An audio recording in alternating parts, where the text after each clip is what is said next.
Yo, yo, yo, yo, yo, yo, yo, yo. Are we live? Are we live? Are we live? Let's go, people. Podcaster.tron coming at you live. We got a good show tonight. And we're going to start it off with Countdown. Let's go. Hey. Ain't nobody got time. Damn, son, where'd you find this?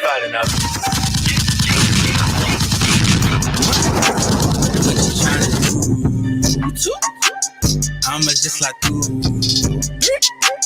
put your hands on me. Them panties hit the floor, I like that. I said, what you tryna do? I'ma just like put your hands on me. Them panties hit the floor, I like that.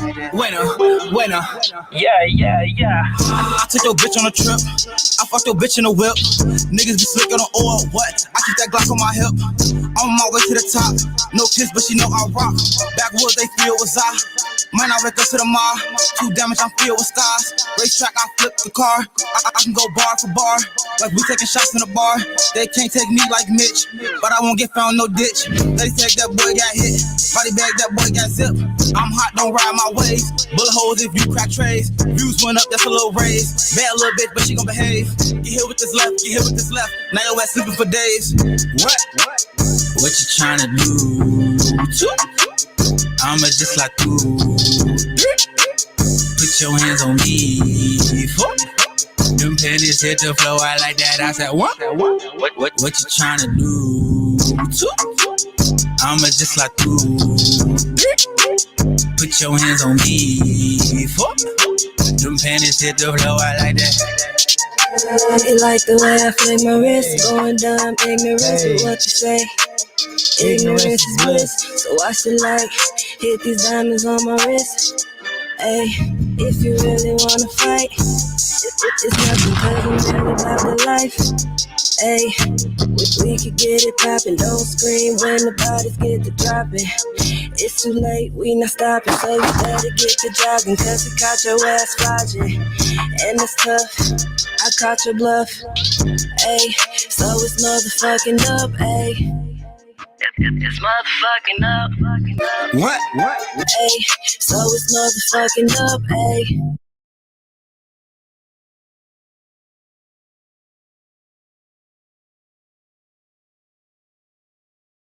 Podcaster.tron, we in the building. Yo, it's up there. I'm gonna take time out. That was Countdown. I'm gonna play another track. I'm gonna take time out to blast out this link to get it out. I got an exciting show coming to y'all.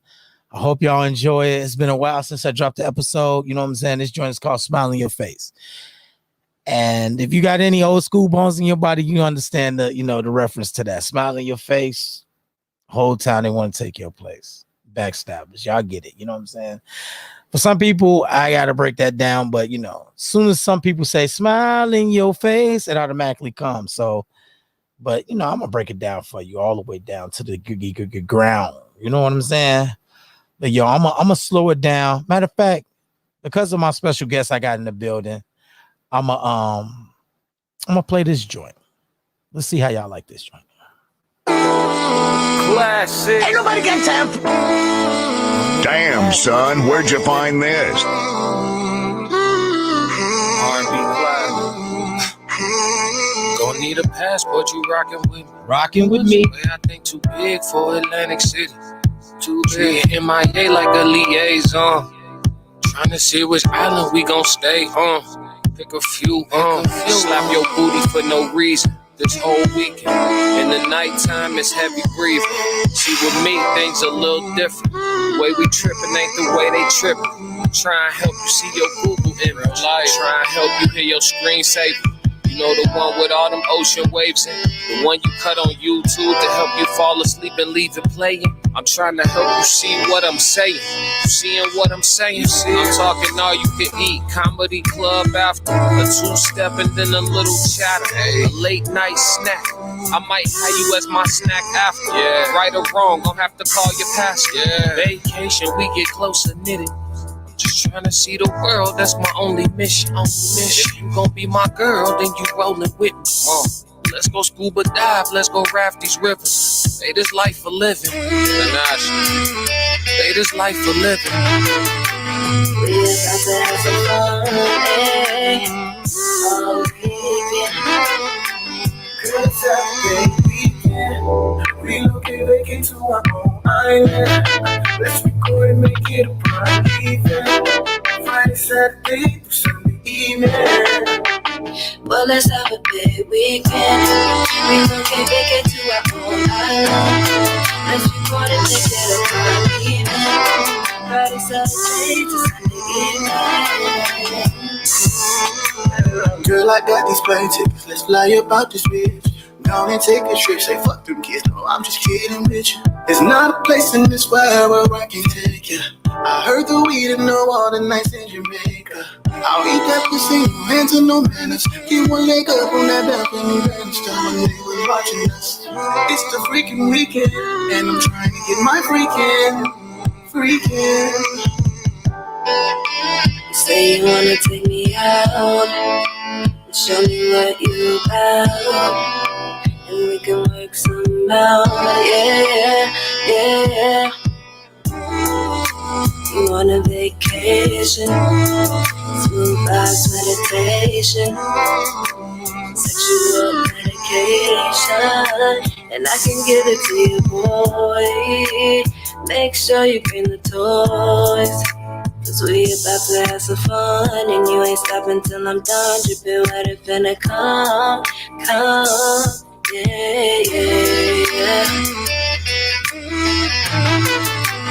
We about to have some fun, hey. All weekend. Good Saturday weekend. Relocate vacate to our own island. Hey. Let's record and make it a prime event. Friday, Saturday, through Sunday evening. Well, let's have a big weekend. We gon' get back to our own island. Let's record and make it a fun evening. Friday, Saturday to Sunday evening. We getting freaky, got drink in our system. High up, that good shit lifted like John Legendary. But far from ordinary. That booty and fluid, I fly you to wherever just work it. This dick give you pleasure, no. Girl, I said what I said. Don't make me tell you again. Yo, podcast of Doctrine. That was Bay Weekend with my man B Class, who is currently in the building. Classic. And Jayla Andrea and Slim Naughty. I like that joint, man. It's like a little cool joint, you know what I'm saying? For you to go on a cruise or vacation with your significant other and just get it in, you know, have some good adult fun, you know what I'm saying? Yes, Lord. Facts. For Class and HB, we discussed earlier some of the things we're going to discuss. I posted the StreamYard, so if y'all want to come in, click the link or whatever, so I can have you in the background or whatever. But let me kick off the show with the commercials joint. Podcast of Doctrine. It's your boy J Kill, aka Larry Bird 33 Bands, and we in this joint. You know what I'm saying? First of all, I want to issue an apology for the live stream that I did from the truck earlier. I don't know what happened, fam. I swear to God, the joint just clicked out. I think the internet. I don't know if it was my phone was overheating because I was streaming and doing other like trucking stuff on my phone. I had the GPS going up. Maybe I had too much stuff going on, or it was an internet problem. Either or, I don't know. It wasn't my fault. The joint just blacked out and I was driving, so I was just like, forget it. I did like an hour on that joint, and you know, it is what it is. Also, the beginning of these lives, a lot of times I don't say subscribe, hit the like buttons, leave comments, all of that, man. I need y'all to do all of that. I need y'all to leave comments, subscribe, hit the like button, tell a friend, and tell a friend, okay? If you in here, it's 14 people in here, I should have 14 likes. All you got to do is pull the chat down for a quick second, smash the thumbs up button. You know what I'm saying? If you want to smash the thumbs down button, smash it too. I don't care. I really don't care, bro. I don't care. I'm gonna be honest. If I get 14 thumbs down, it's better than getting nothing. I'll take 14 thumbs down over just 0 thumbs. You know what I'm saying? So do what y'all got to do. You know what I'm saying? Hit that thumbs up button if you in the chat right now. Y'all done got me in trouble on the hey, bro. Hey, I'm in trouble too. I'm lacking on getting my own show together. messing with TB over there, man. You know what I'm saying? Nah, don't come in here yet, Chicken Little. Listen, we ain't got time for you today, all right? With your your relationship problems, don't bring those over here, all right?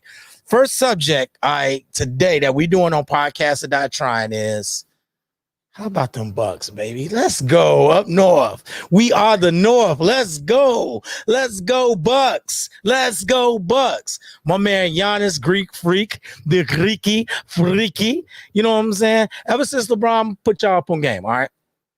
And this is something I said in the barbershop years ago while I was cutting hair. And you know how we get down in the barbershop on the sports talk, all right? While I was cutting hair, the news came out, LeBron's going to the Lakers. My homie is a diehard Lakers fan, cut directly next to me. Name is Kenny. Y'all seen him on the show. If y'all avid watchers of this show, y'all seen Welch on this show plenty of times. Diehard Lakers fan, always got his Lakers stuff on, always repping the Lakers, period. He don't care who on there. If it's LeBron, Kobe, Shaq, Magic Johnson, it don't matter. He a Lakers fan.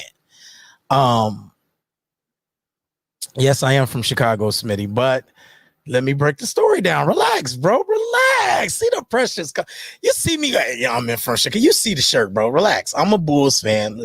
Let's not get that twisted. Y'all know what time it is. Y'all see the decor, the ambiance in the house. You know what I'm saying? You see Super Bowl MVP Richard Dent on the wall. You see I got the J-Dogs, Raging Bulls in the background. And for those who was wondering, no, those are not old school. Those are the 2021 joints. You know what I'm saying? I wish those was OGs. They not, but you know, they still fire. Anyway, so I ever since LeBron went to the Lakers, I was a diehard LeBron fan, period. Like anything LeBron do, I was on board. I still rock with LeBron. I like him. But I can't get with LeBron and cheer for him because I hate the Lakers. I hate the Lakers. So if LeBron wasn't on the Lakers, he could have went to any team in the NBA. I don't care who it was. It could have been the Pacers, the Charlotte Hornets. It don't matter. But he went to the team that I hate the most, and I cannot stand the Showtime. I don't like anything about the Lakers. You know what I'm saying? The whole Hollywood perspective and Jack Nicholson. I don't like none of them niggas. I don't get down with the Lakers at all. You know what I'm saying? I love Snoop, but when he gets to talking that Lakers stuff, I'm done. I'm out. You know what I'm saying? So when LeBron went to the Lakers, I was out. I can't root for LeBron. I still like LeBron. He's still one of my favorite players because he's just that guy. Like I like, you know, King James, that's my man's, you know what I'm saying? But when he went to the Lakers, I couldn't rock with him. So I'm like, you know what? And I told my man's when they got announced, I'm like, damn, he went to the Lakers. Because everybody deep down inside, when LeBron was going to go somewhere else, when he was leaving Cleveland, everybody had that one moment where you like, man, I hope he come to the crib. You know what I'm saying? Whether you from wherever, Atlanta, whatever, y'all would have loved to have him on the Hawks. If you from Charlotte, y'all would have loved to have him on the Hornets. If you from Dallas, y'all would have been like, come on to them. Everybody want LeBron. He the truth. You know what I'm saying? The nigga only went to the finals 8 out of 10 years and then came back and won the finals, you know, took a break and won the finals the 9th year. Like, come on, bro. You know what I'm saying? It's a no-brainer. But like I said, I couldn't rock with him because he went to the Lakers and I can't stand the Lakers. So for me to root for LeBron is really like naturally rooting for the Lakers because that's what we play for. So I had to switch sides. And I said from that moment when they announced it to my mans and everybody in the barbershop is my witness that I don't rock with him no more. Greek Freak is my guy. I mess with Greek Freak. And it's been some years since LeBron been on the Lakers, man. So, you know what I'm saying? I'm happy he did it, bro. I'm so happy he did it. I'm a big Greek Freak fan. I like everything Giannis stand for. I like the fact that he's an African cat from overseas. He gives us a different perspective on his blackness or whatever the case may be, his humble beginnings. He's been poor, just like every other nigga that you see talk about getting it out the mud and getting it from the trenches. Giannis is definitely an example of that. It might not be what you used to at the trap in your major city, and you know he might not be from Bankhead or Inglewood, you know what I'm saying? But he got it out the mud. His mother was poor. He got siblings, all black young men accomplished. They all have rings now, so you know, that's where I'm at with it. You know what I'm saying? I love Giannis. I like his story. I like his work ethic. I like the fact that he's pretty clean with everything that he does. You don't see him out here wilding. He set pretty good examples. You know what I'm saying? I ain't never seen him say nothing reckless, you know. And when he does, we'll address that then. You know what I'm saying? I can only pray for the best. But when is it safe to say Chris Paul is not a champion? Man, listen. See, you just been wrong, team. He folded those last four. Listen. I think it's clear to say Chris Paul it's a wrap, bro. He might as well go ahead and retire. Well, he could make his few last couple millions, but he ain't getting that ring, especially with everybody coming back full strength next year. Who knows if Anthony Davis is totally healthy? If he comes back totally healthy the whole year, man, it's a wrap, bro. He ain't going nowhere. If we already know Kawhi gonna be out for the majority of the next season, so you know what I'm saying. Then you got over East, even if he do, you got the Giannis and Brooklyn Nets battle that we got to look forward to for probably another 3 or 4 years. God willing, those are gonna be some awesome matchups out East. Giannis versus Durant, and then with everything, if Kyrie weirdo Irvin could stay healthy and my man's James Harden could stay healthy, then we got some battles out there. So I'm looking forward to how everything's shaped up. But before I get further into that, I'm gonna bring in some more cats. All right, we've been talking about earlier some subjects. So we're gonna get into the Bucks, and then we're gonna get into my man Class. He had a little situation where we're going to pose a couple questions, but the name of the show is called Smile in Your Face. So, and the question posed, let me make sure I say it right because I like the way that he posed the question and I don't want to mess it up. So the question posed was, hold on, I'm in the wrong group chat. Let's go. Question was, when do you decide to offer second chances? Or do you offer second chances to snaked out behavior from the jump? You know what I'm saying?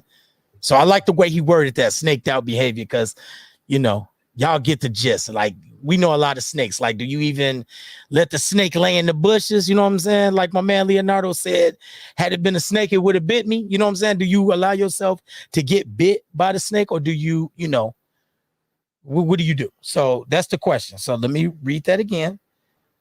When do you decide to offer second chances, and do you offer second chances to snaked out behavior from the jump?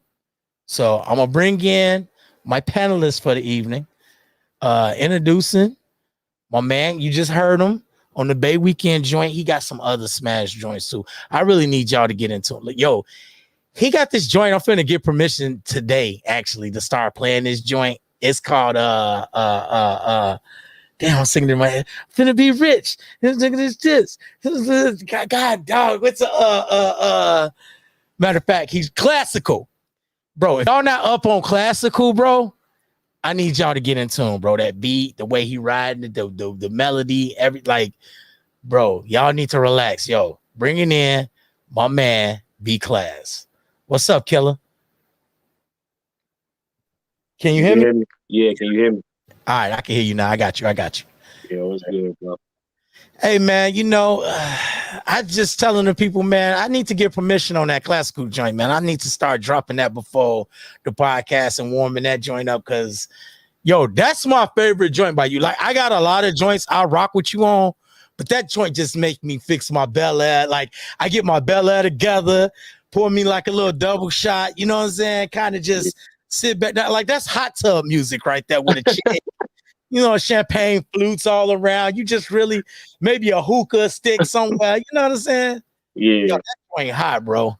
I appreciate you, bro. And amongst other things, he's been on Empire. He's definitely kicking off his acting career. He's definitely got a lot of things shaking. Many more projects coming up. The other project you let me forget to ask the question about, and I asked you, but you know, we was too busy talking about the podcast, and you got the joint called Lyrics and Melodies, correct? Yeah, I got a show coming up September 3rd in Darien, Illinois. So if you're in the Chicagoland area, definitely tap in on my Instagram for the information. Grab them early bird tickets. You know what I'm saying? Facts, and we will be in the building. Yes, Podcaster.Tron Law. We definitely will be in the building. You already know what's understood don't need to be explained, bro. And I'm definitely gonna get up on the stage. Well, not get up on the stage, but get close to the stage and get some shots of you really killing it, because I think that you as an artist is fully developed, bro. Like, you really be in your bag when you up on stage. Like, you be tapped in, bro. Like, cats asleep, bro. Y'all need to wake up on and be class. Like, he's a professional with this. Like, he ain't your run-of-the-mill little, cat barbershop rapper. You know what I'm saying? Like, my man been doing this for years. He got the body of work. He got, like, lock in, man. Lock in. You know what I'm saying? I appreciate you, Jay. You already know. Hey, man, I'm just giving you your flowers, bro. You raw. Like, and like I said, we will be reviewing that.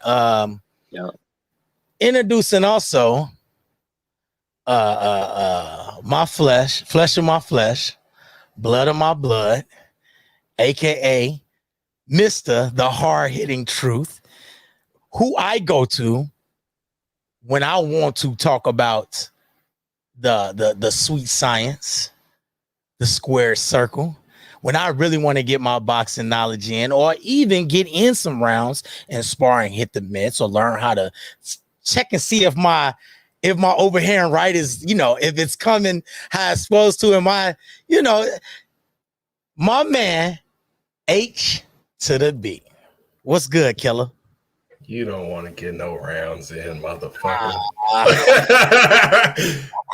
Yo, what's good? Hey, what's good, everyone? Thanks for tuning in to my nephew Jason's show. I am HB. I'm starting a podcast called The Hard-Hitting Truth with my brother Breezy. Dedicating it to our coach's memory. We lost our coach last year, so rest in peace. Yeah, rest in peace, Coach Marvin. And real good guy. I'm gonna drop the channel in the chat so that everybody listening can subscribe. We got a lot of great content coming on the way. And please click that link and please subscribe if you're interested in boxing or thinking about getting interested in boxing but just don't know enough about the sport. This is the guy you want to talk to. This is the guy. You see the background, people. He ain't playing no games. Like, when it comes to this boxing thing, this is what he does, and I respect him for that. Also, he definitely keeps it pretty what's the word? Neutral, and he keeps it very professional on his channel. So it's good for good information and learning more about the sport. It's not just him just spouting off his opinion and being a loudmouth. Now, he does plenty of that on the phone with me. You know what I'm saying? Hey, man, hey. I do a little bit of this and a little bit of that. Don't make it seem like I'm fucking Larry King on my show. But hey, everybody listening out there, don't go too far with what Jason's telling you. Basically, I don't curse on my show. I try to, it's also for the kids. So, when in a boxing gym, basically, if you ever have kids or mothers in the gym, the boxers will turn it off in terms of profanity. So I'm trying to keep the channel the same way. So I'm going to do all my swearing here tonight, basically. So listen, he going to get out all his F-bombs on my channel so I can't get monetized. Ain't that about a blimp? But the channel too, but we always get out of hand. So I just say, screw it. Now listen, one of the Gumble brothers definitely do sports. So whichever one that is, that's what you get at the Hard-Hitting Gumble himself. No, I'm just joking. No, but for real, he definitely dropped a lot of facts. Like I say, it's not just him spouting his opinion. He gives a little opinion, but a lot of facts, a lot of good statistical and just storylines and what happened at the press conference, trouble with making weight. Like, all of this stuff is, and people think that two boxers just get in the ring and they just fight and it's just like, being on the playground. No, it's a lot to go in it. Troubles with training camp, troubles with now we got the COVID situation kind of blocking stuff and messing things up. Messed up a really good fight. Just messed up Tyson Fury versus Deontay Wilder Part 3. COVID got into the Tyson Fury camp, so Gypsy King is out. Postponed until October 9th. So You know what, Jason? If I can, could I just go ahead and just kind of break it down for the people out there? Hold on 1 second. Let me do a little crowd interaction. Then I'm gonna let you get into that. Then we get into the Bucks in that order. So you know what I'm saying? Claudia, what's up, girl? Hey, Claudia, what you doing on the workout tip? I'm so proud of you. I swear to God, like Claudia, you one of my 30-year cats. Claudia's been I'm 41 years old. Claudia's no lie known me since I was like 9 or 10. Like me and Claudia's a day one. And I've been knowing Claudia all my life. And to see with the effort that you putting forth in the gym right now, tell you the truth, I feel like a scumbag. I need to really get on my game.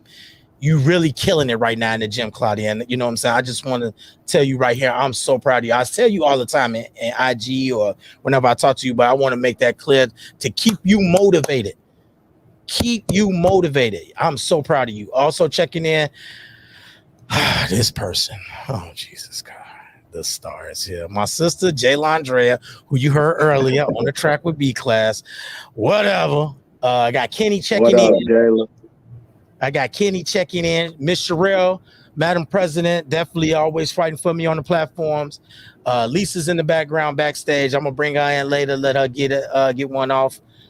She definitely gonna have something to say. Right now, I know she just being nosy. Angeline, shout out to you.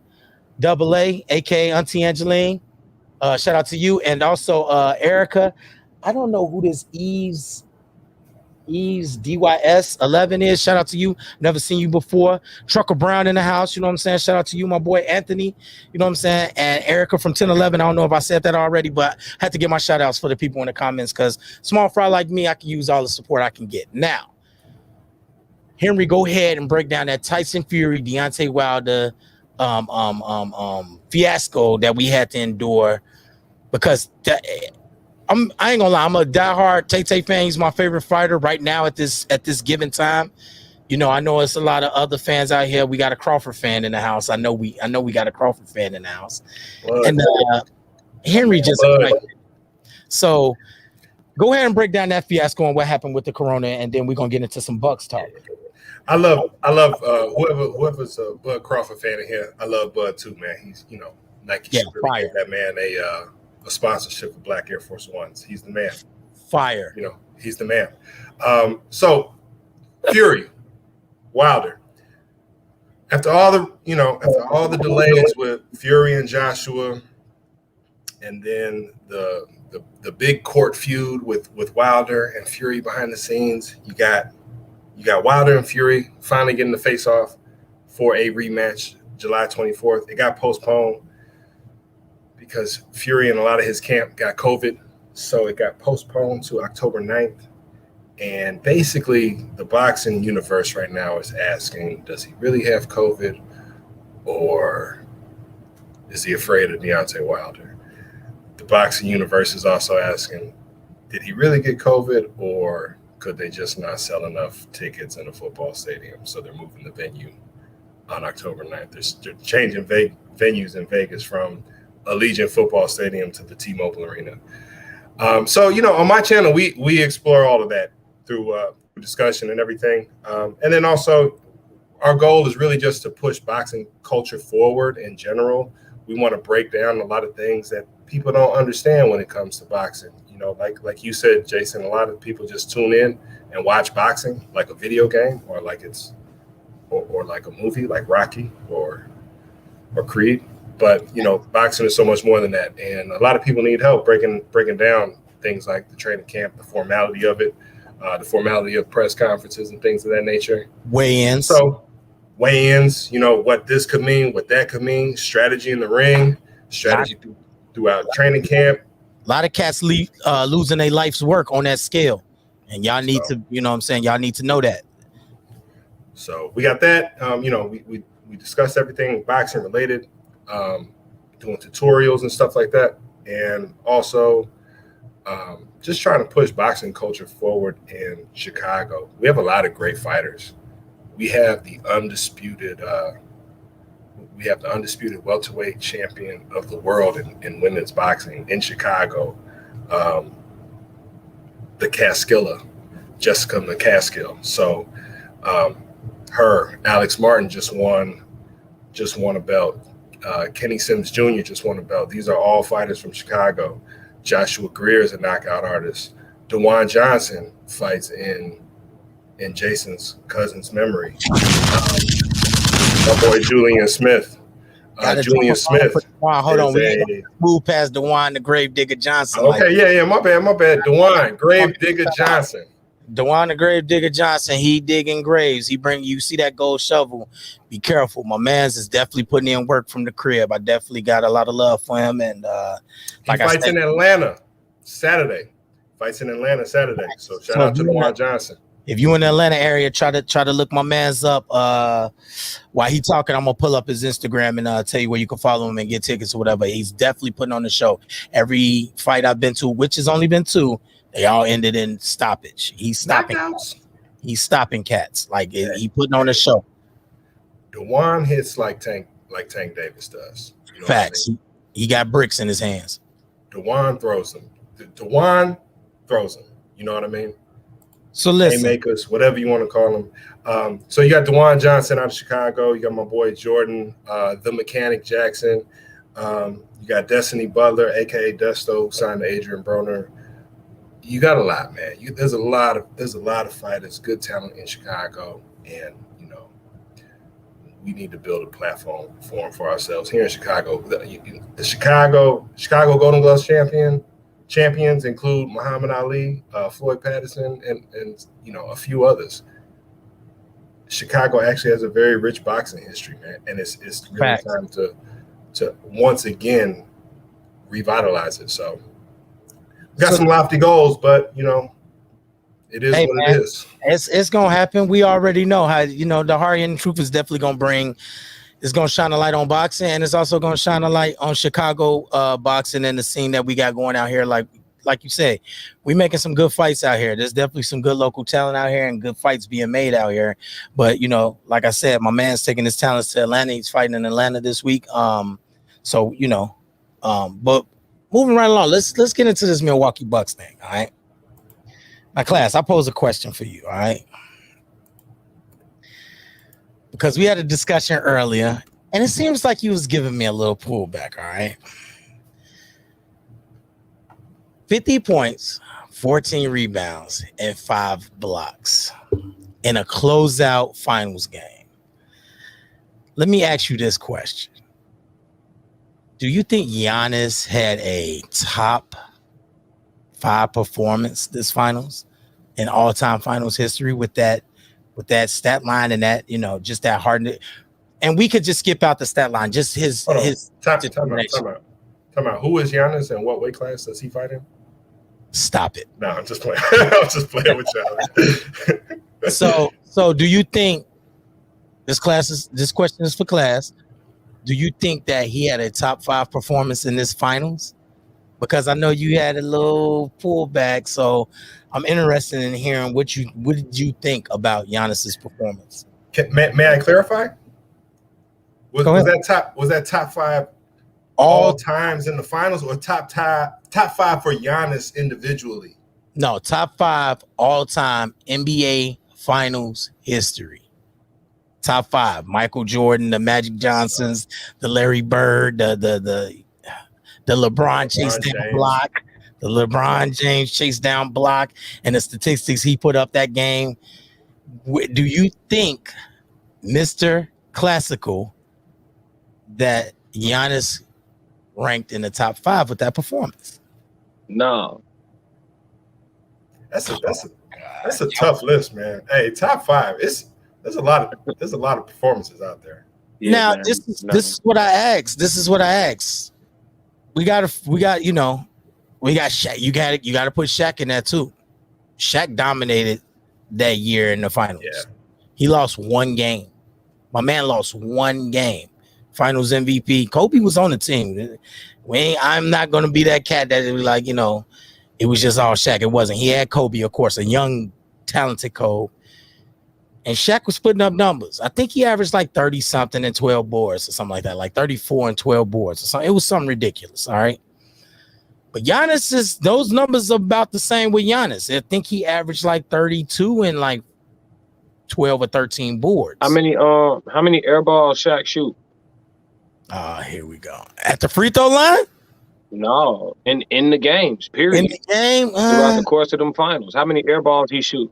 If How many pull-up air balls he shoot? I don't know if anybody statistically collects that data, class. I mean, yeah, I don't know if bro, this is not so if somebody airballs, you're not gonna just let it go? No, what I'm saying is how many? You're not just gonna let it go? I'm sure he airballed a sky hook or two in the finals. No, man, you talking about top 5 finals performers in history. So, I ain't talking about. So are we talking about the top? Are we talking about the highlight reel? Because if we go back and watch these series, if you go back and watch the finals when Mike was playing, you go back and watch them games when Allen Iverson was playing. If you go back and watch the finals that LeBron played in when he lost to the Warriors because his whole team was injured and it was just him 1-on-5. Facts. His stat line was stupid. You know what I'm saying? Yeah. So, so if we go back and watch the whole basketball games, you know what I'm saying? The eye test. Was that top 5 performer? Man, no, man. He's just big as hell, bro. He's big as hell, bro. Good job. Hey, well, I'll give Giannis his respect. I'm gonna give him his credit. He's the one big dude that do what you always want the big motherfucking open gym to do. Man, take your big ass to the rim. You know how you always see the big dude at open gym 6'8" pulling up for 3? Yeah. You know what I'm saying? And you be like, bro, I shouldn't even have picked you, bro. You know what I'm saying? You tall for no reason. Giannis 7 feet, and he used all 7 feet. So I give him his respect for doing the common sense thing. I'm bigger than you. I'm gonna dunk on top of you. You know what I'm saying?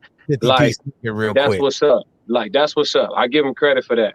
But I'm talking about, like, I watched all of these games from start to finish.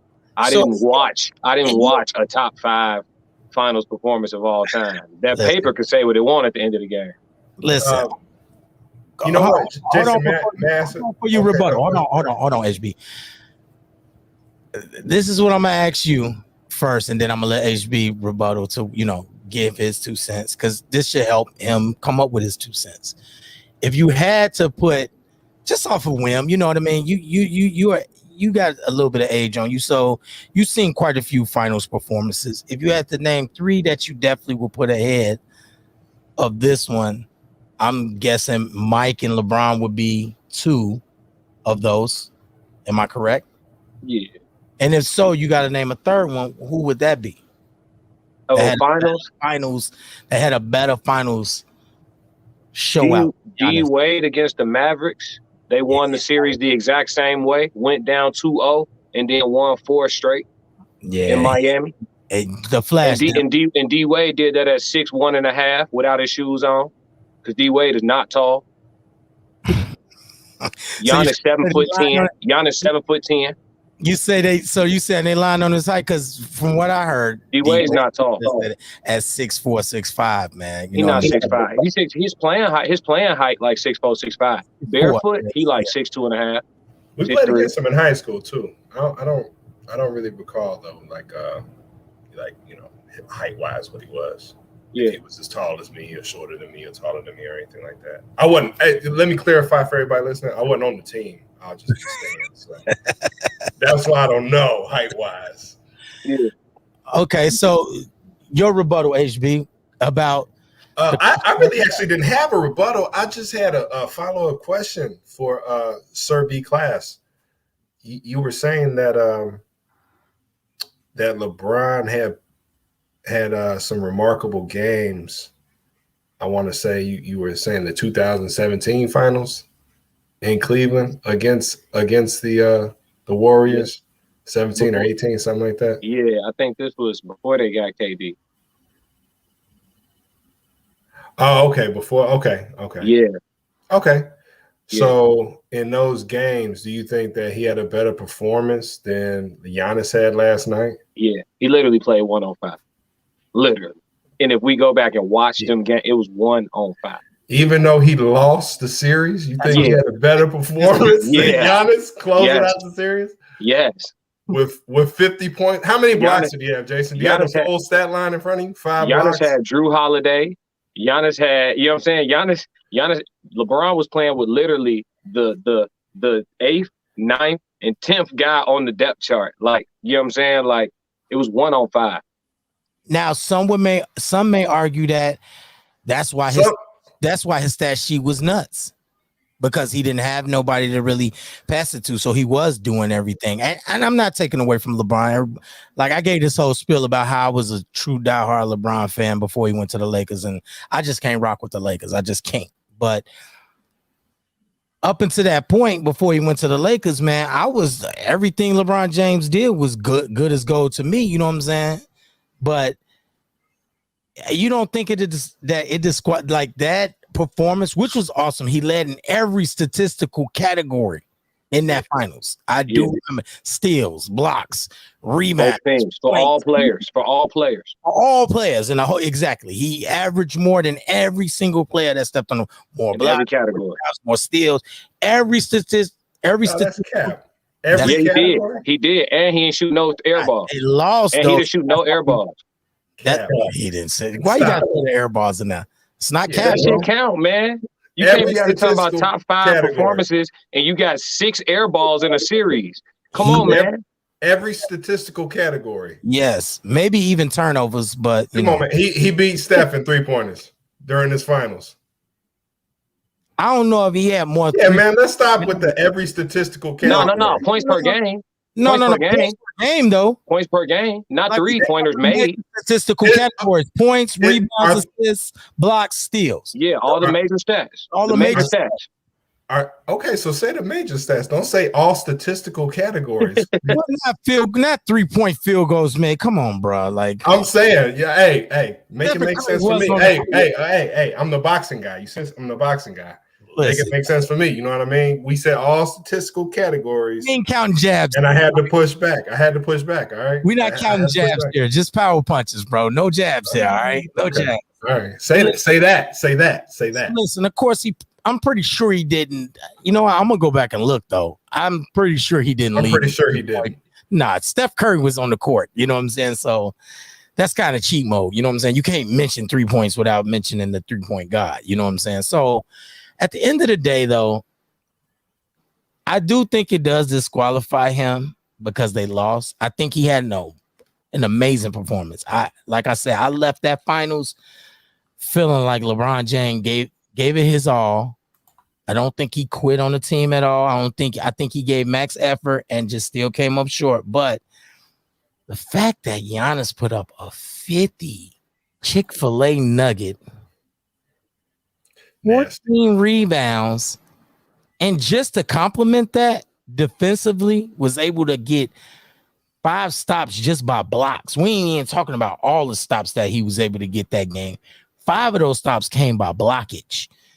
And we all know, as a true big man, some of your favorite big men don't put up 5 blocks. Shaq never was a shot blocker like that. You know what I mean?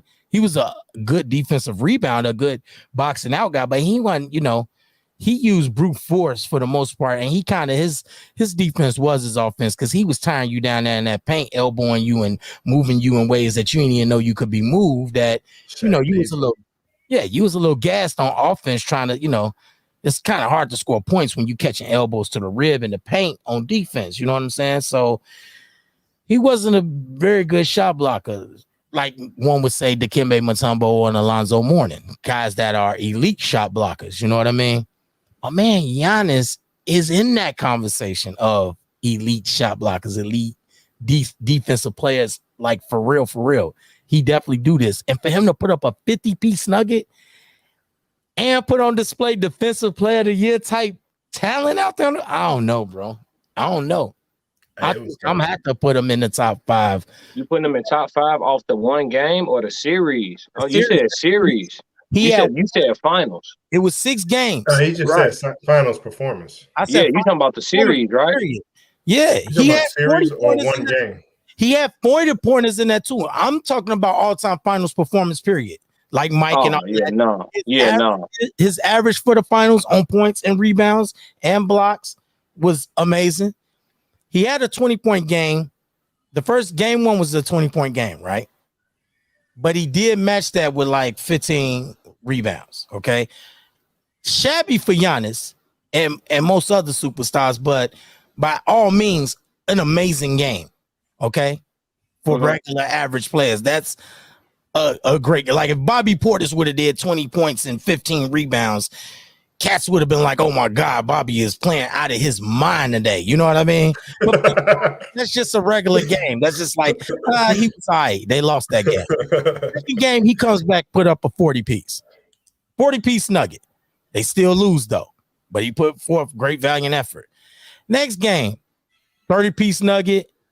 Middleton put up a 40-piece nugget, I believe, that game in game 3. Middleton wasn't having it. He came out on fire. Game 4, I want to say he put up like 38 and like 15 rebounds. No, he had 26. 26 and what? 15 rebounds? 14 rebounds. Another awesome, 14, 15 teenager rebound game. Then game 5. We on game 5 now, right? Mm-hmm. That was the 30-point game? 36? Yeah, 32 and 9. 32 and 9. Awesome game. Did exactly what he needed to do in the paint to seal the game and away in the Suns. He did that on another person's court. 32-9, played amazing defense. And then to come home and seal it with a 50-piece? Mm-hmm. I don't know, bro. I don't know. Like the 20-point game, it almost put it in. I almost say just because of the 20-point game that it should. He probably. I want to say he probably don't qualify in the top 5, but this is the thing. The 20 points came with the 14, 15 rebounds and an amazing, a good defensive effort. His man was pretty much, he did his thing. Like, as far as defensively, Ayton didn't really eat like that in game 1. Right. So it's like you asking somebody like Giannis, a two-way player, a true two-way player, and it ain't very many true two-way players in the game right now. You got Kawhi, you got Jimmy, and Jimmy Butler. You come on, bro. Look at this. He said, right. Hey, Jason, can I interject? May I? Yes, sir? please. I know this is your show, so B-Class, I can't help but notice that you look pretty like unenthused. Can't help but notice. Just can't help. It's just dripping off the screen right now. So I have to ask, God, this Giannis performance in the finals, I just want to ask for clarification. What would you give it on a grading scale of A+ to F-? I want to know on that spectrum. Probably an A. Okay. All right. Okay. Yeah, A. Yeah, I was worried, man, because you look just so unenthused, man. Like the man just won a spelling bee or you know what I mean, with a bunch of kids or something. Hey, let's rewind it for a second, man, because man, I was watching the game at your house when he sprained his knee. I didn't even think he was gonna be in the finals. I should have bet you some money. Well, you didn't. So anyway, I didn't even think he'd be in the finals, to be honest with you, and it was amazing. Not only did I not think he would be in the finals, but his performance last night, 50 points. What was it, 14 or 15 rebounds? 14 and 5 blocks. 14 rebounds, but the 5 blocks, that's what won the game, because the 5 blocks and the defense that Giannis, he had a lot of intensity on defense too. And all of that really altered the Suns' attack. So without the defense, on top of everything he was doing offensively, he made the paint non-existent. They don't win, man. They don't win. And without his defensive efforts, Booker is dropping more than 19 points, and they don't win, and it's a game 7. It was a dope performance, man. Honestly, if you're gonna say series-wise, was Giannis's performance in this series a top 5 performance? I would say it's hard. You know what I mean, Jason? Oh, what's your name on the show? Lemonade Larry. What are you doing? What are you doing? Hey man, you know me. Just whatever rolls off the tongue. AKA. I got many hats, bro. Jake, go with Jake Kill if you like. Yeah, Kill is nice and short. So Shit, what was I saying, Kill? I honestly don't know. I was getting into my names. I got too. Yeah, you got too many of them. Shit, I class. What was I saying? I totally drew a blank. That's crazy. You was talking about you don't know. You said it was hard to say. Oh yeah. So I don't know if it's top 5 if you're talking about on the series. You know what I mean? But I would say as far as a one singular performance, one game in a final series, I would say it's worth arguing that it could be top 5. It's a lot of games out there, though. That's what makes it a tough question. But I think I would say it's an all-time great finals performance. I would say it's a legendary game. That Allen Iverson game against the Lakers, that's, if we want to just single it, because I said You know what I'm saying? if you want to single it to one single game and Game one. And like giving his all, that Allen Iverson game is hard to beat. That's another one that's like this. Hard to beat. I mean, this guy's out here stepping over people. He's 5'11". You know what I'm saying? With platforms in his heels. You know what I'm saying? He out here laying the ball up on Shaq. He's crossing Kobe. I mean, the guy. You know what I'm saying? At 6 feet tall. At 6 feet, like it's just said 5'11". Dripping wet. You know what I'm saying?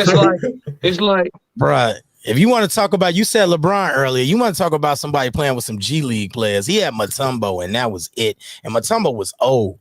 Mutombo wasn't playing 40-something. I got to look at the minutes Mutombo was playing. I'm sure he wasn't playing 40-something minutes, bro, because Mutombo was old. He was giving out quality minutes. But against Shaq, can you really give out quality minutes? You know, when your defensive assignment is prime time, Shaquille Diesel O'Neal, like it's a tall order. He was basically out there by himself. Allen Iverson was out there by himself. You know what I'm saying? So I don't know. Just maybe I am caught up in the moment. Maybe I am biased because I'm a huge Greek freak fan. I don't know, Kill. I would say that a game 6 performance is definitely going to outweigh a game 1 performance. You know what I mean? It's tough, bro. I'm just mentioning that because we were talking about Allen Iverson. I'm not saying, and I'm not trying to get into the particulars of the performance. You know what I mean? But I would say in general, a game 6 win for the championship does generally outweigh game 1. I'll say this. The Lakers that year were trying to be the first team to sweep the playoffs. Their only loss through the whole playoffs that entire season was game 1 of the finals against Allen Iverson. He's the only team that won a playoff game against that Lakers team. That was a historical Lakers team he beat. Giannis just beat the Phoenix Suns on an injury season. This is an injury season. Or if you reword that, nobody has ever swept through the finals. You know what I mean? Right. Nobody's ever done it. But it would have been done if it wasn't for 5'11" Allen Iverson. Yeah, it would have been done. And he was the only thing standing in their way from sweeping that finals. He was the only thing, and that was it. After he did that, that was it. Like they was like, okay. And how many more games did they win? No.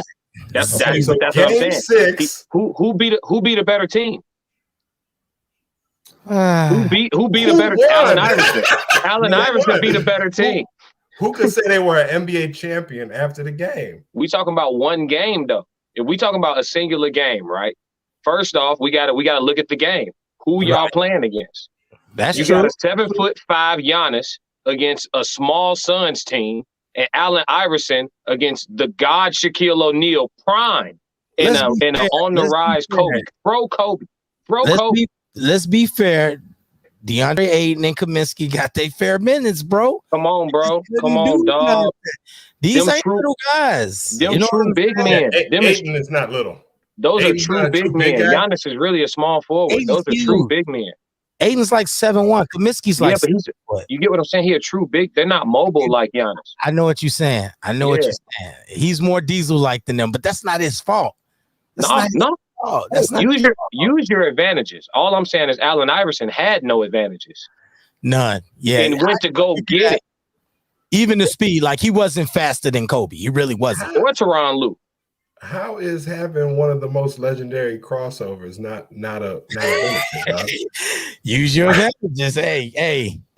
Yeah, an advantage. How? That's a double tap. You just said he had no advantages. Bro, you can cross over all you want, but you got to pull up over 6'7" Kobe. You 5'11". That's a double tap. The distance. What difference does it make? It matters. It matters. Hey, if I tell you take a jump shot and I hold a broomstick straight up in front of you, it matters. It matters, but if you have the skills required to get it done, man. You saying the man didn't have no advantages, dog. You act like the man's not fast and this, that, and the other. He must have some advantages if he's under 6 foot. He's a Hall of Famer in the NBA. Yeah, game. That's what he had. Let me round this out. We 55 minutes in. Let me round this off, okay? All right, you. I'm biased. Maybe, like I said, maybe I'm maybe I'm just too caught up in the moment. You say the words. It was a great 50 point, 14 rebound, 5 block closeout game. I mean, maybe I'm just a prisoner of the moment. But moving right along with that same series, this is the other question that's posed. Awesome question. Is it time for Chris Paul to just, accept the facts, bro? It's not happening for you. You got a whole year. Klay Thompson is coming back. People forget about the legendary Klay. Okay, he is legendary out here with his other Splash brother. Chris Paul going to the Lakers. He gonna get one. Chris Paul and Carmelo going to LA. It's a wrap. Here we go. Chris Paul and Carmelo going to LA, and it's a wrap. That sounds it's a wrap.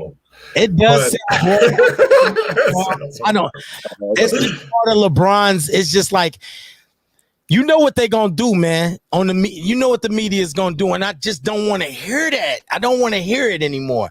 LeBron got another super team, and he got a blah blah. Even though everybody's doing it, how's that a super team? Chris Paul's over the hill, right? Sam. This was no. Listen to what we saying. Chris Paul was just. This is his last chance. They was just talking about it on First Take today. This was his last opportunity. He's over the hill. He may not have what it takes to endure that long of a season. He's always riddled with injuries. This is what they were saying on ESPN today, right? Okay, so if he go to LA, he's washed up Chris Paul with LeBron. Hold on, wait. No, let's just talk about. He was just in the finals. But I'm telling you what's being said. This is not my opinion. This is what y'all say. They say Chris Paul's washed up. They say LeBron, after he lost it to the Suns this year, LeBron's getting old. Father Time's catching up. So we got old LeBron. We got last chance Chris Paul and a Carmelo that they wanted to push out the league 3 years ago. So if they team up, do not call that a super team. I don't want to hear it. Don't call it a super team. Call it the retirement pack. Do not call it a super team. What about 2 17-time All-Stars joining the team with LeBron and AD? That's the narrative. Yeah, gonna be shaky. Who else is on the team? Who else is on the Lakers currently? Nobody worth even mentioning. Besides maybe my man. I rock with the white boy real tough. First off, y'all not gonna disrespect Carmelo Anthony. Carmelo Anthony is a big upgrade from Kyle Kuzma. He's a huge upgrade from Kyle Kuzma. On the all around, yes. Period. Yes, I'll give you that. I'll give you that. At his age, Kuzma's right a joke, now, bro. Kuzma is a joke. We're not doing that with my favorite player all the time. We're not doing that. Melo a bucket now, right now. Melo open right now. Listen, you ain't human if you ain't never did this before. You ain't human. Like this is, this here. Hey, I get. Listen, I give Carmelo his flowers. And it's funny you bring up another guy that might be time to hang up the gym shoes, my man. Okay, so if they team up, it ain't no super team then. Melo, Chris Paul, old LeBron. Yes, it is, now when they go get this ring, narrative, they gonna shape the narrative. It is gonna be a super team. Let me ask you a question. Are they superstar talents? To me. But no longer to the I'm media. asking you. Are they superstar talents? To me, yes. So when you get superstar talents on one team, is it not a super team? To me, it's going to be a super team. I don't want the public to call it a super team because y'all was just the public is talking shit about. So Chris you Paul. would call it a super team, but the public's not allowed to do it. No, because they've been talking shit about the players. Okay, you can't. That's hypocritical as fuck. You can't say Melo is old. He was almost out the league 3 years ago. Chris Paul, they just got done today, this morning, saying Chris Paul is on his last leg. LeBron, when he lost to the Suns this year, they was just on TV saying he's getting old and Father Time catching up. So Melo was almost out the league. Chris Paul is on his last leg, and Father Time's catching up with LeBron. If they team up, I don't want to hear nobody in the media call it a super team. I could call it what I want. They can call it a retirement team based on the shit they've been saying. You know what I'm saying? Let me ask a question. Let me get a question. You want them to just keep stating. Keep that energy. Keep that energy. So you want them to keep being wrong. Keep that energy. Where's that gonna get us? Keep that energy. HB, hold on. Let me pose a question. Because we have a violent offender on the show right now, and I understand what he's saying. But do you think it would be, because I find it offensive that you, let me ask the question, and if you say no, I'm gonna find it offensive. If they consider LeBron, AD, and CP3 a big three, do you consider that fair? To call them a big three? LeBron, AD, and who? CP3. Do you consider that a big three? Like, not based on what they've been saying. No, they got to keep that energy, bro. Bro, I'm a man. Listen, ain't nobody got time. I'm gonna call it a big three. I'm gonna call it a big three. Gonna call it a big three. They hypocrites. They hypocrites. See, Chris these people Paul has not missed the All-Star game. They give you your flowers. They give you your flowers half dead. They give you your flowers half dead. So since they misspoke by saying that Chris Paul is past his prime, you don't want them to correct themselves in the future. You want them to keep reporting. No, what I want them to do. What you saying? No, what I want them to do is not ease past the "I was wrong" part. Don't ease past it. Don't skate. Don't show up tomorrow. You ever got in an argument with your jaw, and then the next day you just wake up and make breakfast like it's groovy. You ain't gonna say shit. No, nigga. Nah. Address the situation. Address this shit. Yeah, no. What's that shit you were saying? Don't just ice it over with some eggs and hash browns. Yeah. I gotta say this though, man. The original question, Jason, it was CP3. Whether or not Chris Paul should hang it up. That's what it was, yeah. It's not so much should he just not hang it up. Except the fact that he's not going to win a title. Yeah, like is it a wrap for Chris Paul winning a title? This is what it's time for. He's playing well, but I don't. It's time for other people to stop asking somebody else to do something that they wouldn't do. No, man, he shouldn't give up his hopes of being a champion if he's still going to play in the league. Everybody playing in the league wants to become a champion. So if he's going to retire, he's going to retire. But why should he stop believing that he could play for a championship? That's ridiculous. I think that, listen, I understand what you're saying. I just don't think it's in the cards for him, man. This is just my opinion. This is my brutal opinion. Hey, that's between him and his therapist, man. But hey, if he laces him up, dog, he should believe that he could become a champion. You know what I mean? Hold on, y'all. Wait, I need y'all opinions real quick. Wait, y'all got this. Wait, you think if Chris Paul go to LA, because this is a possibility, he can get out his contract. This is real. This ain't no hypothetical. Team, yeah, no, not even about to be. That's not my question. If Chris Paul go to LA next year, and Carmelo also has out of his contract too, and he go to LA next year with AD and LeBron, y'all think the Bucks could beat them? Like, this Giannis talk is crazy. Wait, do y'all think Giannis gonna beat LeBron in the finals? Because we can start making wagers tonight, early. The real question is, do I think LeBron is going to the finals, bro? Yeah. Who's gonna stop him? All right, man. We could make the same bet we made this year. Who gonna stop him? The Suns ain't running it back. The Suns aren't running it back. Bro, I don't know. Somebody will find a way. I mean, oh God. Nobody. There's nobody. The best this year there was the Suns. No, there was injuries. The Suns didn't beat the Lakers. Injuries did. That's a fact. Yeah, circumstance. Isn't that still going to be a contributing factor next year? Absolutely not. They've gotten a lot of rest. Because Giannis gonna have AD gonna have a tall order on his hand trying to keep his ankles healthy for Giannis. AD had more time than Giannis. Giannis finna go play in the Olympics. He getting straight on a plane. Yeah. Yeah, short off season. With vigor. Giannis like 26, bro. Okay. His ankle's young. Like, you see what he did to his knee and bounced right back in the finals and put up I'm still amazed. Yeah, I'm amazed at that too. That's that young vigor and strength That's that African strength, bro. Like I don't think AD could keep his ankles healthy enough to even deal with Giannis Antetokounmpo. I don't think it's even going to be. I don't think AD would be a factor for Giannis. I think here's the problem. Here's the problem. The Lakers are a big team. They're big, like the Bucks. The Suns are not big like the Bucks. They have Ayton, and then they have his backup, but they're not a big team across the board. The Lakers are one of the biggest teams in the league across the board, size-wise. They're going to make Giannis shoot air balls all series. They're going to make him get into that jump shot bag. They're going to build a wall. Yeah, you're not running. You can't just get downhill on the Lakers, bro. Build a wall thing. No, it works. No, it does work, but you do have to have – listen, I hoop my whole life. Building a wall does work, but you have to have some size. Yeah, if you're building a 5'5" wall, you're dead. You know what I'm saying? I think that opens up too many holes for Middleton these days. I don't think that. I mean, Middleton ain't gonna beat you by yourself.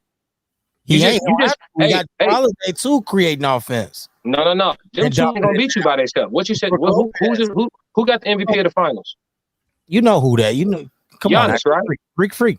Out of six games, those two aren't going to beat you by themselves. They're not by themselves. There's two of them. They're not gonna beat. But I'm saying they're not gonna beat you. You can let them get off, is what I'm saying. Giannis out of 6 games, 4 of the games he had 40. You hold him to 20. You get what I'm saying? You gotta make him shoot jump shots. That's it. Until he go get a jumper, he fried.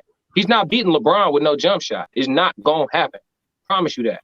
Not gonna happen. Did you see how the Suns beat the Lakers? They hit a lot of threes. A lot. Everybody was hot. You're not beating LeBron with no jump shot. Mark my words, bro. Listen, moving right along because you're talking a hypothetical. We don't know if Chris Paul going to the Lakers. Let's say Chris Paul don't get, because this is your hypothetical. If he go to the Lakers, yeah, he got a great chance. He got LeBron and AD, and by your fantasy, Carmelo Anthony too. Yeah, his chances increase immensely. And of course, I wouldn't give up hope if I had LeBron James, AD, and Carmelo. But this is the thing. Let's say he doesn't. Let's say he re-ups with the Suns. I pose the same question. Do you think that it's just not going to be in the cards for him or what? I don't know, man. I think they're missing a couple pieces. You know what I'm saying? The Suns are missing a couple pieces. So they're a real good team. They'll be back in the playoffs. But as far as like I said, the only thing that's going to get them there is circumstance. You know, they got to pray for injuries. Oh, okay, somebody on the Lakers got to go down. We need somebody out there in Denver to get hurt. You got to remember, Jamal Murray wasn't on Denver this year either. He didn't play in the playoffs. You know, it was a lot of circumstance. It wasn't just LA. I give you the Jamal Murray joint. Donovan Mitchell came back for the first time in like 50-something games.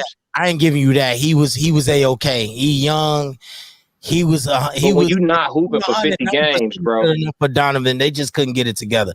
Maybe the Mike Conley situation, I give you that, but you know, I give you Mike Conley. Mike Conley was. I'm definitely down for the Jamal Murray conversation, and because Joker was our MVP this year.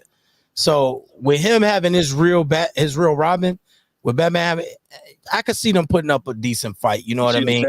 Better than they did. You know what I'm saying? And maybe with Conley they would have put up. I just ain't got no respect for the Jazz right now. I don't think that they have what it takes. You know what I mean? All across the bench, because see, this is the thing that the Bucks do have. They have a bench. They have great role players. They have players that understand their role as well.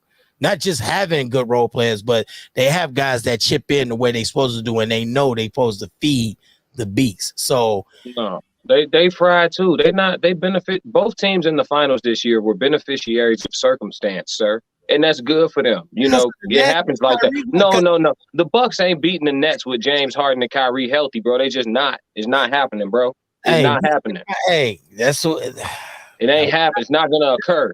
There's somebody else that feels the same way. I don't know, 50-piece chicken nugget on a closeout with 5 blocks. Man, bro, against the Suns though. Not against LeBron. Listen. It's a tough crowd in here, man. Yeah, bro. I'm just saying though, it ain't like the Suns trash, but they don't have nobody for Giannis. For real. They don't. They're not built to stop. Let's be honest, Sir Class. When the Suns were actually playing the Lakers in the finals this year, knowing the states that they were in, did you think the Suns were going to beat the Lakers, or did you think the Lakers were going to beat the Suns? Well, first off, they got LeBron. So I'm not gonna believe LeBron dead until you show me the body. So you can ask me a question about everybody. I'm gonna pick the Lakers. You know what I'm saying? You're not gonna. I don't believe LeBron dead until you show me the body. You know what I'm saying?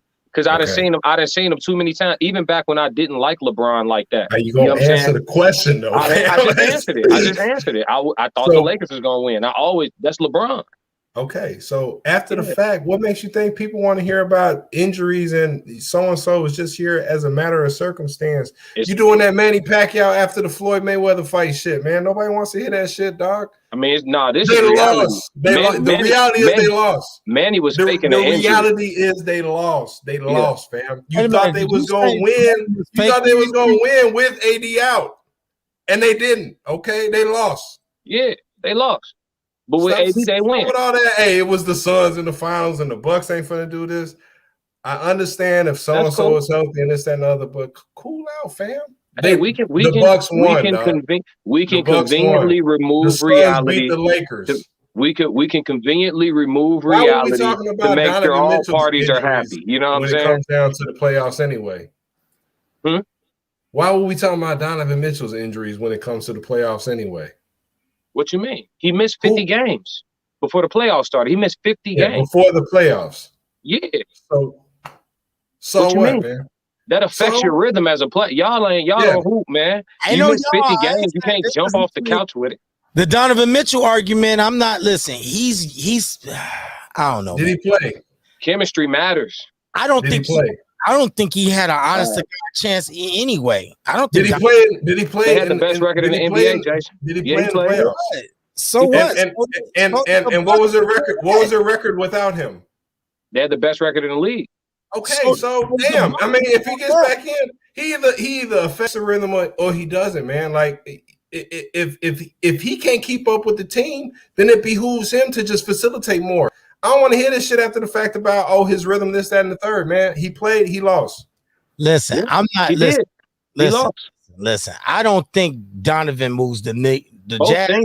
Both things are true. It's not like whatsoever.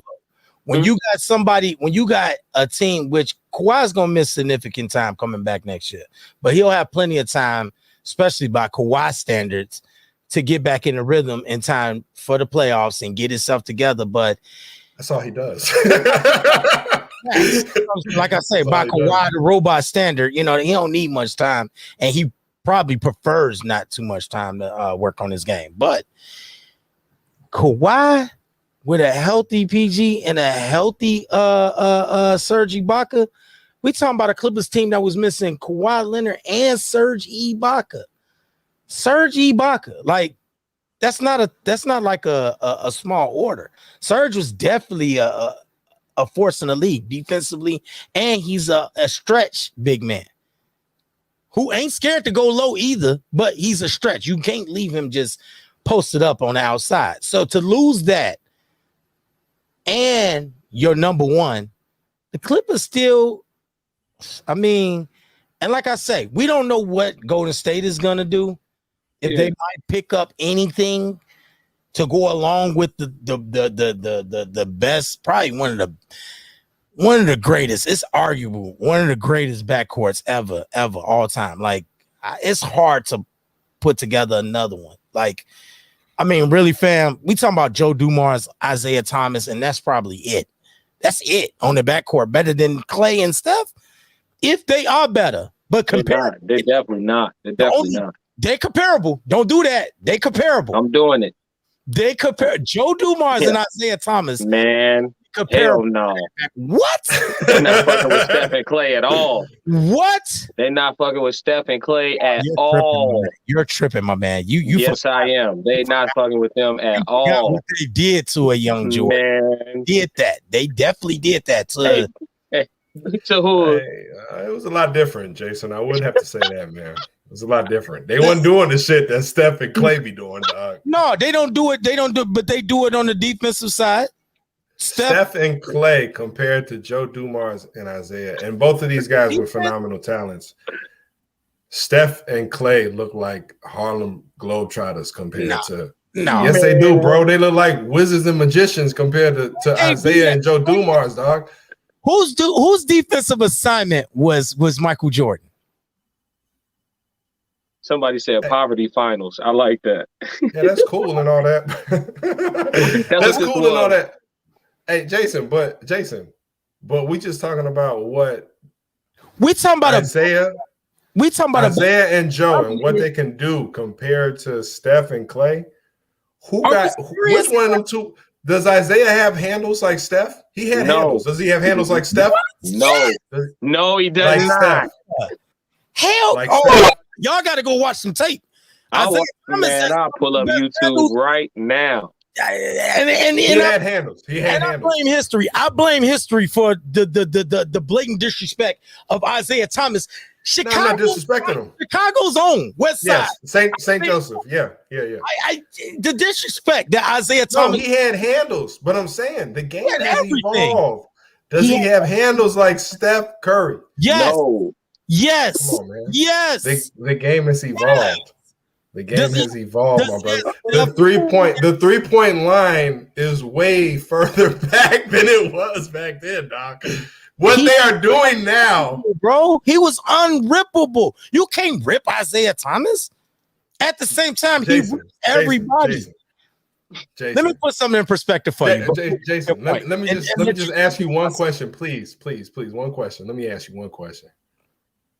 What are Steph and Clay known for?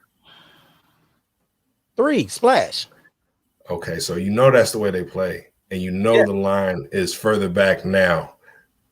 Can Joe Dumars and Isaiah Thomas shoot threes the No, way Steph and Clay are shooting them now, even with the line where it was when they were playing in the 80s and early 90s? it don't matter where the line is. It don't matter what you say. We talking about Oh, God. the best 3-point shooters to probably ever live. Both of them are probably the Clay. Steph is number 1. Clay could be possibly number 2 best 3-point shooter all time. Good. Over Ray, over Reggie Miller, over Dame, over James Harden.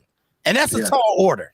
Now I just named some of the greatest 3-point shooters ever. Like James is up there too. You know what I'm saying? Harden's definitely up. What about Billy Hoyle? Man, stop it. I Billy did have a bang. say Billy Hoyle. Billy was shooting that thing. I thought you was gonna give your Rich East. Craig Hodges. I thought you was gonna get Craig Hodges a big up, but we can cut it We out. all know Craig had a torch. That's man. not the conversation. The real question is for you. Do you think that Steph Curry and Klay Thompson could have beat Michael, Larry Bird, and Magic Johnson twice?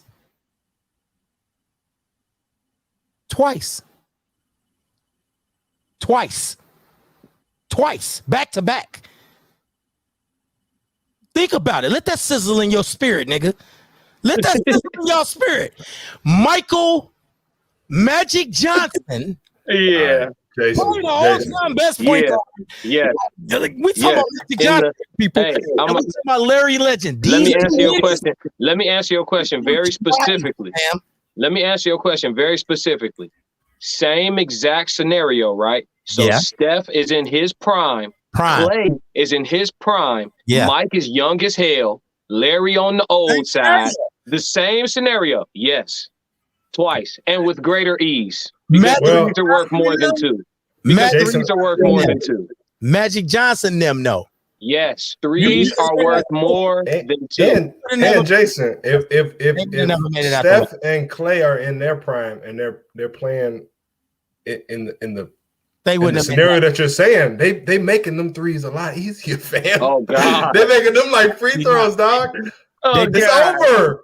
They definitely not doing all that on Michael Cooper, Byron Scott. Yes, he is. Yes, they are. Yes, they are. Right here. Yes, Like- they Right are. Absolutely. Here, They definitely Jason, I got a question for you. go ahead. How did Joe Dumars and Isaiah Thomas stop Michael Jordan? Fouling a lot. Fouling. It wasn't just How they stop him? It was wasn't just fouling. the Jordan rules. It was a strategic, Fouling. Fouling. like they did with Giannis. It was a strategic wall that they built. No, they with didn't. switch They offs and fouled. everything. It was a lot of switching off. There wasn't a wall. They had Dennis Rodman. No, it wasn't just hacking. Yes, it was. Watch them games. It was a What lot else? of hacking. I did watch them games. It was That's when fouling. he got hurt. Like, listen, Magic had to do the same thing. Bird had to deal with the same thing. They all had to deal with the same thing. Nobody said nothing when Bird and them was doing it. Everybody just glorifies the Pistons because they did it and they got out of it and they called the bad boy Pistons. But you could have easily called Larry Bird and them the bad boy Celtics. Bro, it was enough. That doesn't even have a nice ring to it, dog. It doesn't. It doesn't. But there was equal elbows to go around, bro. Kevin McHale wasn't just like cuffing his elbows. He was letting them fly. You think Robert Parrish wasn't letting elbows fly? And we know how Larry Bird get down. Whatever to win. Fucked you up on the elbow. Anything to win. I don't care what I got to do. Larry Bird pinch you on the fucking nuts behind the referee's back. If it's going to get him to win, no homo ball. Larry used to keep a shank in the small of his back. Deuce in the boot. Elbow, whatever. Grab the hellified Larry move, which I love so much, was catching you on the block and grabbing so much of your jersey, bro. You're not going nowhere. Yeah. A 6'9", 16 Larry Legend grabbing you by the jersey. Yeah, but you speaking to the point. How did Joe Dumars and the Pistons stop Michael? Fouling. Exactly. You can't foul Steph. Steph's shooting from 40. How you think? He's shooting from 40. Ain't no hack of Steph. And he's shooting 96% from the free throw line. So foul. So foul. So Steph got to do it by himself because Clay catching every elbow to ever. Man, Clay shooting from 42. Boy, stepping inside half, letting it go. And Draymond fighting for him. Draymond fighting for everybody. What's up? Clay, there's no Klay Thompson spot ups like that, bro. Not with those guys out on the court, bro. Come on, dog. We put Dennis Rodman on Klay Thompson. You think he's just shooting free will? Yeah. Klay Thompson scored 60 with no dribbles. He scored 60 with like 13 dribbles, bro. Them teams. He needs to dribble. He not just catching the ball and getting to do what he want to do. He ain't the most athletic. He ain't nowhere near the most athletic person on the court when you got Larry Bird and the Celtics, Magic Johnson and the Lakers. The Showtime fast pace, like niggas can't keep up with Lakers. Like we talking about the Showtime Lakers. You can't. Niggas try, bro. You can't keep up with the Lakers. Like the Showtime Lakers are average pace now. It's average basketball pace. That's average pace of basketball. Has Michael Jordan ever been average pace to you? That's slow compared to today's basketball game. That is Cap. All right. Look up the average points per game in the NBA from the 90s to right now. They score more points. Look at what we call a foul nowadays too. I'm sorry. Hey, you know what? For the guys who love the football basketball of the 90s, right? The football basketball, I watch football when I want to see motherfuckers get tackled and shit, punch each other in between plays and shit. Basketball is poetic, man. I'm actually grateful that, fouls get called. I'm actually grateful that, guys aren't getting up, fist fighting in between every play. You know what I'm saying? I think basketball should be similar to hockey in this regard. If there are two players who is beefing throughout the game, they should let them get that 15 seconds off before they eject them both. You know what I'm saying? Hey, the boxing guy only has one question. If they're not going to fist fight, man, what are they talking about all game? I don't know, man. All right. So if they're not going to fist fight, man, can you tell them to calm down a little bit, please? You know what I mean? Let's get through that 48 minutes a little faster. Well, let me ask this question. Somebody post. Matter of fact, let me post that. They get chippy a lot, like they want to throw the hand. So what's up? No, this ain't the KD team. This ain't the KD team, Welch. No, this is not the KD. That's cheating. That's cheating. Everybody knows the KD Golden State Warriors is Thanos in all the Infinity Rings. I don't think there's very many teams that could beat them, period. I don't like, and I'm a 72 diehard and 10 Bulls fan. Like, it's going to be a tall order for Michael Jordan to beat Thanos in the Infinity Rings. Do I think Jordan could do it? Yeah. Do I think he probably would have won 7 games? We got to stop with this shit too, man. We got to stop acting like Michael Jordan invincible, man. They wouldn't have beat that Warriors team, nigga. Bro. Watch the tape. Man, get the fuck out of here. According to his finals record, B-Class, he was invincible. according to his finals record. That's cool against who he played against. They wouldn't have beat that Warriors team. They ain't never. Michael Jordan never saw any team that looked nothing like that his whole career. Nothing like that. In his whole career, he was that team, dog. He didn't have. Yeah, to there you face a go. team There like you that. go. Well, there you have. You can't face a team like that when you are the best team in the league. Yeah, Who the fuck that you team. gonna Yeah, face? and his team wouldn't have beat them. That's y'all crazy. Jazz as was hell. a tall order, bro. The Jazz was a tall order. Hey, I gotta say this. The Jazz was a tall order. I gotta say this, Byron. If you take the 73-9 Golden State Warriors and bring them into today's, or I'm sorry, back then the 96 Bulls, that physicality of basketball, there's no guarantee that they'd have been as successful as they were. On the converse side of that, if you take the Bulls and bring them into today's day and age of getting foul calls the way people get foul calls nowadays, would average 80, nigga. 80. No, he wouldn't. I get tired of hearing that, man. No, he wouldn't. Why wouldn't he? Because Jordan got all the calls when he was playing. It wouldn't be no more or less. He got all the calls when he was playing. Did y'all forget? Hey, did y'all forget Jordan when Michael Jordan got past the Pistons for the first time? After that, he got every call, bruh. Michael, you couldn't blow on Michael Jordan, and that's a fact. And I'm a Jordan fan. I'm not a Michael Jordan hater. I'm a Jordan fan. He got every call, bro. You couldn't breathe on him. Nothing. I'm not gonna argue Jordan. I'm not gonna argue that Jordan did get his fair share of calls. I'm not all the calls. There ain't nothing to argue. He got all the calls, but it was the league more physical then than it is now. That's cool, but for Michael Jordan, it wouldn't be no different. Yes, it would. He would get more foul calls. No, dog. There's no more. There's no more. He already got them all. There was no uncalled fouls on Mike, man. Mike got them all. Bro, Mike got every call, dog. There's no extra call. The game. He was unstoppable in the paint. You act like Michael Jordan wasn't gonna go to the paint all day. Ask the people in the chat if there was any more fouls for Mike to get. I want to know what they said in the comments. Was there any more fouls for Mike to get? League, bro, there'd be more foul calls to get because they call fouls a lot easier, dog. Did you read that? Did you read that comment? Point blank. Period. MJ. It's not like listen. That's cool, man. For all the people that's stuck in the time capsule, you know what I'm saying? That's cool, man. You know what I'm saying?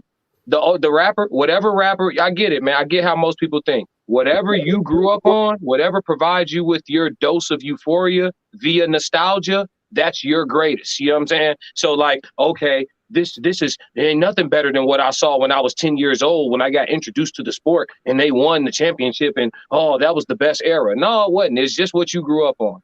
So let me know what I'm saying? They don't make it. Today's NBA, player for player, is more skilled than the 90s, bro. It's just what it is. And it should be. It should be. Michael Johnson was fast, and then Usain Bolt showed up. Like, y'all got to be okay with shit getting better, man. I'm not mad at that. Listen, it is more athletic, but it is a little less on the, lenient when it comes to the fouls. Like, they call fouls for everything now, and it's a lot of things you can't do, like hand check, and, it's just a lot of things. It's a lot more things you can do nowadays, like travel your ass off, man. That's true. The Euro step wasn't a thing. Can you imagine Mike with a Euro step? He could take 6 steps and shit. Players have gotten more creative with the rules. The rule book has not been changed. So Byron, who was the first motherfucker to get creative with the game? So don't act like Mike was the most creative mind in his time frame. Yeah, he definitely was creative. Okay, man. So if you take him into this era with his creative mind, don't think that he can't come up with some other ways to do some other things or easily adapt to the way everybody is playing nowadays and flop his ass off and get more calls and this, that, and the third, dog. Hold on. He's not averaging 80, bro. Or 60 or none of that crazy shit people be saying. Micah in today's game what's he averaging? Is he averaging 35 just like he was doing? His ass to be averaging the same 35. It's going to go up in today's game. No, they're not. Scoring Mecca, no, they're not. Scoring high. You don't think Michael Jordan? No. His ass going to average 35. Stop it. 35 is higher than his career average, so okay. I mean, yeah. The Wizards year did happen. The Wizards year did happen. He's put up 35. 35 is an MVP year by anybody's standard in any day's time. Oh, man, there's multiple players every year to average 35. Multiple. No, it's not. One, maybe.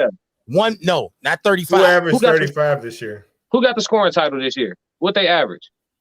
The scoring title, I want to say, was hold Hold on, let me look it up. Bradley Beal at like 32 points, bro. Bradley Beal, 32 points. He got the scoring title. I want to, yeah, Bradley Beal, 32 points. He so did. Yeah, so we can give Mike a few points, 35, but it's not gonna be 60. It's not gonna be 60. It's not gonna be 40. But I digress. Listen, let's get into this because I wanted to ask this question, and then I'm gonna get off this Golden State Chicago fantasy league joint that we doing. All right, because we'll never know. All right. Now, wow. I'm going back to the Detroit Pistons, okay? Because you wildly disrespecting that backcourt of Joe Dumars and Isaiah Thomas. Hey, I'm not back-to-back champions that beat some monsters. While Joe Dumars and Isaiah Thomas are battling Steph Curry and Klay Thompson, and they're giving it their all, what are the role players doing? What is Draymond? Iguodala, Pachulia, like what are they doing? Hey man, don't throw Iggy in between Pachulia and Draymond. All right, don't do that. What is my man living, especially with a heel like Pachulia, dog? Don't do that to Iguodala. What is Livingston doing? What is Harrison Barnes doing? What are these guys doing against the bad boy? About the other characters, the Mark Aguayas, the John Sallies, the Rodmans, the Lambiers, the Vinny the Microwave Johnson, the Rick Mahorn coming in just to make somebody bleed. What are they doing? Draymond can foul him back. Draymond's got to go fight. That's what he's doing. Draymond is the ultimate role player. Draymond is getting his ass beat brutally by Rick Mahorn. Maybe, but that's what he's got to go do. Maybe. The 90s. Pachulia has to fight. The 90s was full of football as a first sport ass niggas, man. A lot of hacking. It's tough too. Pachulia's a tough guy, so I give you that. Because Pachulia is a goon. Send him out there, snap some ankles, do what you got to do, Pachulia. I just don't see him living up to the level of goonery that he needed to of the Kevin McHale, Robert Parrish, Larry Bird, Dennis Rodman, John Sally, Bill Laimbeer, and Rick Mahorn, Kareem Abdul-Jabbar, James Worthy, Michael Cooper, that type of level of goonery. Those are cats. And I hate to throw the Lakers in there because Jabbar wasn't no bitch by any stretch of the imagination. He will karate kick your fucking head off if you dare. Like, test Kareem. Kareem is that guy, bro. And you know, it is what it is. I hate to put them in the tough guy category because they really don't belong in the tough guy category. They just belong in the super athletic, you know, you can't really do nothing because we're just going to run the court category. But what is Golden State doing against those guys? That's what I want to know. The role players. We know shooting threes. We know Magic and James Worthy are going to eat. Spreading the court and shooting threes.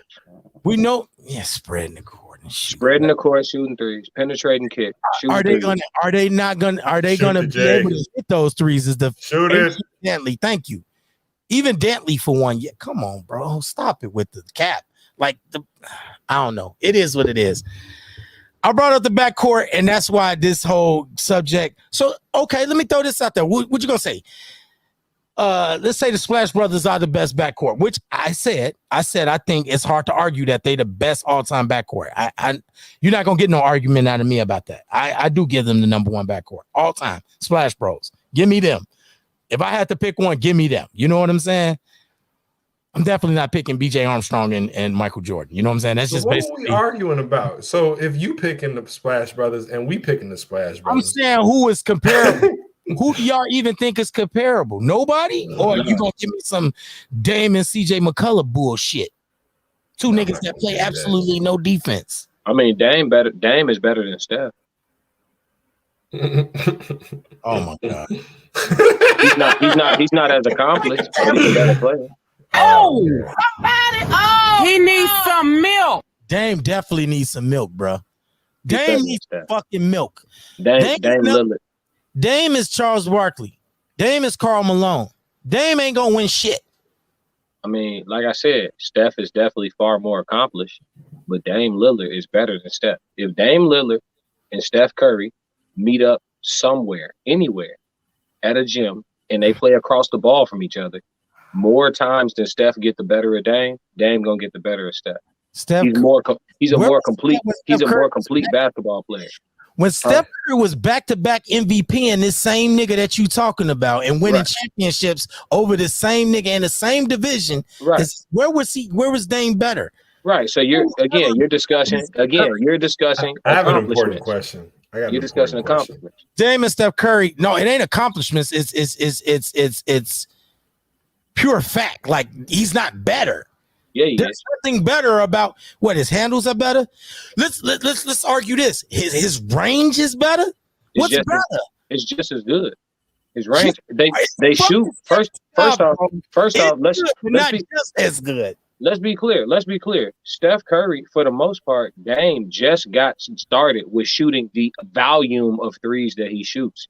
He didn't just start chucking threes up in the door in the NBA. Steph came in the game launching threes. Oh, you're saying Dame just started doing that? Yeah. Yeah. So what I'm saying is, Dame at today, right now, he patterned his whole style after the GOAT. Like, he really didn't. He been playing like that, but the volume, his level of freedom, his green light is a lot brighter now. He can do what he want on the court. This question, because I don't give a fuck how green his light get. When is he ever going to touch any of fucking Steph Curry's 3-point records? Now that he is got this green ass light and he is such a great shooter, when is he ever going to come close? Haven't he already beat some records? I don't know. I'm not a big like stat head. You know what I'm saying? You talking about accomplishments again? I'm talking about put them niggas on the court across from each other. Because here's another thing too. His own 3-point records every fucking year across from Dame every year. When Dame and Steph play each other, they don't guard each other, bro. Dame guards Steph. Steph always guards the least utilized. I hope that's even worse. If Dame guard him and Steph guarded him, it would be a way worse outcome. That's even worse. That's not true. Steph Curry can't guard me. Steph Curry don't play defense, bro. He can't. But I definitely think that Steph could stay in front of Dame better than Dame could stay in front of Steph. That's not true. Steph Curry can't guard you? No, bro. He don't play defense at all. Can't guard nobody. He can't guard you. Steph Curry guards the least utilized offensive player on the court at all times. Whenever the other team makes whenever the team makes a substitution, he switches on to the least utilized offensive player on the court at all times. He does not guard anybody who's an offensive basketball game with referees. I don't know. Shit, before the pandemic? Yeah, all right, man. So I don't want to hear that shit about Steph Curry can't guard you, man. Shit, if you can get him in the gym, he could try. But I got game. You know what I'm saying? So I'm not really worried about that. But anyway, it's not about this. I can't get him in the gym, unfortunately. This ain't about me. You know what I'm saying? Steph Curry don't play no defense. That was an inflammatory statement. We're gonna really sit up here and say that Steph Curry can't guard. I don't believe that he can. Stop it. Listen, okay. We got the hot take for what it was worth class. I appreciate it, but let's not do that. Okay. I have an important question. I'm dead serious too. But okay. I got an important question. So is your like the way you gauge basketball talent all dependent upon one-on-one matchup? Like if Steph is better than Dame, Steph has to beat Dame in one-on-one, and vice versa. No, one-on-one ain't basketball. Basketball is a team sport. You would have to see them in a 5-on-5 setting, both guarding each other, both assigned to each other for the duration of the game. You my matchup for the night. I'm dealing with you. Steph, you want to run off 100 picks? I'm chasing you. Dame, you want to come down and pull from 40? I got to get up on you. I got to try to stay in front of you. You know what I'm saying? And deal with each other. Dame is going to get the better of that matchup more times than Steph do. Steph will have. When does that happen? If they've had chances to prove this theory that you keep saying, when does that happen? Steph doesn't guard Dame, bro. It don't matter. Why does he have to guard him? Yeah, he don't need to guard. It don't matter who's guarding who. When is Dame ever going to get the best? Y'all really like to remove variables. It does matter who's guarding who. How we going? They play the same position. They're both point guards. So if they're matched up against each other, why are you hiding from your matchup? Dame guards Steph. You just said it's a team sport. No. When they play the Warriors, listen to what I'm saying. If Steph is better than Dame, Y'all answer me this. When they play the Warriors, Dame guards Steph. Steph does not guard Dame.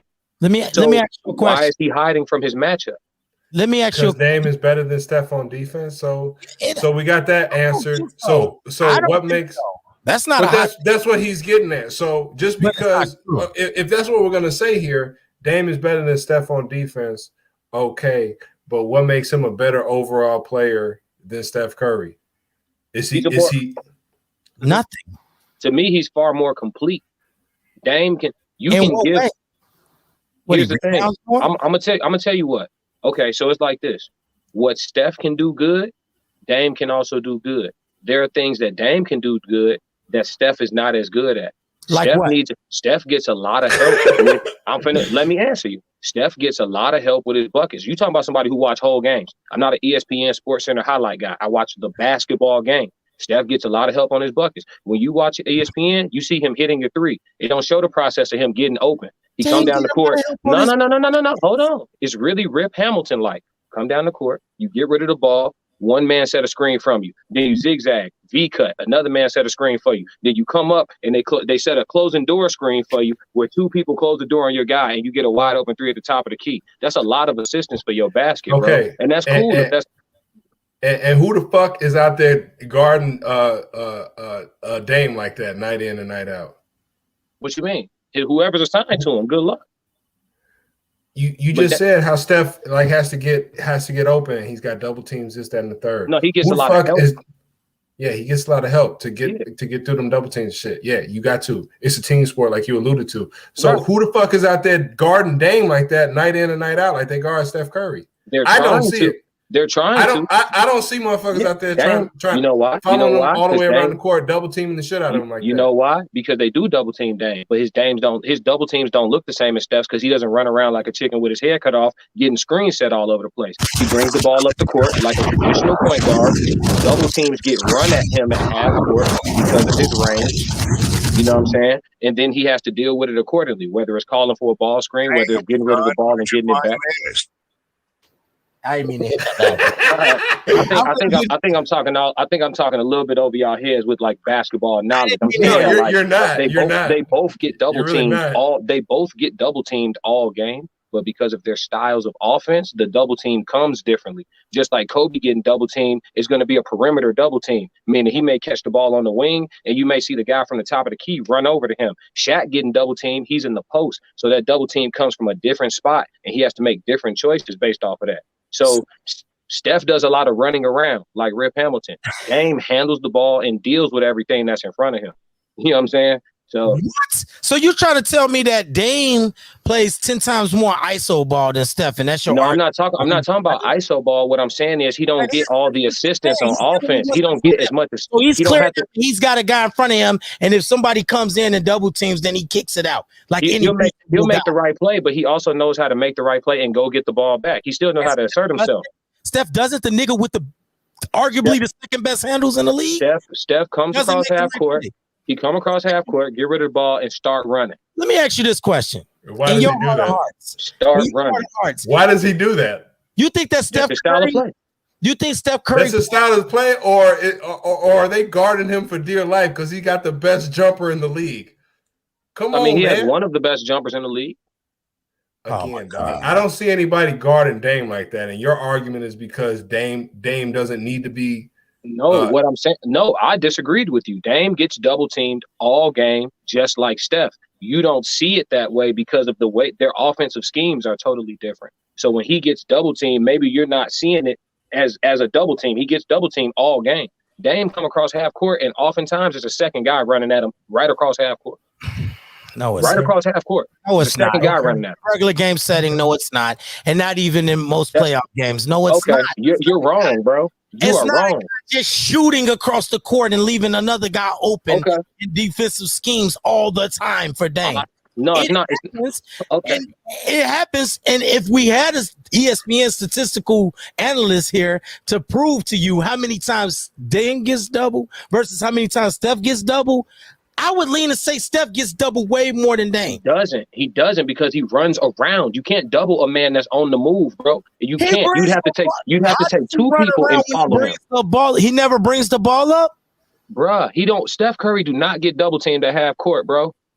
He gets rid of the ball. As soon as he cross half court, he pass the ball and start running around like Rip Hamilton, bro.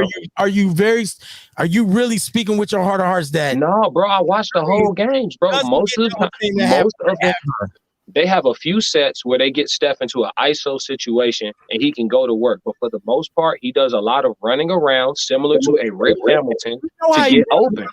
And it ain't my fault that Steve Kerr is a better coach than God, what's the man's name? I can't even think of his name. I got his face in my head. It's not my fault that they got better coaching. That's not my fault. What I'm telling you is, my point was that Dame can do all that running around to get open. If he was in that system, he can do all the running around to get open and launch threes. They have a couple of plays where he has to run around like that and he gets open and knocks down threes. But as far as handling the ball and dealing with everything in front of him and keeping the ball in your hand in crucial moments as a point guard and not having to rely on other people to get you free, he's better at that than Steph. So like I said, what Steph do, Dame can do. Some of the stuff Dame can do, Steph can't do. Like what? I mean, really, it sounds like you favor one style of play more than the other because you keep saying running around like a chicken and this, that, and the third, like it's something to look down on. But the man's getting open and he's getting buckets. And you saying Dame can do that, but he doesn't? No, what I'm saying is he does do it, but it's not most of how he scores his points. So but he does score points that way, correct? Yeah, he does get that. That's my whole argument. Right. Everything Steph Curry does good, Dame does good. There are things Dame does good. But that's one thing that we're saying that Steph Curry does, that Dame also does. But obviously Steph Curry does it better. So you keep saying that everything Steph does, Dame does it better and shit like that. But clearly Steph is doing this better. No, he's running not. through screens and doing all that, running around like man. Reggie Miller used to do. He's doing it better. No. Listen. No. You put Steph Curry in a Portland Blazers uniform. You put Dame on the Golden State Warriors, and it's not even fucking close. How their careers look, not even fucking close. So that's all I'm saying, bro. Dame might not have no finals losses. It's true. What? He's better. He's better. So let me ask you this question: and creating offense and he can guard somebody. Setting up the offense and creating offense and making the right pass and being just a better point guard passing wise. You think that Dame is a better point guard and a better passer than Steph Curry? Yeah, he handles the ball more than Steph Curry. How you getting assists when every time when most of your offense is predicated? Most of Steph Curry's offense is predicated on catch and shoot. So you're not gonna get a grip of assist if you don't keep the ball in your hands. Dame keeps the ball in his hands. You know what I'm saying? So yes, he's a better facilitator. Yes, everything Steph Curry's good at, Dame is good at. Other things that Dame are good at, Steph can't do, like guard somebody. Other things that Dame is good at that Steph isn't good at. What is that? Shot blocking? Dame's just like this fucking Dikembe Mutombo of point guards now. What does Dame do that Steph don't do well? I just told you. Isolation ball? No, he keeps the ball in his hands. I'll give Dame. Class, I'll give you some credit. I do feel like Dame is stronger than Steph on defense. I feel like he's stronger than Steph in general. He's built stronger. He's got a stronger frame. First of all, don't even put the word strong in defense in the same fucking name as Dame Lillard. There ain't no such thing as strong in defense with Dame. He don't play fucking defense. Who kills him? Show me the tape. Who kills him? Everybody. Who? Everybody. No.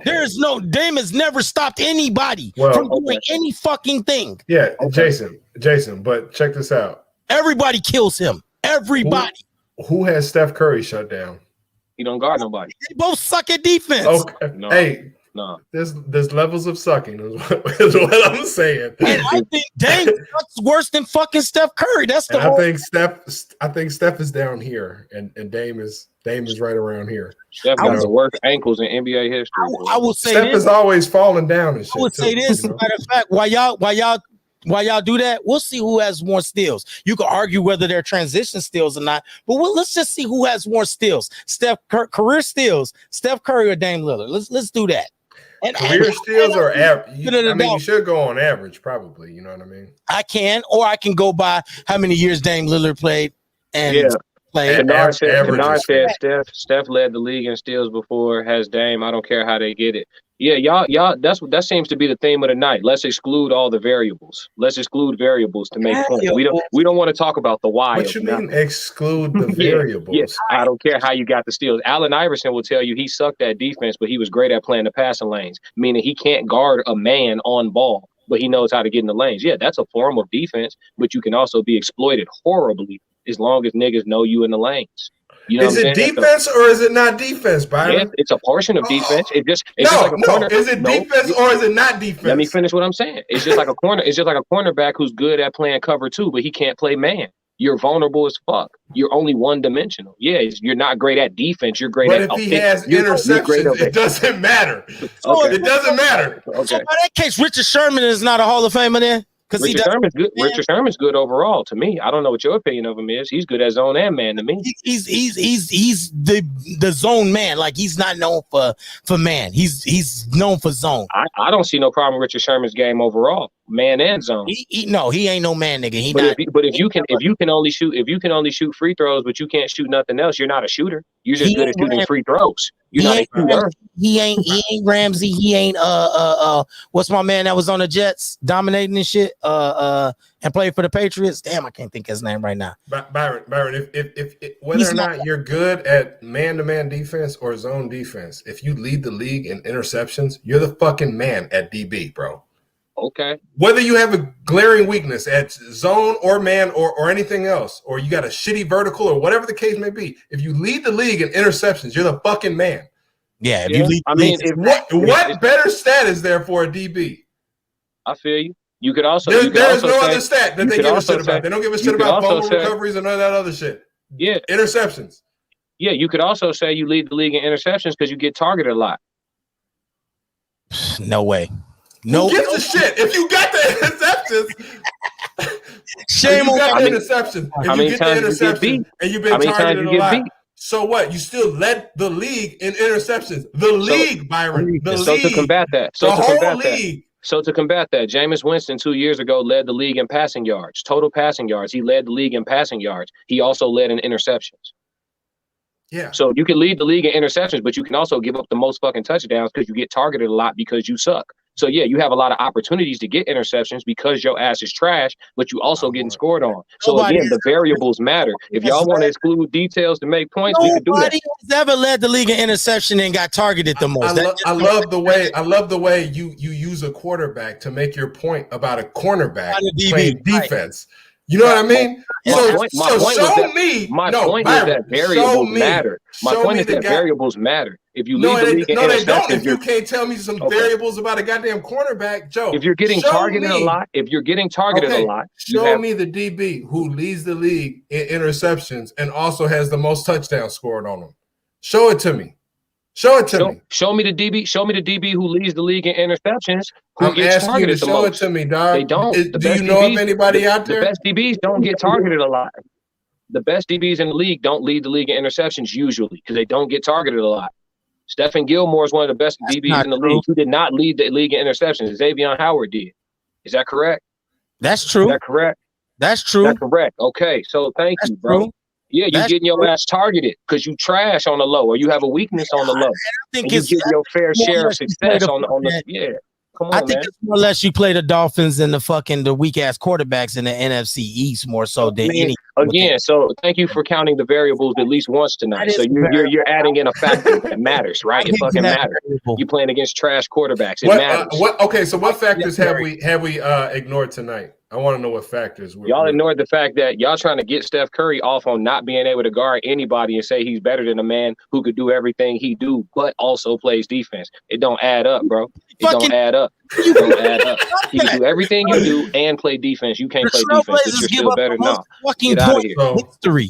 So who has Dame shut down that Steph Curry has not shut down? Steph Curry don't shut nobody down because he don't guard nobody. Okay, so I'm asking you, who has Dame shut down Dame that Steph cannot shut down? At some point, Dame has gotten the better of all the guards in the league, but he also has his fair share. Yes, he has at some point. Yes, he has. Dame has had a night where he had a better game against Kyrie, and him and Kyrie regarding each other. Absolutely, he's had a night where he's had. Yes, he has. Yes, he has. Dame has cooked. He shut down. Dame had a night where he cooked the Golden State Warriors while guarding Steph and gave them, what did he have, 60 or something like that? That happened a few years ago. Yeah, okay, that happened. But how many times did Steph cook him? Let's not avoid the variables because you made an argument. But how many times has Steph cooked Dame Lillard, fam?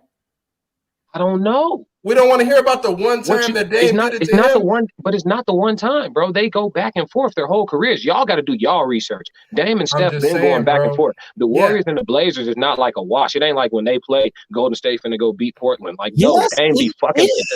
No, it's not, nigga. No, it's not. Until like this year, until everybody. Dame is a great player, dog. Dame is a great player, but stop acting like he's light years above Steph.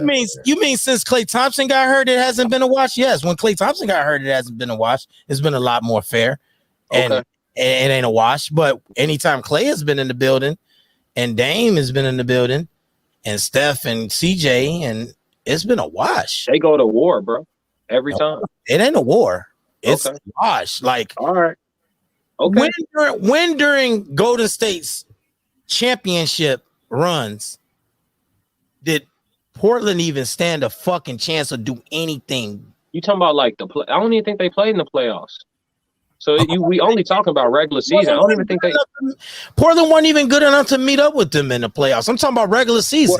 Well, actually, Jason, if they weren't that good, they would have met them in the playoffs because they would have been the 8 seed or the 7 seed. So they would have played them. So they were actually doing all right for themselves, man. You know what I'm saying? That's what I'm trying to tell you, man. Second seed, and they would have ran through everybody and met up with Golden State.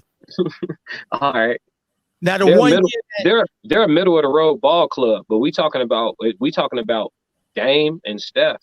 My opinion is Dame is the better player. I've broken down the reasons why. You could choose to disagree. That's cool. Steph is more accomplished. It's always easier to go with somebody who you can stand on their accolades. Oh, he got trophies. He's got rings. He's got sheets of paper and shit. It's always easy to stand on. Offensively, that's everything. And you can go ahead and stand on those variables. Yeah, I will, because they matter. They matter. Just like Aaron Rodgers is a better quarterback than Tom Brady, but he's not more accomplished. He's a better player. Dame is better at running a horrible offense. I give you that, fam. Like, how is Aaron Rodgers a better quarterback than he's Tom a better Brady? Football player. If I had to go play football anywhere, to coach a flag team, a 7-on-7 flag team, and there's like Tom Brady right there and Aaron Rodgers, I'm taking Aaron Rodgers all day long. Just because you rephrase quarterback to a better football player doesn't really ask. Yeah, he's a better quarterback. He's a better quarterback. How is he a better quarterback? I answered it. Well, again, same argument as Dame and Steph. Everything Tom does, Aaron can do. There are things Aaron can do, like win Super Bowls. Aaron Rodgers won a Super Bowl. Thank you. Yeah, but I said Super Bowls with an S on it. So then can he do it? Your variables again. There goes your variables again. Because they matter. They matter. Belichick matters. Belichick matters. I think all Tom Brady slander at this point is just not slander. It's not slander. That's the problem these days too. Let's talk about that in society. Let's talk about in society. Hey, let's talk about in society. Every time you say something about somebody being better, it automatically makes the other person trash. We too sensitive. Tom Brady's not trash. He's just not better than Aaron Rodgers, bro. He's not better than Dan Marino. He's not not better than a lot of people who has more championships than. You know what I'm saying? You serious right now? Dan Marino. Dan Marino's a fucking monster. He was a good quarterback. Tom Brady is because of Dan Marino. What the fuck is you talking about? Arguably, Michael Vick was a good quarterback. Lamar Jackson is a good quarterback. Patrick Mahomes is a good quarterback and does more things well than Tom Brady. Tom Brady does the one thing that he needs to do better than anybody in the fucking history of NFL football. Right. What's that? He wins Super Bowls, right? No, he just fucking passes the ball better than anybody in NFL history. That's documented in every Super Bowl that he's been to. Even in the Super Bowl, he fucking lost. He passed for 505, my nigga. Man, he passed for like 200 yards this last Super Bowl, bro. Quit playing with me, bro. Did he win? passed like 200 yards, bro. Did he Like, we win? gotta stop, man. Did he Come win? on. Did Yeah, he they win? did. The team won. Yes. The team But won. he's on the team, right? And he should. He's And he on the shouldn't. team, And to right? be honest, it's not slanderous, but he shouldn't have gotten MVP of that game. There was the linebacker had 15 tackles, bro, and they held Patrick Mahomes to 6 points. Now y'all tell me logically, common sense. I don't want to hear nothing about your analytics. Common sense, logically, what's harder to do for Tampa Bay to go into a game and score their season average in points, or to hold Patrick Mahomes to 6 points when they average damn near 30? The Tom Brady They side. average Patrick 30? Mahomes' whole They fucking damn near average 30. I think both teams average like 28 or 29 points per game going into the Super Bowl. They both had high team scoring averages. Huh? holding Patrick Mahomes to those statistics was not arguably hard at all. He had no fucking offensive line. Like 2 or 3 of his offensive linemen starters were hurt. It wasn't a tough task, like to fucking hold Patrick Mahomes and chase him around like a fucking chicken. He had no line, none, no line, like 0 line. 0, bro. The only linemen that he had that are any good were hurt. He had no line. That wasn't a tough task by the defense for the Patriots. Fucking chase Patrick Mahomes, a nigga that got the fucking the starting bouncer at Adriana's. So let me ask you something, Jay. You need a line to throw a slant? Do you need a line to throw a dig? Do you need a line to throw a screen? No, but you need a line. Like, no, these are things. When they press the fucking slant. Man, they got like 3 receivers that run below 4.4, bro. You know what I'm saying? It's hard to stop a team that has that ability to make adjustments. It's not when you have no line when you could rush 4 people and fucking murder. If you could rush 4 fucking people at the quarterback, your defense is laid. You have 3 linebackers. There are a lot of ways to alleviate pressure, Jay. Or 2 linebackers in a nickel to just do whatever the fuck they want. You could literally rush 4 people. The whole Super Bowl, they could rush 4 people. And this nigga was running for dear life. It wasn't a tough task. Okay. It wasn't, fam. How many times he gets sacked? Mahomes was at a disadvantage. How many times he gets sacked? Not enough. I give you that. I tell you that. He's awesome. He's a mobile guy. He is, but he couldn't do shit because they were rushing 4. The whole defense locked up, though. Who shut down Kelsey? One man. They played man on Kelsey. No double teams. A linebacker shut him down. He didn't have enough time to find Kelsey in the middle and all that. Kelsey runs short routes, man. And he's mobile. He knows how to extend the play. Some of the plays was 5-6 seconds long. The game already happened. We ain't talking hyporical. Some of the plays was 5 or 6 seconds long, man. He didn't get sacked that much either. He was on the move. But you also disorientated whatever you thought was going to be there when it was supposed to be there ain't there. We just got to get that defense. We got to get defense. We got to get that defense their credit, Jay. We got to do that. We got to do that, man. I don't, nigga. They had 1 lineman that started with them. So I asked you the question. So you think a fucking horrible line, the worst line in Super Bowl fucking history. Them niggas was awful. So you think that it was easier? So it was easier for Brady to go hit for not Brady, their offense really, because the whole offense had a good game. Their running backs played great as well, which is also why Brady didn't throw for that many yards. But so you think them going to go score their average, you know what I'm saying, against Kansas City's starting defense, is easier, harder. You think that's harder? That was harder than holding Patrick Mahomes to 6 points. That was harder to do than shut down Patrick Mahomes. Yes, scoring on Kansas City starting defense with Tyrann Mathieu at the helm, healthy as fucking can be, playing at his best with the rest of the line. And wasn't nothing wrong with Kansas City defense.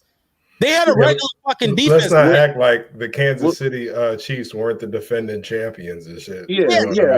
We'll just like their defense was trash. But no shit like that. They was the defense. They ain't the best defense. But listen, Kansas City doesn't have the best defense. They have a regular defense. But their defense wasn't riddled with injuries. There was no real they're missing this guy. I agree. I just said their starting defense. City was missing their whole fucking. When did they lose? When did they lose their line? The game before the Super Bowl, or before the playoffs? When did they lose their line? Did they get all the way through the playoffs without the line? I don't give a fuck about put the bounce. It matters. To be honest, game 3. If it was game 3 in the season and I took the bouncers from Adriana's and put them against fucking And made it to the Super Bowl. one of the most lethal fucking defenses in the world, is it really going to be hard to fucking shut Patrick Mahomes down? What I'm asking you is, did they make it to the Super Bowl with the line that you're talking about? Yes. And their point average was what it was. Yes. And you held them to 6. Until you it's the same team that was averaging them points, man. You held them to 6.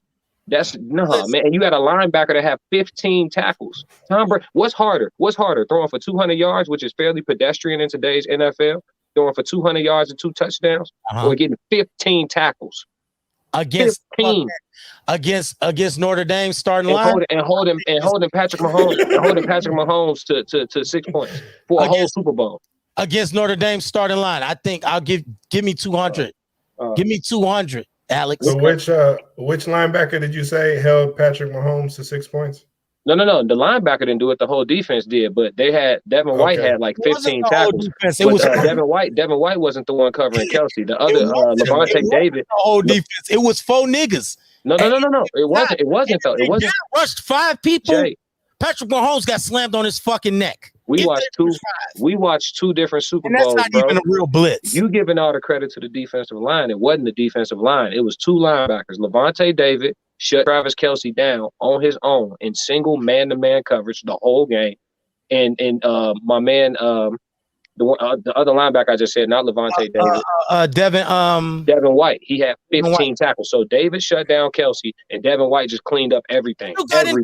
Bubble screens, handoffs, fucking the Sue and niggas like that playing contain on the outside. They don't even have to rush. They just waiting on you to dare to get them. They're daring Patrick Mahomes to hit the outside. I'm gonna fucking murder you. I'm gonna murder you. So who gets the MVP? Either one of those two. Either one of those two. Did you start a petition or anything like that? Either one. No, I ain't petitioning for it.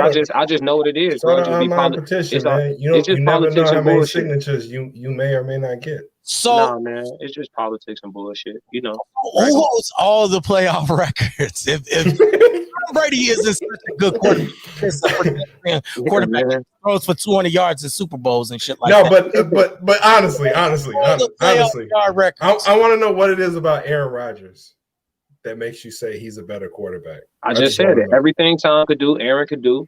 Everything Aaron could do, Tom can't do. Except for but I'm asking you explicitly, like, what is it? Run. Okay. 2 feet. Run 2 feet. That's in a bitch's characteristic. Throw on the run. Aaron Rodgers is a straight bitch, fam. Oh, okay. Well, there you go. Female.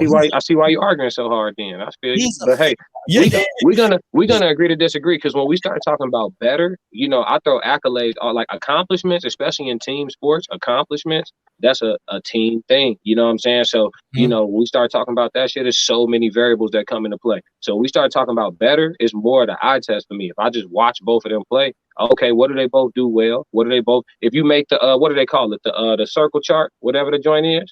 You know what I'm saying? And you dump the attributes that they both share in the middle. I need to play fantasy football against you since all these fucking. Yeah, you need to. I won $2,000 in my league last year. Oh, you should. I know what I'm talking about. With Aaron Rodgers? How do you pick your?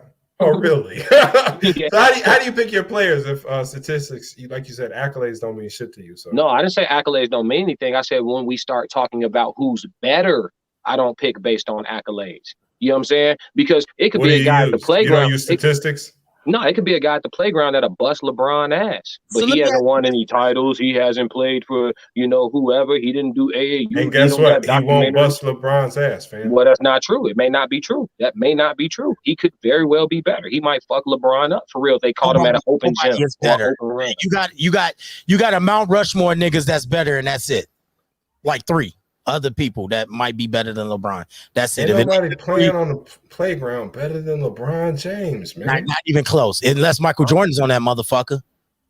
Or Kobe. Not even Jordan right now. Playing on the playground right now. I feel you, man. He might not be playing on the playground, bro. He could be playing in the summer league, Drew League, Pro-Am. You never know. But I'm just saying, I'm not. No. Fuck all that. You never know shit. Because you started off saying like there's somebody out there who's never played any organized ball. That ain't what I said. I said it could. That's basically what you said. You said he's never been in AAU or this, that, and the third. Y'all like to miss my point. Completely off the radar. Y'all like to miss my point. My point is, when we're talking about better, I ain't finna start talking about your stats. Oh, okay, who's the best rapper ever? Oh, well, who's got the most Grammys? That's who's the best. Like, no, nigga. We gotta listen to this shit. We gonna have to hit play. I'm down to have that conversation all day because my eye test tell me when it comes to running the offense, Tom Brady is way more efficient than fucking Aaron Rodgers. All right, shit. Who sells the run? Who you think sells the run better? Who do you believe is actually going to fucking hand the ball off when they actually don't? Aaron Rodgers or Tom Brady? You're out of here. You're out of here. Come on. Every time Aaron Rodgers. Honestly, class, it's got to be something. If you see so many glaring weaknesses in Tom Brady's game, it's got to be something. Let me tell you, it's got to be something. Don't act like he's just a lucky fuck. This is what I want. I never said that. Y'all saying all that shit. What are you saying? I said what I was saying already. Everything Tom Brady could do, Aaron Rodgers could do. There are things Aaron Rodgers could do that Tom Brady can't do. You asked me what? I started off by saying run 2 feet. Yeah. Run 2 feet. And throw while moving. Go pick up a first down with your legs. That's right. For what? For what? That's why I have a running back. All right. Or maybe I could just pass it to the nigga for the first down instead of running. Because I'm a quarterback. Like, when is that? Like, I get it, okay? Aaron Rodgers got feet. But they ain't like on the standard of like feet like Russell Wilson or Lamar Jackson or Kyler Murray for that man. You know what I'm saying? He has feet and he can use them, yes, but he don't use them like he's not a Michael Vick or any of the real running quarterbacks. Randall Cunningham. He ain't none of them niggas. You know what I'm saying? He got feet. He is fast enough to pick up a first down. Yes. Tom Brady is not. This is correct. But you wouldn't have to use your fucking feet if you just made the right play passing the goddamn ball. Well, just make the fucking play. I mean, you can't really act like certain things don't happen. You watch a Tom Brady game. There's a couple times throughout the game where he gets sacked, where literally nobody's open, and because he can't move, he'll literally go down before the DN gets to him.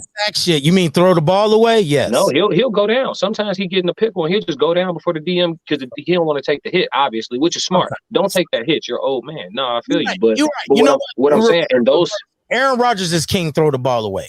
Give up on the play. Throw the ball away. Get to the next play. He's the king of that. You absolutely right. I take that back. Aaron Rodgers is that guy. That's him. He throws the ball away. You've already expressed your biases. I'm not here to. That's not Aaron Rodgers either, because that's smart. If you don't see nothing, just throw it away instead of getting a turnover. I'm not saying that in a negative way. I'm just saying he's good at fucking. That's why he keeps his interceptions low, because he don't take any fucking risks. You know what I mean? He ain't willing to thread the needle as much as Tom Brady is. Tom Brady's like, fuck it, I'm gonna rely on my cannon. Is that what that is? Is that what that is? He got a cannon. He still keeps his interceptions low with that trust, because he trusts in his team. Where Aaron don't trust no fucking body in here, brother. Showboat and fucking try to pick up a first. What you as a Bears fan? You a Bears fan? Man, listen, this ain't got nothing to do with the Bears and what Packers. You is, man? You a Bears fan? You sound like a Bears fan. Oh, do you have to ask? So listen. Now, back to always sniff them out. Back to the what you talking about, Curry? Or you and Dame? Or you talking about Brady and Rodgers, bro? Really? Just don't do that. All right, bro. I mean, shit. We got to get away from these highlights and start watching whole games, man. We watch whole games. That's what I'm saying. We watch whole games. I watched whole years of Steph Curry kill every fucking body in the league. All right. Everybody. 2 back-to-back MVP years. You don't get voted by your peers unanimously for being aight. You get voted unanimously as the MVP in the NBA because you murdered every fucking body. Everybody. So Steph is number 1 point guard in the league? Steph is probably number 1 point guard all time. All right, so who's number 2 in the league? I'm talking about right now, in the league, right now. Who's number 2? I almost got disrespectful and said Kyrie Irving, but I'm going to give it to Dame. That wouldn't be disrespectful. No, it is. Kyrie Irving got more skills than both of them. Yeah, but he has no skill of health. That's the main skill that he lacks. He is never healthy. I mean, Steph is lacking that right now. So Yeah, Steph got bad ankles, man. Them ankles ain't no good. This year, now Steph ain't been like he had a few bumps in the road, but he played this whole year, no problems. he didn't play this whole year. Steph did play this whole year. Yeah, he might have missed a few games, but he wasn't out for so that's not the whole year. Well, nobody does the shit that Joker does, play all 82 games and wins the fucking MVP. Nobody does that anymore. You just said he just did it. The fuck? Okay, I give you it. If you want to put it that way, then any other point guard that's in the league, as far as I'm just saying he's been out with an injury, and I want to say it was his ankle at some point last year. But not more than any other point guard worth talking about in this league. He wasn't as hampered as he's been. Dame was out too. But he had some problems last year. Dame was out too, and I gave him number 2. Dame was out this year too. So you do think they're close? Then you think they're close? I think they're close too. I think they're close too. I think he's second. You don't even think they close. So if it was just for an analogy's sake, so I can get a picture. If it was a boxing scorecard, would it be 7-5 or would it be more 8-4 for you? 9-3? Like it's a gap there. If it was a boxing scorecard, yeah, like Steph is 1. Like 114 and 113 type action, I give you that type of thing. So if it was close, so it's right there. No, I ain't saying that. I'm saying if it was like talking 120, Steph. 12. 120, 108. Yes. Hey man, that's disrespectful because Dame got hands in real life. He's crazy. He knows his way around the boxing ring, man. I'm not crazy, man. Dame like that, especially using the boxing analogy, man. I'm just going off the eye test of the point guard that ran the most. And Dame is from the Bay, man. You gonna get Steph tuned up talking like that, man. It's crazy, man. Steph literally runs the most efficient offense in the league, in league history. Steph runs that. That's his. He runs that. Who the fuck else does the offense flow through? Draymond really their point guard. Draymond really their point guard for real. If you watch them play, giving Draymond props for a long time, and then I start sitting down. This overrated, inflated ass nigga. This Draymond runs the offense. He's really their point guard for real. If you watch their offense, he really is. They offense blows high. He really don't bring the ball up nowhere near as many times as Stephen Curry. No. Hey, look. Hey, we got to stop giving niggas credit. We got to stop giving niggas credit for being point guards because the court 90% of the time. Hey, Jay, we got to stop giving niggas credit for being point guards for simply dribbling across half court. You have to run the offense. You know what I'm saying? Like if you come Steph Curry has the second best handles in the fucking league, my man. Who?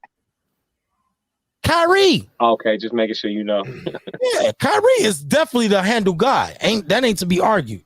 I ain't even finna get into that. I'm not like he's the handle god. He showed me so much amazing shit where I'm just like, I fucking hate Kyrie Irving. Let's just get that out there. I don't like incredible. I don't like that nigga at all. He is incredible. Like Kyrie Irving. He's fucking weird, bro. I don't like that weird ass. What do you shit. mean he's weird though? What do you mean? The sage and fucking spirits and shit. I'm not into it, bro. It's just not my. I got some sage.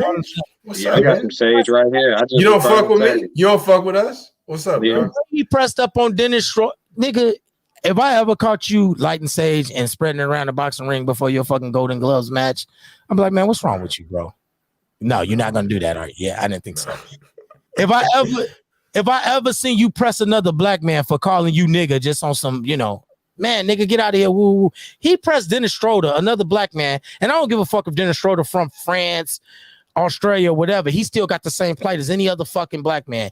He pressed that nigga like, I ain't no nigga. Woo, woo. You kind of look like one. That's all I got to say. And if you press any other real nigga on the block for calling you a nigga, you fuck around and get your shit split. Where's Dennis Schroeder from? Like fucking France. Is he? Something. Yeah, he's from somewhere like overseas. He's got an accent too? Yeah. Yeah, a little bit. Yeah, a little bit. Thick. It's a little kind of thick. That, man. Yeah, it ain't as bad as it used to be though. It used to be super thick. Yeah. It ain't as bad no more. You can't if you saw a press conference now, you probably wouldn't even peep it. You probably would. I didn't even know he was from overseas. Right. It would be hard for you to peep it now because, like I say, his accent ain't as bad no more. It used to be horrible. like really bad. Wow. When he played for the Hawks, I had no that's idea. horrible. Kyrie is unbelievably skilled. I honestly think He is. I feel like Kyrie Irving is the most skilled. I must word this exactly how I mean it. The most skilled offensive point guard to ever play in the NBA. Skilled. He can do everything. Everything. Left hand floaters in traffic off the glass, left hand jump shots, right hand jump shots, floaters, 3-pointers, step backs, lean in, draw the foul, finish over the 7-footer. He's better than everything. He's better literally than Allen Iverson. limitless. He's limitless. He's absolutely he's so much more skilled than Magic Johnson. You better than Magic Johnson? Oh yeah. Now you wanted some kind of Magic Johnson didn't even have handles. He's the best passer. He's the best passer to ever touch a basketball, but he did not have handles. Magic Johnson, the person that you cannot rip. Boy, if you go on YouTube right now, I swear on my I'll cash up you $100 right now. If you could find a YouTube highlight video of Magic Johnson bopping motherfuckers for 5 minutes. I look for it. I look for it myself. There isn't one. That nigga Magic Johnson was 6'9". He's butt in 6'9". the air. Hey, butt in the air Johnson. Magic put that booty on you. You ain't getting the ball, G. I'm too big. You ain't getting. That's all he did. He ain't had no grips. He ain't had none of that sauce, none of that. He was butt in the air. He had no sauce. He was the best passer. He's the best passer to ever touch a basketball. His handle. Class. Who was crossing people over like that in Magic Johnson's day? Shit, Isaiah Thomas had a crossover. He did, but it wasn't like Tim Hardaway. Tim Hardaway ain't crossovers was here. Crossovers existed. Niggas Tim had Hardaway bops. 90s, Magic Johnson 80s. Man, motherfuckers had bops. Okay, who at 6'9" had a crossover? Not Magic. He should have been the first one. He was the best. Who had it? Did anybody? I don't know. I don't know. I don't think so. Who's bopping people like that today? KD? Is that it? KD? Is that it? No. There's a bunch of 6'9" people that could dribble the ball. Shit, Carmelo 6'8", 6'9". I guess what? Yeah, they got LeBron at 6'9", right? Yeah, you got a lot of people. Yes, but there's a bunch of people that got to handle. Jason Tatum, like 6'10". It's different nowadays, man. Yeah, it's different now. That's why I said the skill level overall. Back then, man, it wasn't no bro. dudes Magic size, man, crossing cats over like that, dog. So for his time frame, he had handles, bro. No, definitely not. He knew how to protect the ball for sure. It ain't even about. Like a lot of people confuse handles with dribbling. It's not all just about dribbling. It's about ball placement, period. When you're handling the rock, when the rock is in your hand, if you don't turn it over, if you're able to advance the ball without ever turning it over and make spectacular plays with the ball, handles ain't just dribbling. It ain't just dribbling. It ain't, because Mark Jackson didn't have no handles either, if that's the argument. He definitely did. And neither did Sam Cassell. So, class, it looks like you want to make a correction right here. You talking about handles? You got the people's eyebrow raised and everything. Yeah, handling is dribbling, my brother. Now listen, brother, what you are referring to is ball security. You're referring to ball security, the ability to protect the ball when it is in your possession. That does not qualify you. That does not qualify you for having a handle. I'm gonna tell you right now. Couldn't you also reword that and say that you're handling the ball? No. The ball is in your possession. You possessing that motherfucker. And you're handling it. No, hell no. Hell no. Not in basketball language.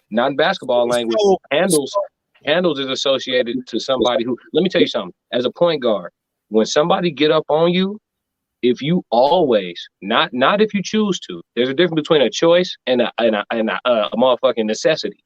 If you always have to turn your back and put your ass in the air, you're void of handles. So let me ask you, always got to turn your back and put your ass in the air to protect the ball. You don't have handles. Every now and again, when a motherfucker get into you, if you have a handle, you're gonna let it be known. Boop, bop, bop, bop. Yeah, step your ass back, or it's gonna get ugly for you. So we're gonna get situated. So is there an argument to be made that Magic Johnson could pass the ball and run the offense better with his back to the rim than Kyrie probably could ever run an offense in his life? No. I don't know that argument. That you don't think so? I don't know that shit. I just say Magic Johnson, the best passer to ever. He the best passer to ever touch a basketball. Who, Magic Johnson? Yeah, for sure. Yeah, in fact, that's what I'm saying. So he handles the ball, he brings it up court, instantly puts his back to the rim. right? Instantly. To handle it, to keep people from protect it. He ain't handling that bitch, protecting it. Yeah. To protect it. And then basketball jargon, a handle involved you being able to do a little something with that thing. From the offense flowing through him, he's able to make all the right plays while he's protecting the ball.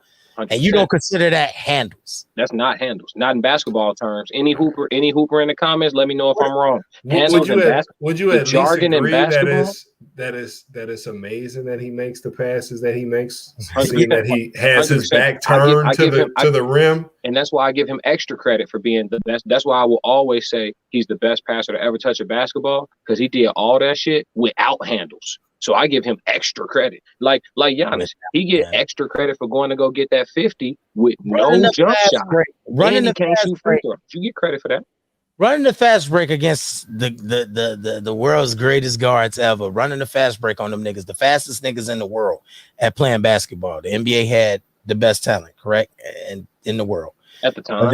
Whether it was Magic Johnson, whoever at the time, the best niggas that you could run a fast break on, which is guards, niggas that got to get back. Magic Johnson made every single one of them niggas look like they wasn't even playing defense on fast break. Like, yeah, most of the time, Magic Johnson really didn't have to put his back to the basket because he was on a fast break. And right, and in transition, you don't need handles. In transition, you don't need handles.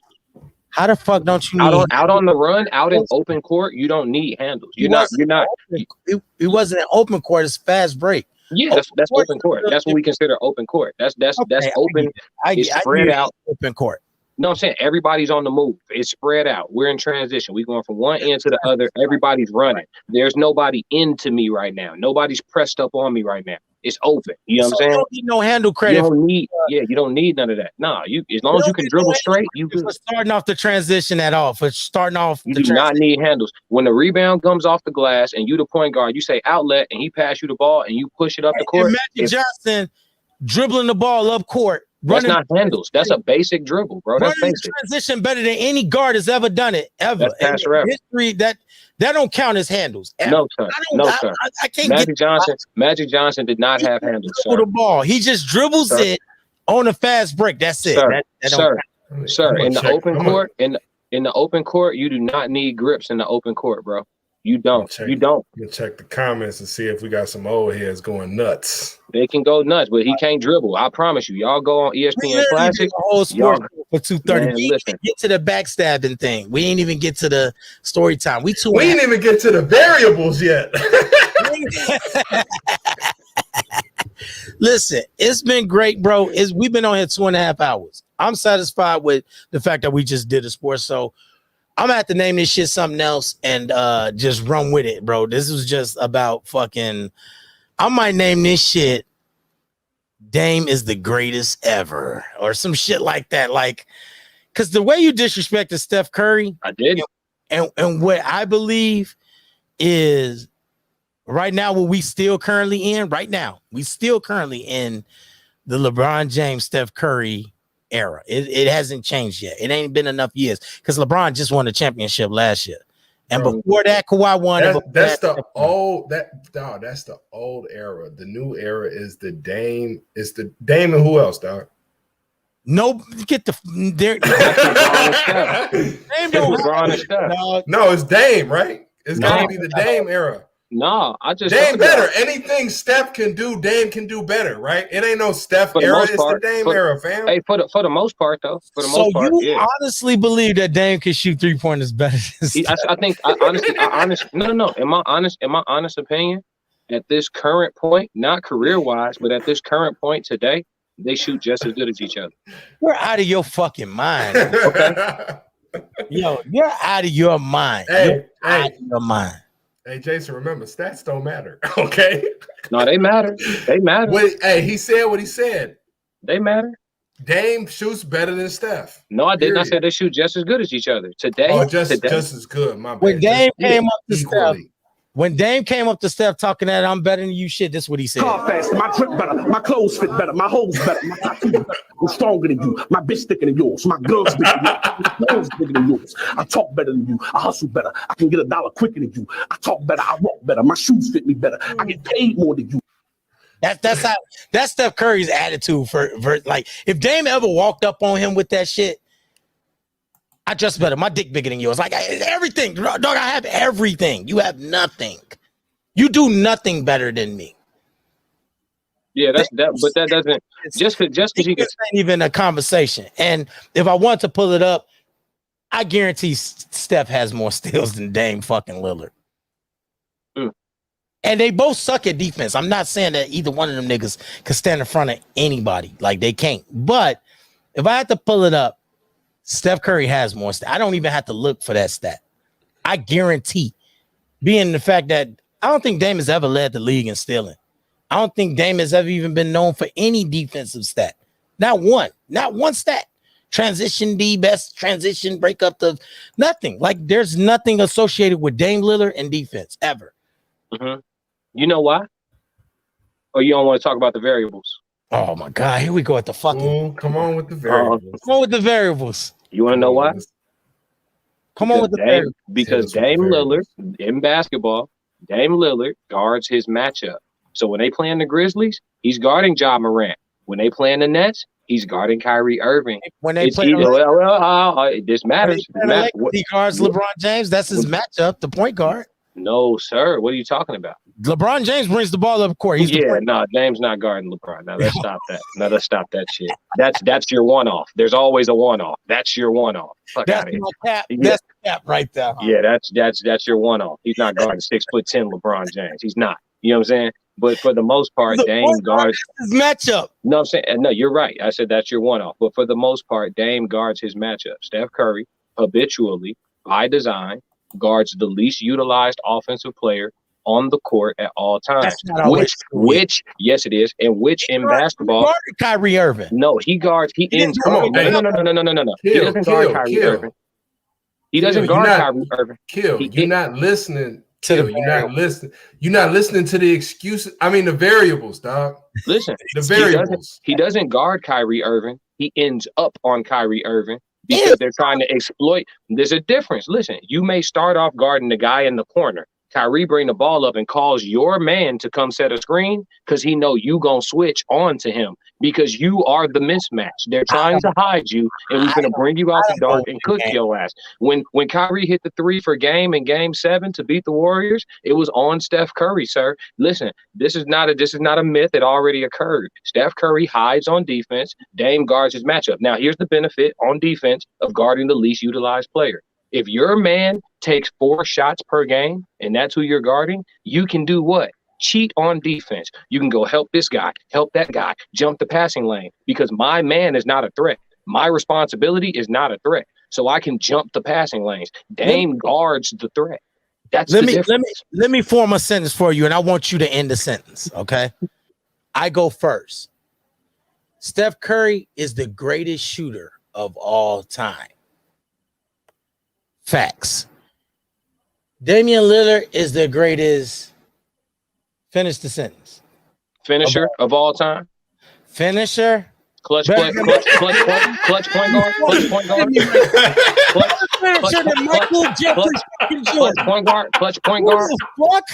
Clutch point guard. The greatest clutch point guard. The greatest clutch. Kobe. The greatest clutch point. Listen, can I recant and correct my statement? The greatest clutch point guard of all time. When it's late in the game in the fourth quarter, name somebody with more game-winning shots than Dame. And he's not done with. I'm saying he's not done with his career. So you have to look. You have to look at it up to this point. LeBron point guard. LeBron just got classified as a point guard 2 seasons ago. I'm not going. I'm gonna stop with the LeBron point guard cap. He's definitely a 3. I'm not going. I'm gonna stop capping. Jason, see, you didn't look at enough variables to determine that. No, I'm just saying this shit matters. Yeah, exactly. The variables, it matters, bro. All of them. Who has more game winning shots to this point in their career? Then you know what I'm saying? Dame's not done playing, so obviously we can't compare his XYZ years against a nigga's whole career. But shit, he's on pace to be the greatest clutch point guard of all time. When the clock is low in the fourth quarter and the game is close, Dame finishing that bitch, bro. And he's done it in high pressure situations, in the playoffs, Game 7s. He's done it in regular season. He's done it in all different circumstances. Has he been in the finals yet? No. But it doesn't mean it can't happen. Better than Allen Iverson? Yeah, And, what you and I mean? know, and I know they classify Allen as a 2 sometimes, but we all know. No, Allen but even if you throw him in there, yeah, it's finishing in the fourth quarter. I mean, if you look up Allen's numbers, because his whole career is over, yes, his numbers are probably going to be higher at the moment. But if you look at how Dame is closing games with every night, bro, that shit is and close every fucking game he ever played. Dame getting to the point now where if that shit close in the fourth quarter, bro, in the regular season, and they not playing against like a juggernaut because it's only about 3 or 4 of them in the league, if they playing any of them other 27 available teams, he finishing that shit, bro. It's almost to the point where that shit automatic. Yeah, Steph. bro, it's like that. That shit is like that. Go watch him. Go watch him. So let's repeat these sentences again. I'm gonna repeat my sentence, and then you repeat yours. Steph Curry is the greatest 3-point shooter. No, shooter, not three. You don't have to put no. He is the greatest shooter. 3-point shooter. All 3-point shooter. Why are you correcting him? Because these niggas whose mid-range game is fucking nuts. But go ahead. He's not too mid-range better than Kobe Bryant at all. But it's okay. Go ahead. Greatest shooter of all time. Mid-range? Kobe Bryant is the best mid-range shooter fucking ever, bro. Is you crazy? He's definitely not. That nigga's elbow pull-up is unbelievable. Is you nuts? Never been nowhere near Jordan's. Kobe shoot that bitch from the elbow with his eyes closed, boy. Best mid-range, like, stop it, bro. Hey, Kobe or Mike, it ain't Steph. Fuck out of here. We agree it ain't Steph, nigga. Finisher. Hey, Finisher was the first thing that you said that should have had Michael Jordan's name on it. No. What I meant to say was clutch point guard. Another thing that nobody is more mid-range. Nobody does anything inside the 3-point line better than Michael Jordan ever. Okay. Jumper, dunking, finishing, dribbling, That's your opinion. passing. Michael Jordan is the ultimate fucking everything mid-range. Okay. If it's mid-range, it has Jordan's name on it. As long as it provides you with your necessary nostalgia, it's the greatest. Why, I know how it works, man. Why? What's your I know answer? how it works, man. Is your answer Kobe? Who you got, class? I got Kobe, man. Kobe. But don't nobody want to agree to the fact that I get it though. We do this time capsule thing. I'm sure when it comes to something, I'm in a time capsule too. But like Kobe played against greater opposition than Mike. Niggas will argue that. No, he didn't. Yes, he fucking did. Kobe had to deal with T-Mac.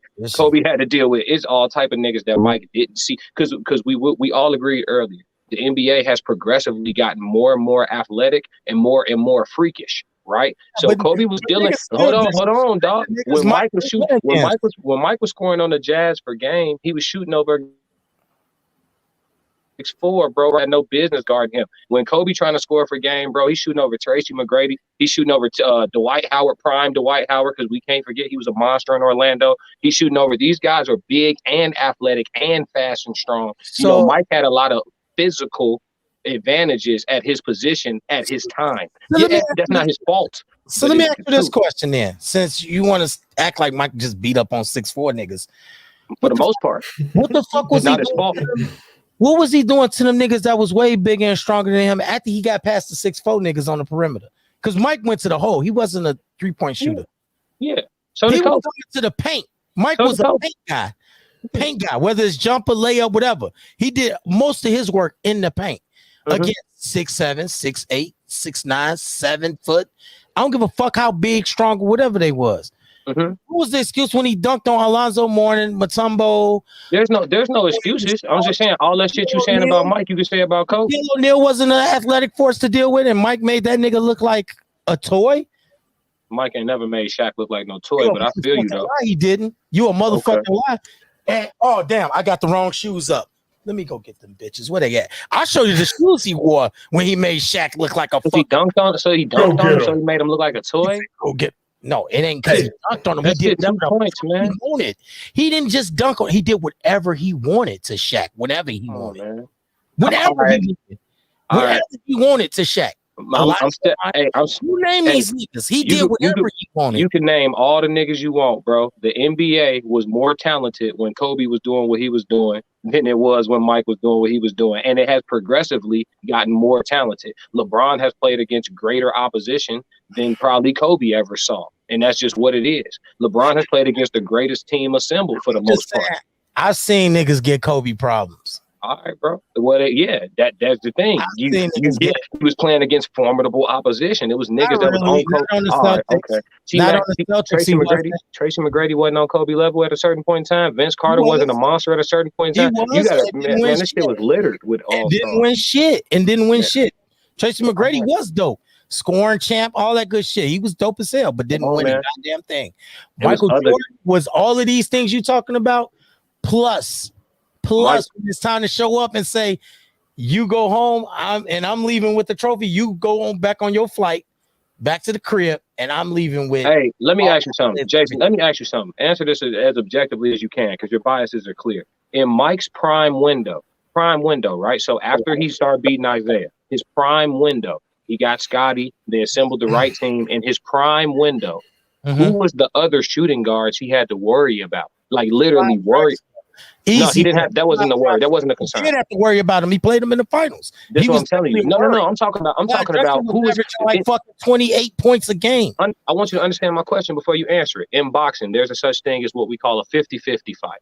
Niggas be like, I don't know who gonna win this shit. This is a 50-50 fight. There were no 50-50s for Michael Jordan, bro, in his window, bro. There wasn't even anything close to a 50-50 in his window. With Kobe, there was matchups that were close to 50-50s in his window. T-Mac was close to a 50-50. Prime Vince, yes, it was. Yes, it was. The games happened already. The games happened already. I give you the T-Mac. That was Vince Carter in his prime. That was close to a, that wasn't a fucking 50-50. Not the Vince Carter. Stop it. You're reaching now. Oh my God, bro. T-Mac, yes, for a short stint. T-Mac had a year of that. Time out. A year of that. Time out. Wow, man.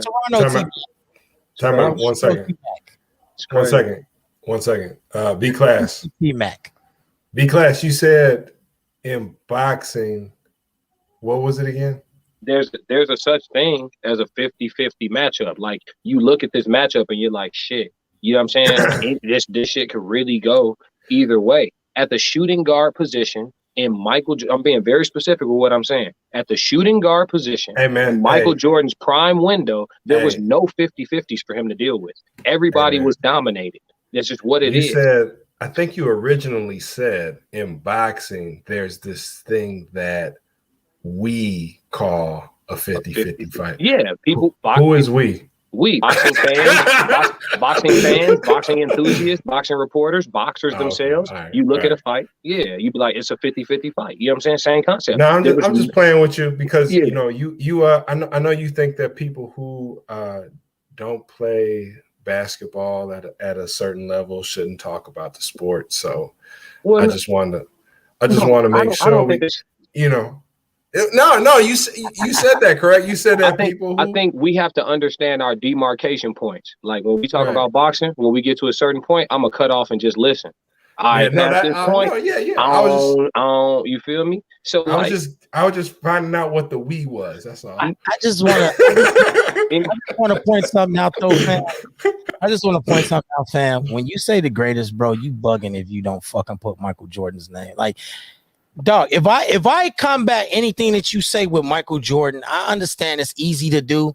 And I understand that a lot of niggas like me from Chicago and that just, you see what I'm wearing right now. You know how I get down. You know what I'm saying? I understand it's kind of like a cheat code. And I'm sorry that I have that cheat code. But what is that? Is that a Charles Oakley jersey? Yeah. This is a Tony Kukoc number 7 jersey. But listen, I understand that it's easy for me and it's sort of like a cheat code. You know what I'm saying? Like when I just pull Jordan out of my ass and be like, but when you say things about the comparison levels of Michael Jordan and saying who did he have and who did he was going against or whatever, he went against some great players. There was other niggas on the All-Star team. It's just they was good. They was good for the time. But what I'm saying is, bro, when Michael Jordan was playing, they didn't look like Michael. They wasn't comparable to Mike because there is no fucking body this comparable to Mike. Hey, man. Listen, all that with the time bullshit. They were the best players on earth at the time. So yeah, at the time. So don't sit up here and act like he was playing against a bunch of UPS drivers or something like that. He was playing against the greatest motherfuckers to play basketball at the time. At the time, yes. And he was killing them. and he was killing them. He did what whoever he it was supposed was, to do. Gary Payton, whoever Yeah. it was, he did was what killing them. 6 foot tall Gary Payton. Yes, he did what he was supposed to do to all the. There's a such thing as being ahead of your time. You know what I'm saying? Like I said, Michael Johnson was fast, and then Usain Bolt showed up. There's nothing we have to get past. We have to get over this. There's nothing wrong with there being a bar set, and then the generations that come after passing that bar, bro. Kids now in high school on Ball is Life on YouTube. In high school, there's an abundance, not one or two special kids, an abundance of kids doing all of Michael Jordan's dunks that he was doing in the dunk contest as a grown-ass man. And these kids are 16 years old. The level of everything is up, bro. It's just true. It is up. I'll give you that. So where's the bar? Where's the bar? It's much higher now, bro. Because where's the bar? Because we hear that all the time, but then it's much higher in this, that, and the third. But it's the bar's not at 6 championships for some reason. Well, the reason why is because the overall skill level is so much higher that there's no clear cut. Nobody gives a shit about that. Just like Michael Jordan played against the best players of his time, everybody else now is playing against the best fucking players of their time in the NBA. You have LeBron. Under the rules that everybody else is set for. Like the rules are set for a certain thing. Like you can't change the rules. We all got the same rules. Michael Jordan started off not doing so well with them fucking rules, getting his ass kicked. Like getting, it was niggas out there better. Michael Jordan just didn't come in the league just like dominating and winning all his games. He came in dominating and being a force, like being athletic and doing all the athletic shit and looking good, but he didn't win. He got his ass whooped by the rules, like the rules and everything that was going on. There was better team and niggas game planning better than him. But once he got the rules and everybody else had the rules and he figured the fucking rules out, there was nobody better. And there's nobody that ever dominated their time frame better than fucking Michael Jordan. Shit, and if that's hard to say, bro. If you bring some bullshit out like fucking Kareem Abdul-Jabbar and Bill Russell, then LeBron, nigga. Nah, he didn't. If we can agree that the skill level is higher, right? That would explain why you don't go undefeated in the finals, because you're playing against a more balanced NBA. But even in your the domination aspect comes in this. Yeah, you're not unblemished in the finals, but you are always there. The dude went to like 12 finals. So how is it that the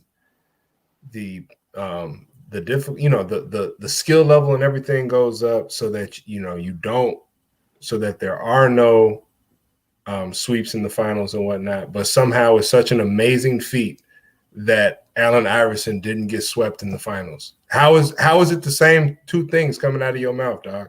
What do you mean, bro?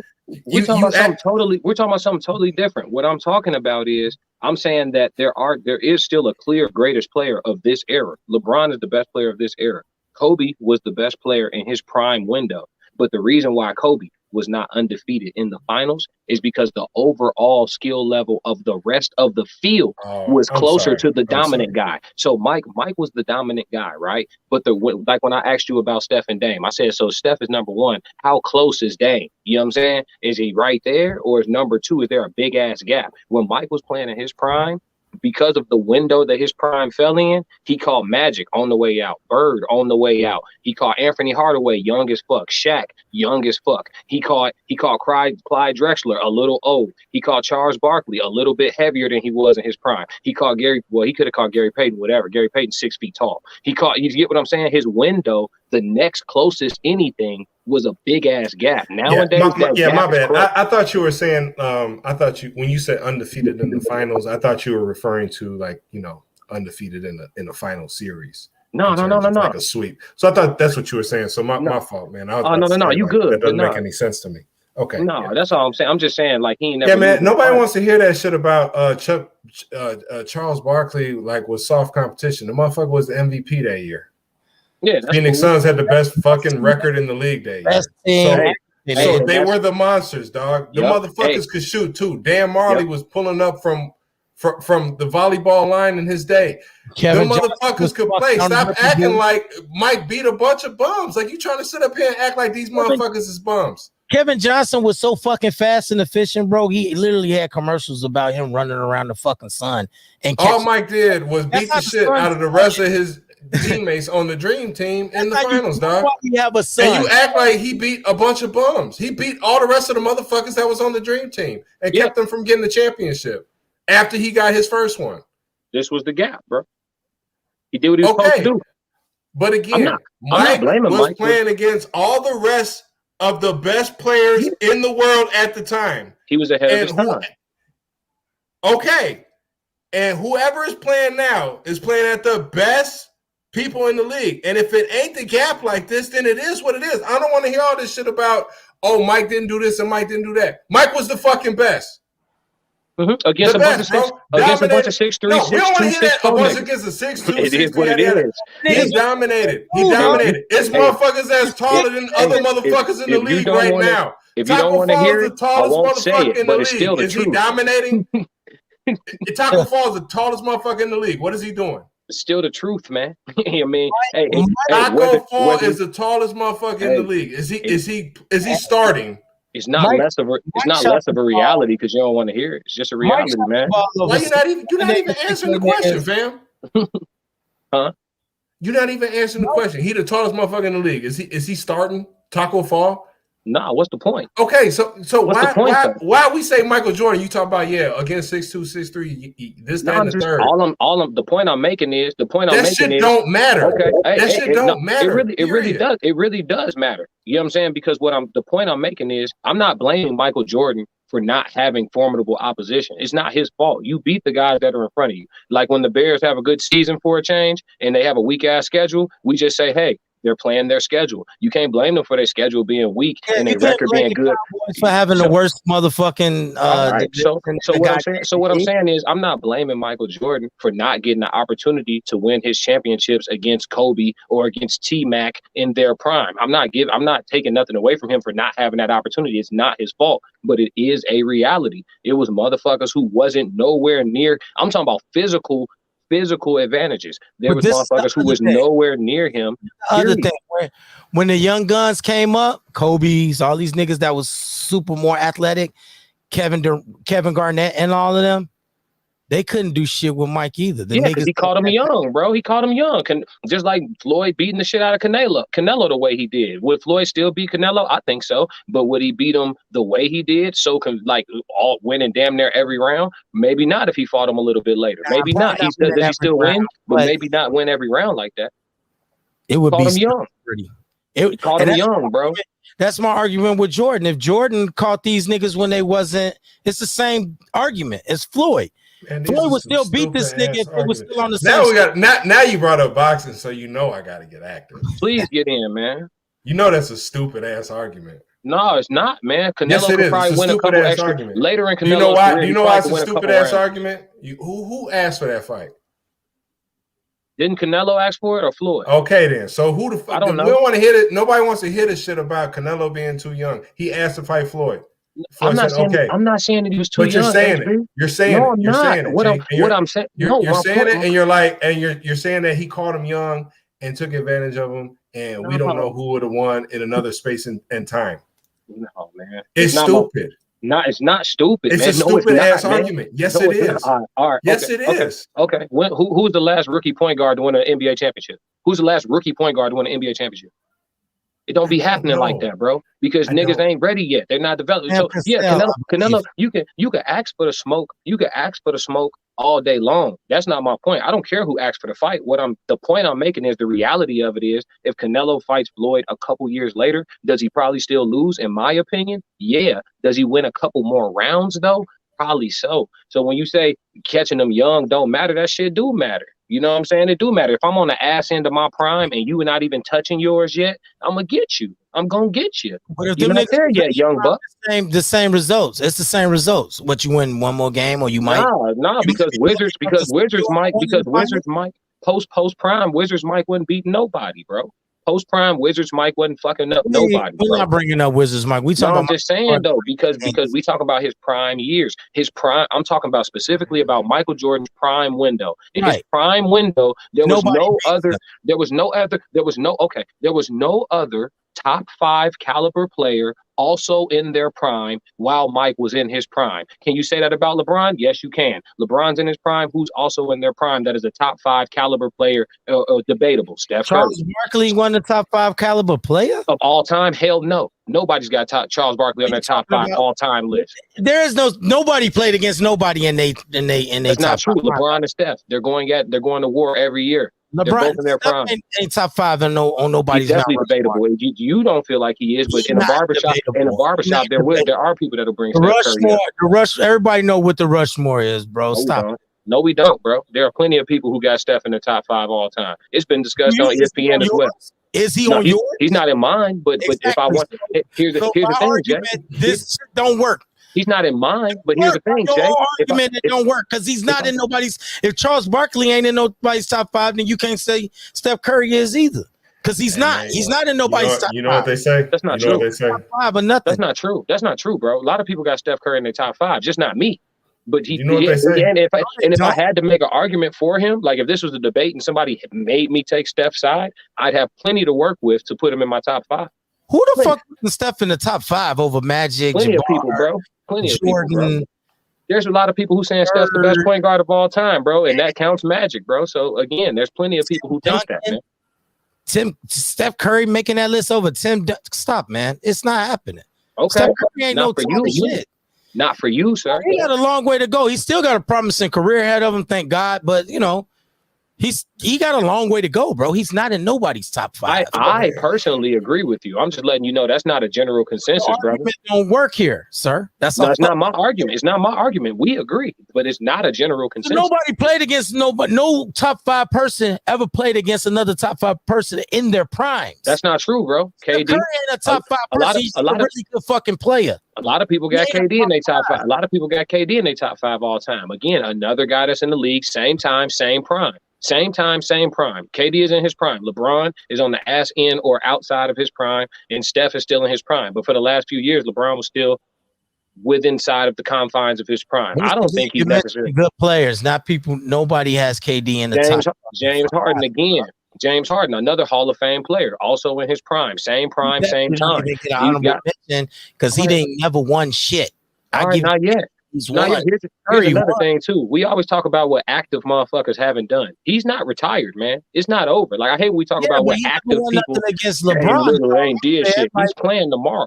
LeBron ain't in his prime no more. So if he wins now, it don't fucking count. They didn't play each other in each other's prime. What I'm saying is they've been playing each other in their primes. James Harden prime didn't just start. Didn't win. James Harden prime didn't just start. Steph Curry's prime didn't just start. LeBron's prime didn't. It just ended. It just ended. Right. So again, these guys were same time, same prime, all Hall of Fame, and they're around the same position, perimeter players. A lot of guys that are also Hall of Famers from Michael Jordan's prime window are bigs. Patrick Ewing, Karl Malone, Alonzo Mourning. These are a lot of bigs. There's not a lot of people that played the perimeter. Give me another one, because it was a lot of great bigs. He dunked on him. My point is, Michael Jordan got to deal with big motherfuckers when he decides to. You know what I'm saying? Didn't you say you'll believe Bron is dead when you see the body? Yeah. But didn't you just say he's past his prime? No. I said we got to watch him play next year because I don't. You just said he's past his prime. No, yeah, I'm talking about the general consensus. I'm not offering my opinion. I'm talking about the general consensus. I'm not talking about my opinion. If you ask me my opinion, I don't know if he passed his prime until I see him next year. I need to see him next year, bro. I need to see him next year. Some takes. No, I'm saying because LeBron got hurt this year and shit like that. I need to see him next year, bro. You know what I'm saying? I'm not going to exclude the variables and say, oh, he had a fucking groin, so he's past his prime. Like, no, I need to see. You know what I'm saying? Well, I mean, you said it, so I was referring to the consensus. I wasn't talking about me. This thing of yours is Michael Jordan didn't play anybody else that was a top 5 talent in their prime, right? In his position, no, bro. His position, it was all bigs, bro. All bigs. Just period. Because it's too hard to like when niggas was in their prime. It probably wasn't nobody else in their prime. Wasn't nobody for Mike, bro. There was nobody for Magic Johnson at the point guard position either when he played. There was nobody at the 3 when Larry Bird played that was better than Larry Bird. It's hard to fucking even play like another nigga in their prime. Like there was nobody matching up with Larry Bird at the 3 spot. But that's not Larry Bird's fault though. Hey, but that's not Larry Bird's fault, though. What I'm saying is that's good that Mike fell into that pocket, bro. You know what I'm saying? Because Larry Bird, when Larry Bird was in his prime, Magic Johnson was the matchup, even though they weren't listed at the same position. Huh? So I don't even like to use Kobe because Kobe got a weird fucking prime. Because Kobe's prime, he didn't win as much as other motherfuckers won. And again, that speaks to the Michael Jordan effect on the level of basketball overall. And everybody cold. I respect Kobe. Listen, I respect Kobe.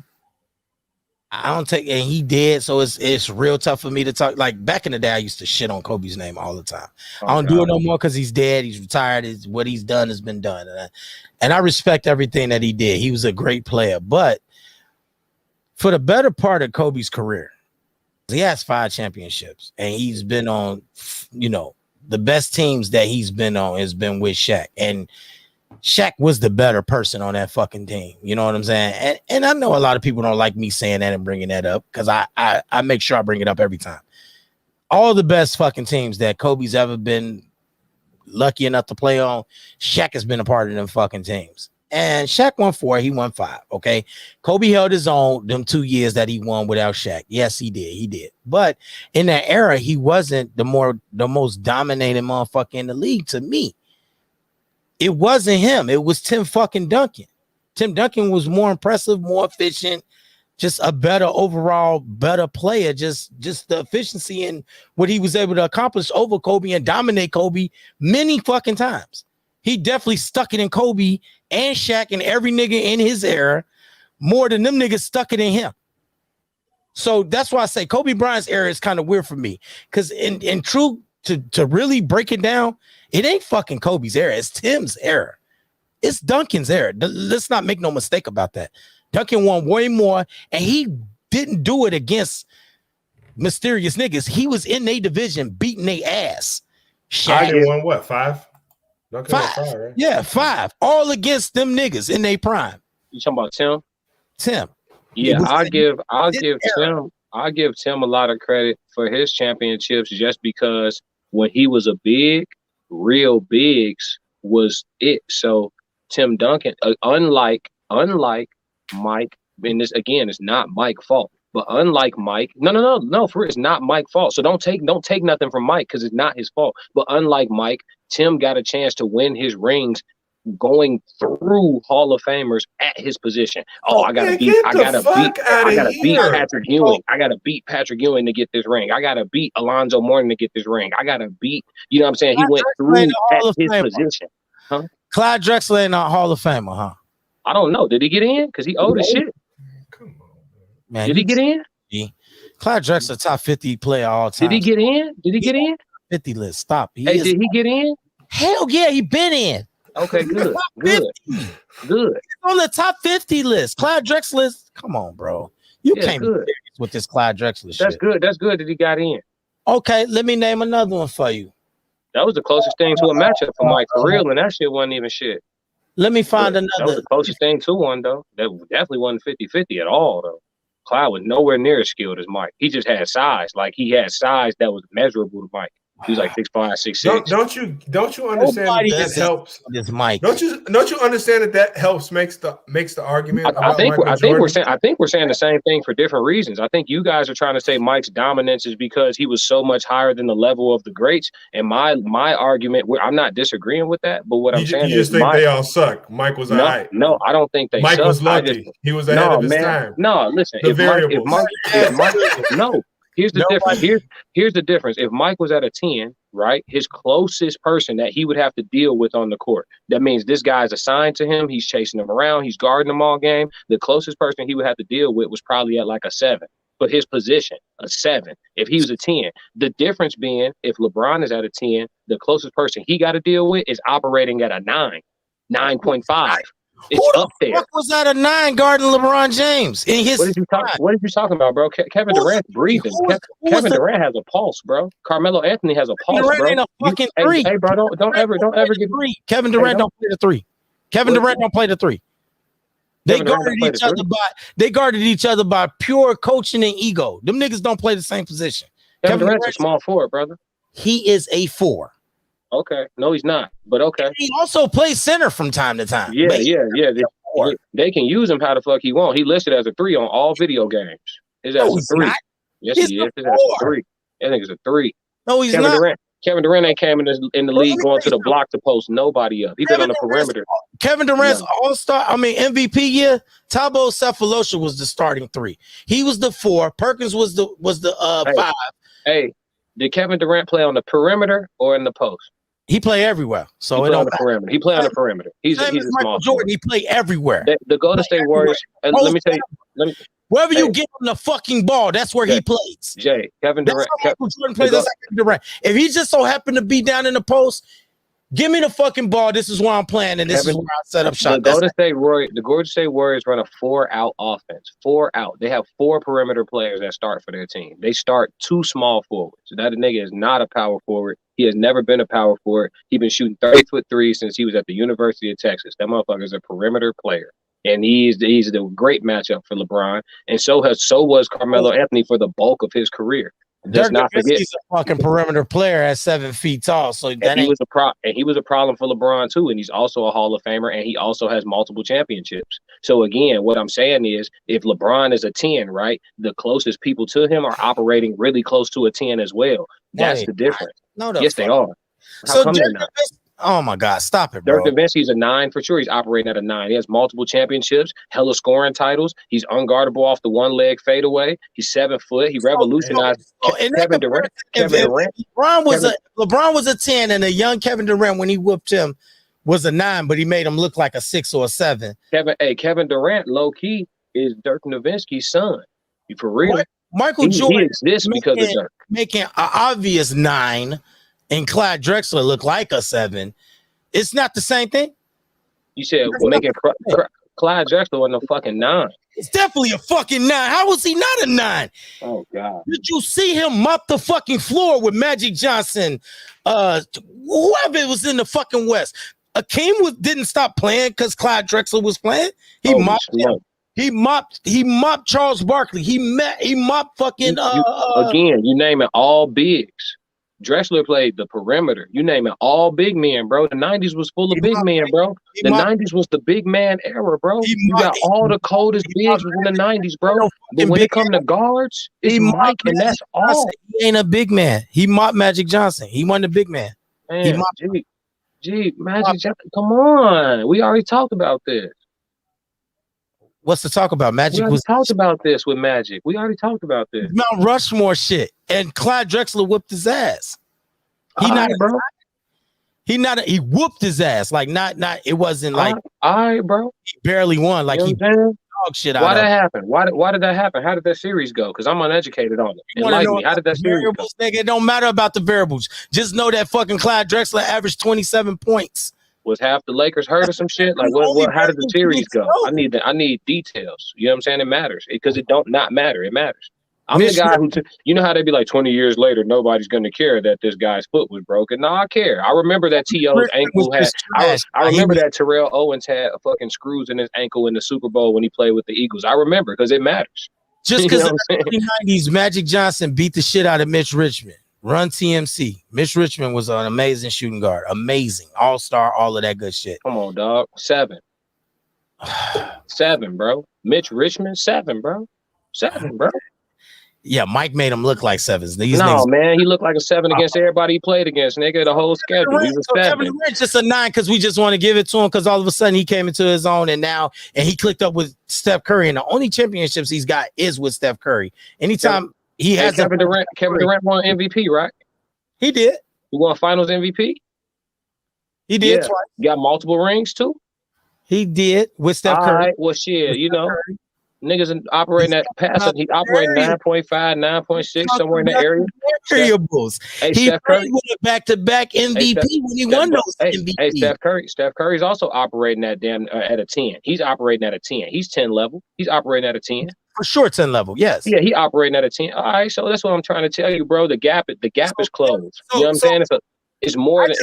I just want for the record. I just want you to go out there and say, I want you to say this one more time. Isaiah Thomas and Clyde Drexler were not 10s. I just want you to say that. When Jordan was a 10, Isaiah Thomas wasn't a 10, and No, Clyde he definitely wasn't a 10 no more. When Jordan hit his prime, Isaiah was not a 10 no more. he just won the fucking championship. No, bro. Isaiah was done after that, bro. It was over with. When Jordan hit his prime, Isaiah was on his way down. No, he wasn't on his way down. He got fucking slighted. He was. Now you got variables. He wasn't a 10. He wasn't a 10. He wasn't a 10. Now you got variables. He definitely got variables. We all got now they matter. variables out here. So I just want to be clear. Isaiah Thomas was not a 10. Clyde Drexler was not a 10. Charles Barkley was not a 10, even though they was guarding each other in the finals. He wasn't a 10. Charles Barkley wasn't a 10. Wasn't a 10. I'm talking. My specific statement was at Michael Jordan's position, he was operating at a 10, and the closest niggas was a 7, bro. He wasn't dealing with nobody at his position that was nowhere close to him at the time of his prime.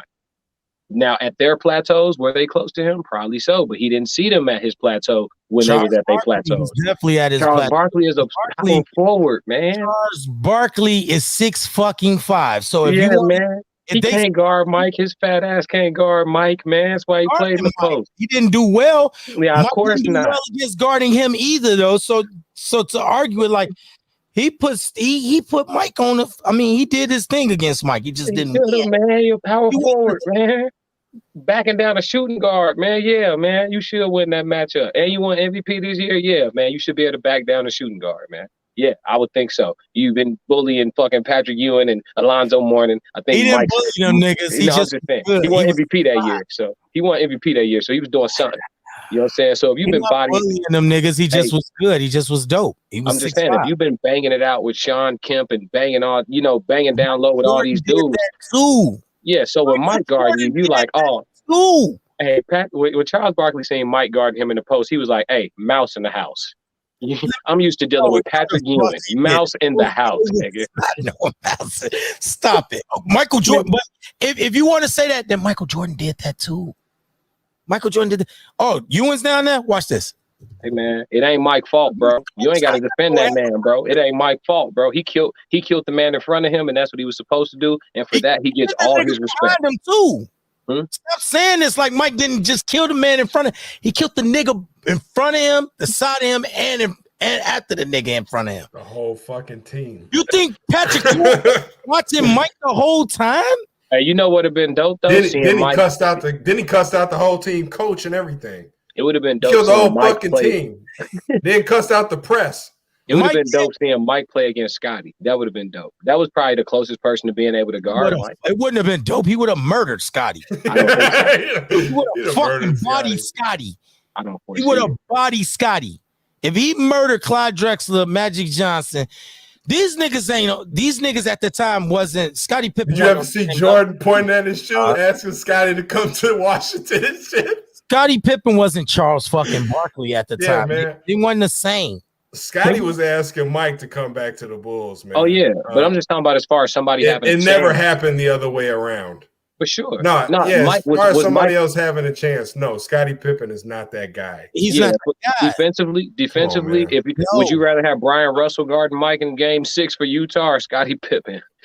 Scottie Pippen. I would rather have Scottie. Well, are we going to talk about the variables with Scottie Pippen back in that game? I'm talking about variables and variable this.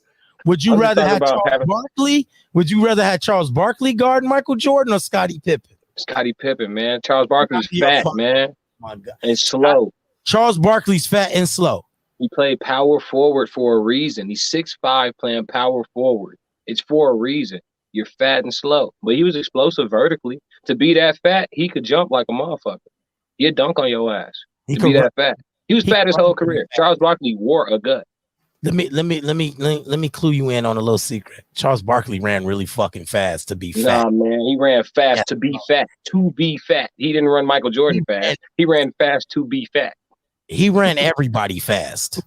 Charles Barkley was fast. There ain't no other. When the all.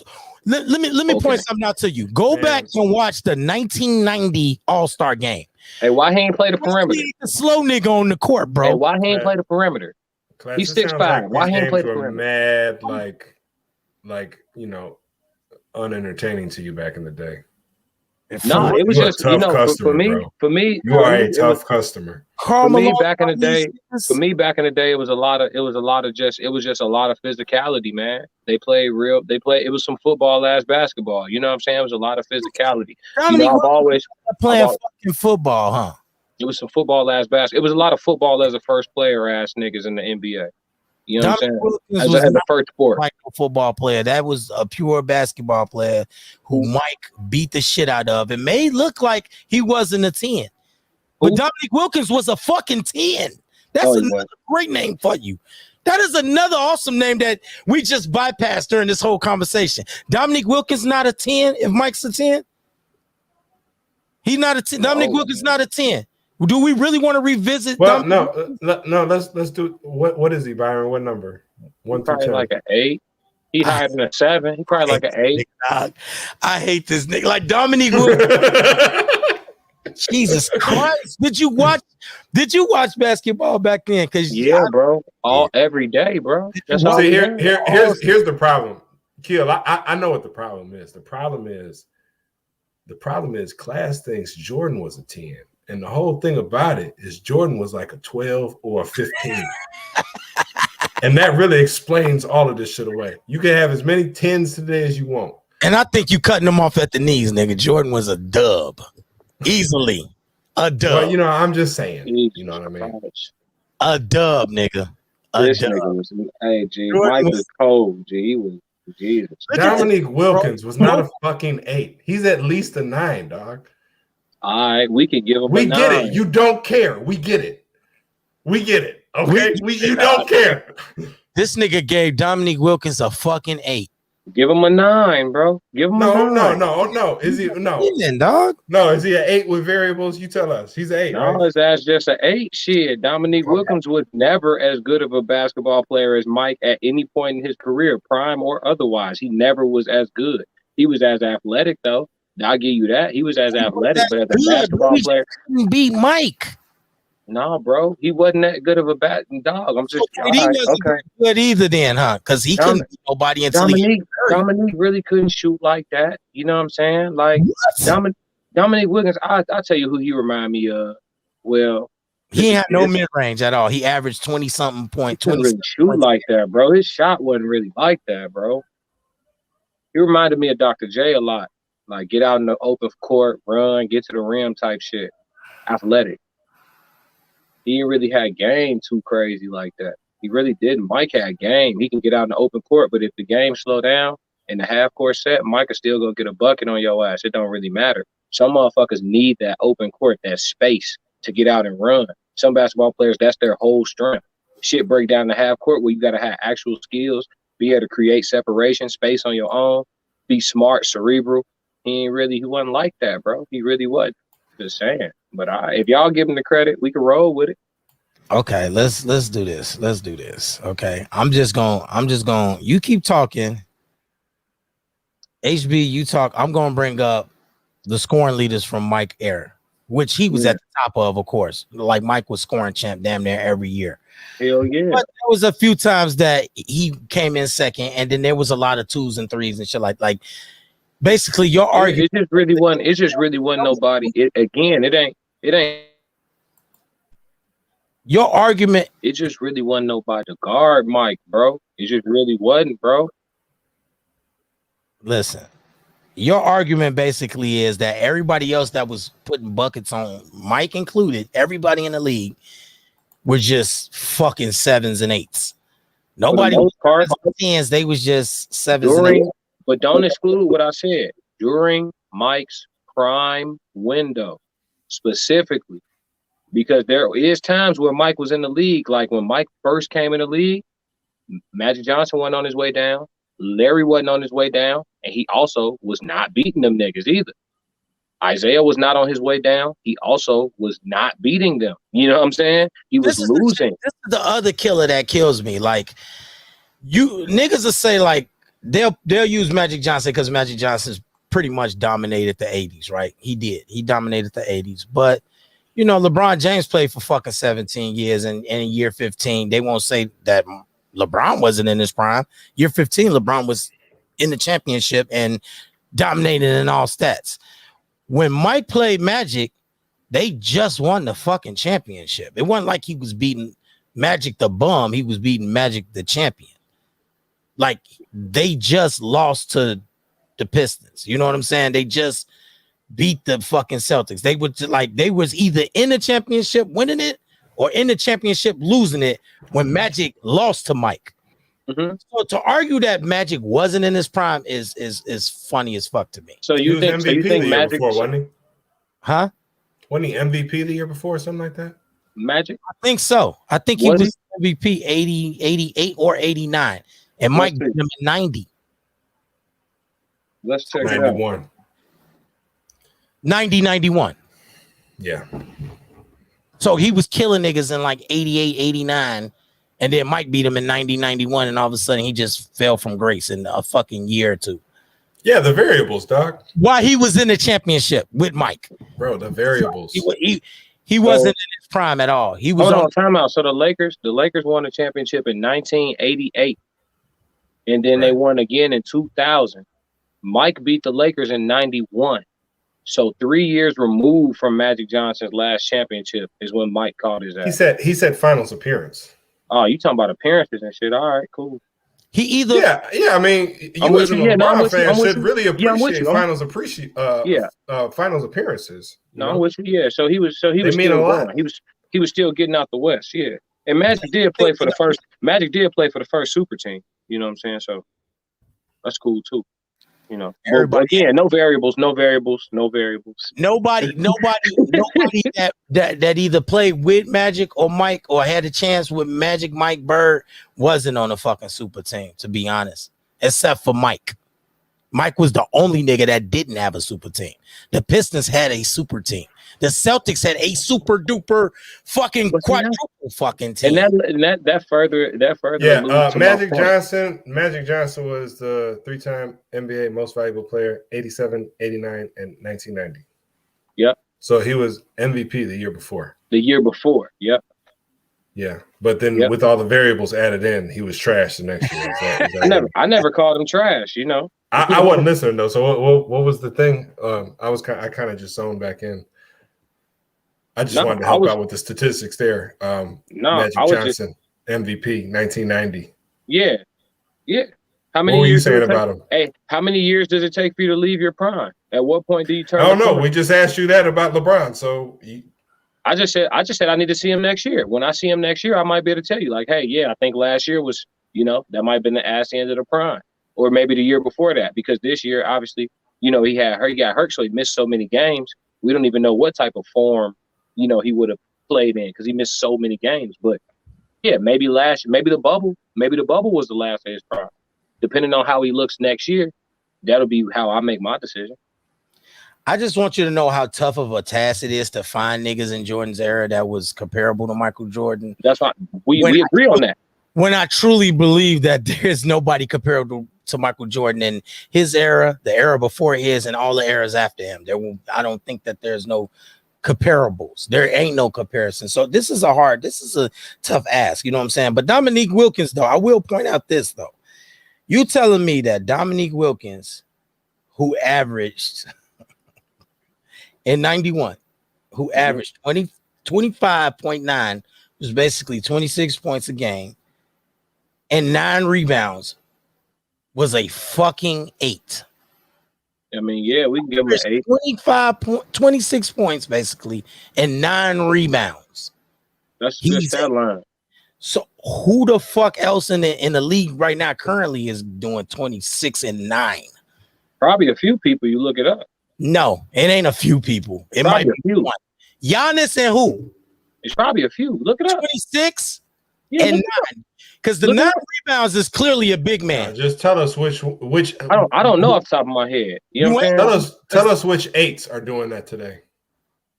Shit, I don't know off the top of my head. I don't follow stats all day. I watch the games. Giannis is an 8, so that But shit, I did pull up the Lakers team that Mike beat, and here was the roster. So yes, they still had Magic Johnson, but the rest of the roster was Tony Brown, Eldon Campbell, Vlade Divac, Larry Drew, AC Green, Sam Perkins, Byron Scott, Tony Smith, Terry Teagle, Irving Thomas, Mikael Thompson, and James Worthy. So, Okay.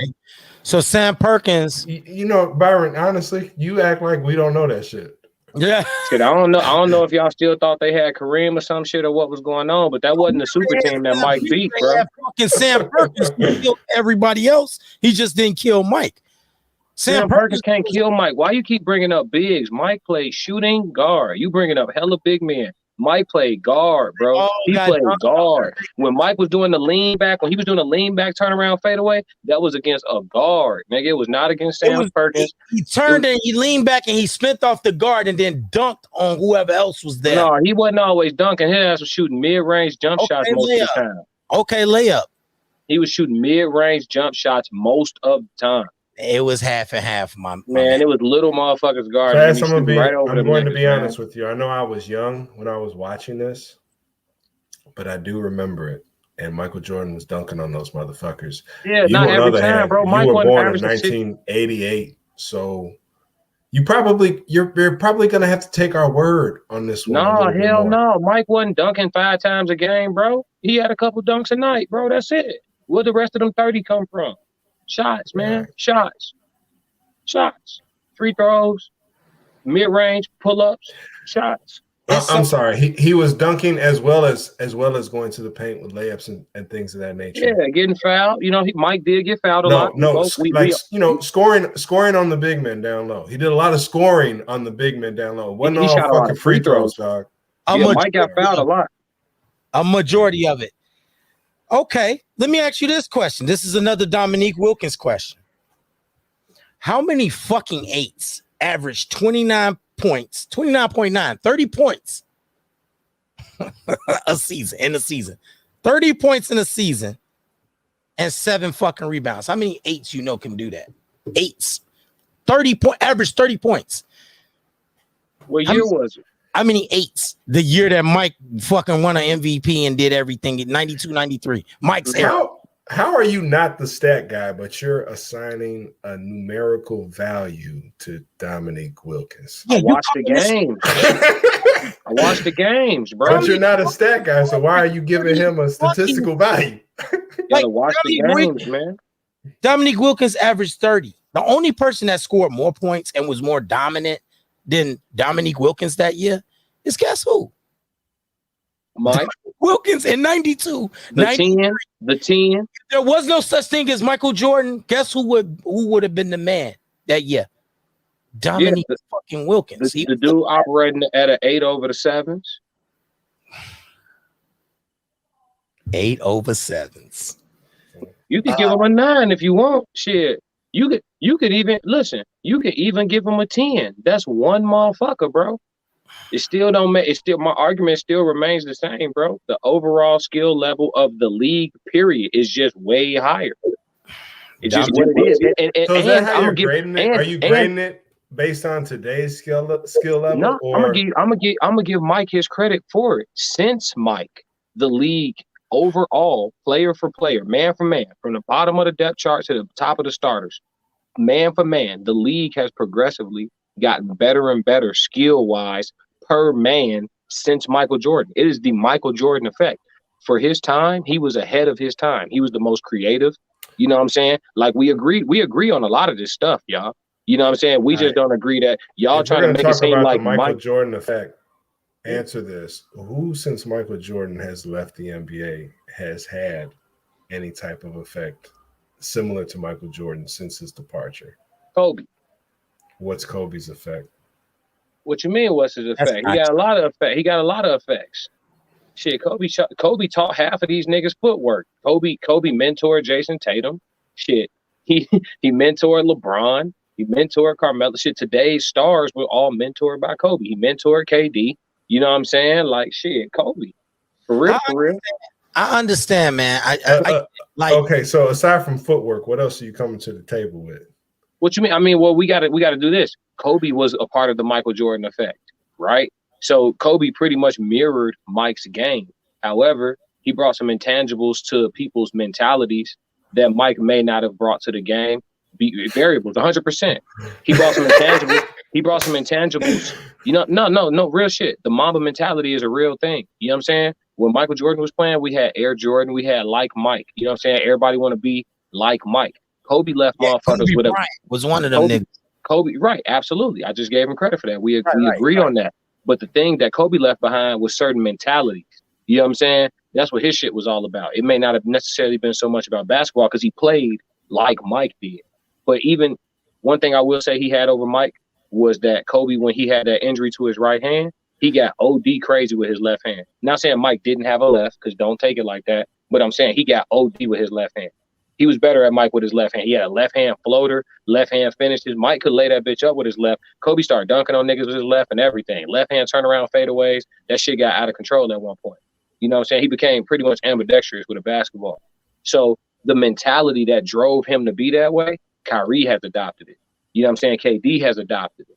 LeBron, to a degree, has adopted it. These guys think different about basketball altogether behind Kobe. Not to a degree, LeBron. Put that nigga right. You should have had him in the front. LeBron was throwing left hand fucking alley oops from half court in high school. Mm-hmm. Yeah, man. But when I talk about Michael Jordan, you talking about he brought a lot of sponsorship opportunities to the game. He brought the game to a worldwide level. He did a lot of things for the game of basketball. We're not talking about mentoring the motherfuckers that came into the league after him. What is anybody else's impact on the game? You know what I mean? Shit, you don't want to get into the off the court shit. LeBron killing Mike on that, so we ain't got to do that, y'all. We don't got to do that. The off the court shit, LeBron to go at that. Well, anybody got any objections to that? The off the court shit.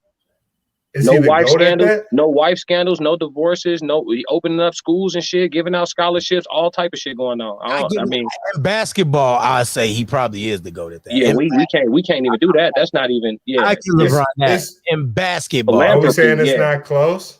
Yeah, I don't even know if that shit closed. They say Mike wasn't the man in the community at all. It ain't even close at all. Mike didn't give a fuck about. Yes, a lot of people say. No, Mike I'm not talking about Mike. I'm just talking about LeBron is head and shoulders above everybody else. Kareem and all that other. You know what? I'm not sure what everybody else did. I don't want to speak out of ignorance, but I mean, as far to my level of knowledge today, he to go. I don't know nobody. I haven't heard of nothing. It's a tough one. I get what you're saying with the Kareem thing, which was pretty much led by Muhammad Ali. You know what I'm saying? Because Kareem, Bill Russell, Jim Brown.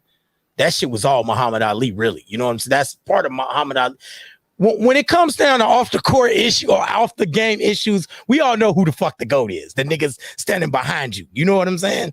He the GOAT on off the court or off the game issues. It's Muhammad Ali. There ain't no argument. There ain't nothing to fucking debate. There ain't nobody who had it rougher, that stood for better, who was like he is that.